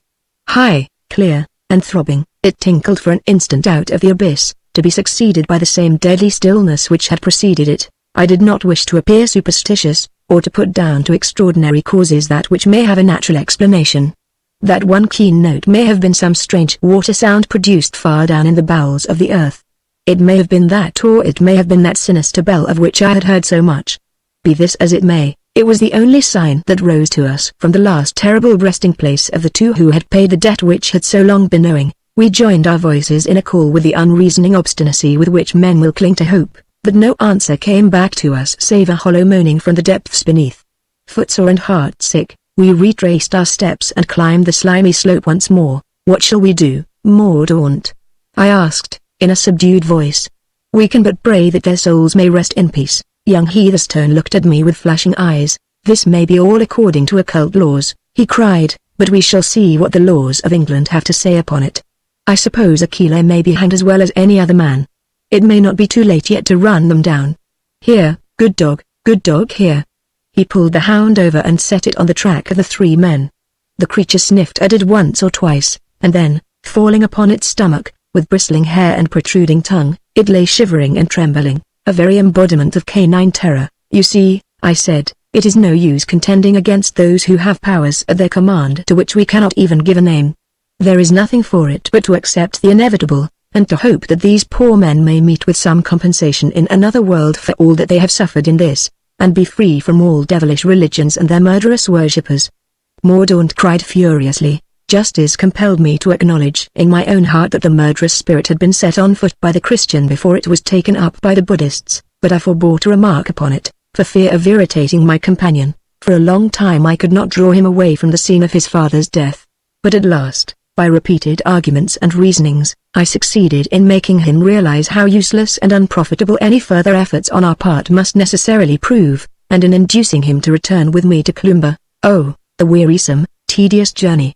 It had seemed long enough when we had some slight flicker of hope, or at least of expectation, before us, but now that our worst fears were fulfilled it appeared interminable. We picked up our peasant guide at the outskirts of the marsh, and having restored his dog we let him find his own way home, without telling him anything of the results of our expedition. We ourselves plodded all day over the moors with heavy feet and heavier hearts until we saw the ill-omened tower of Cloomber, and at last, as the sun was setting, found ourselves once more beneath its roof. There is no need for me to enter into further details, nor to describe the grief which our tidings conveyed to mother and to daughter. Their long expectation of some calamity was not sufficient to prepare them for the terrible reality. For weeks my poor Gabriel hovered between life and death, and though she came round at last, thanks to the nursing of my sister and the professional skill of Dr. John Easterling, she has never to this day entirely recovered her former vigor. Mordaunt, too, suffered much for some time, and it was only after our removal to Edinburgh that he rallied from the shock which he had undergone. As to poor Mrs. Heatherstone, neither medical attention nor change of air can ever have a permanent effect upon her. Slowly and surely, but very placidly, she has declined in health and strength, until it is evident that in a very few weeks at the most she will have rejoined her husband and restored to him the one thing which he must have grudged to leave behind. The Laird of Branksome came home from Italy restored in health, with the result that we were compelled to return once more to Edinburgh. The change was agreeable to us, for recent events had cast a cloud over our country life and had surrounded us with unpleasant associations. Besides, a highly honourable and remunerative appointment in connection with the university library had become vacant, and had, through the kindness of the late Sir Alexander Grant, been offered to my father, who, as may be imagined, lost no time in accepting so congenial a post. In this way we came back to Edinburgh very much more important people than we left it, and with no further reason to be uneasy about the details of housekeeping. But, in truth, the whole household has been dissolved, for I have been married for some months to my dear Gabriel, and Esther is to become Mrs. Heatherstone upon the 23rd of the month. If she makes him as good a wife as his sister has made me, we may both set ourselves down as fortunate men.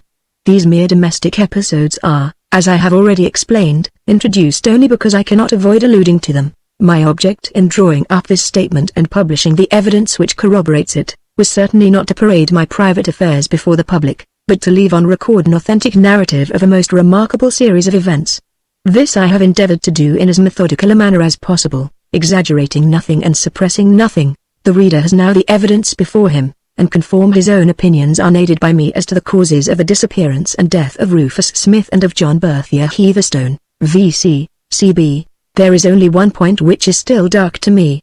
Why the Chelas of Gulabshah should have removed their victims to the desolate hole of Cree instead of taking their lives at Cloomber, is, I confess, a mystery to me. In dealing with occult laws, however, we must allow for our own complete ignorance of the subject.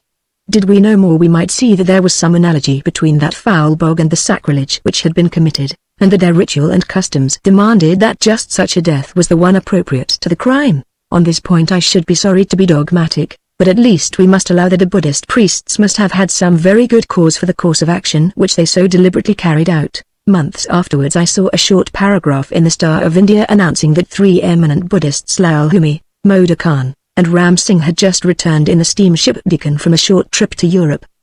The very next item was devoted to an account of the life and services of Major General Heatherstone, who has lately disappeared from his country house in Wigtownshire, and who, there is too much reason to fear, has been drowned. I wonder if by chance there was any other human eye but mine which traced a connection between these paragraphs.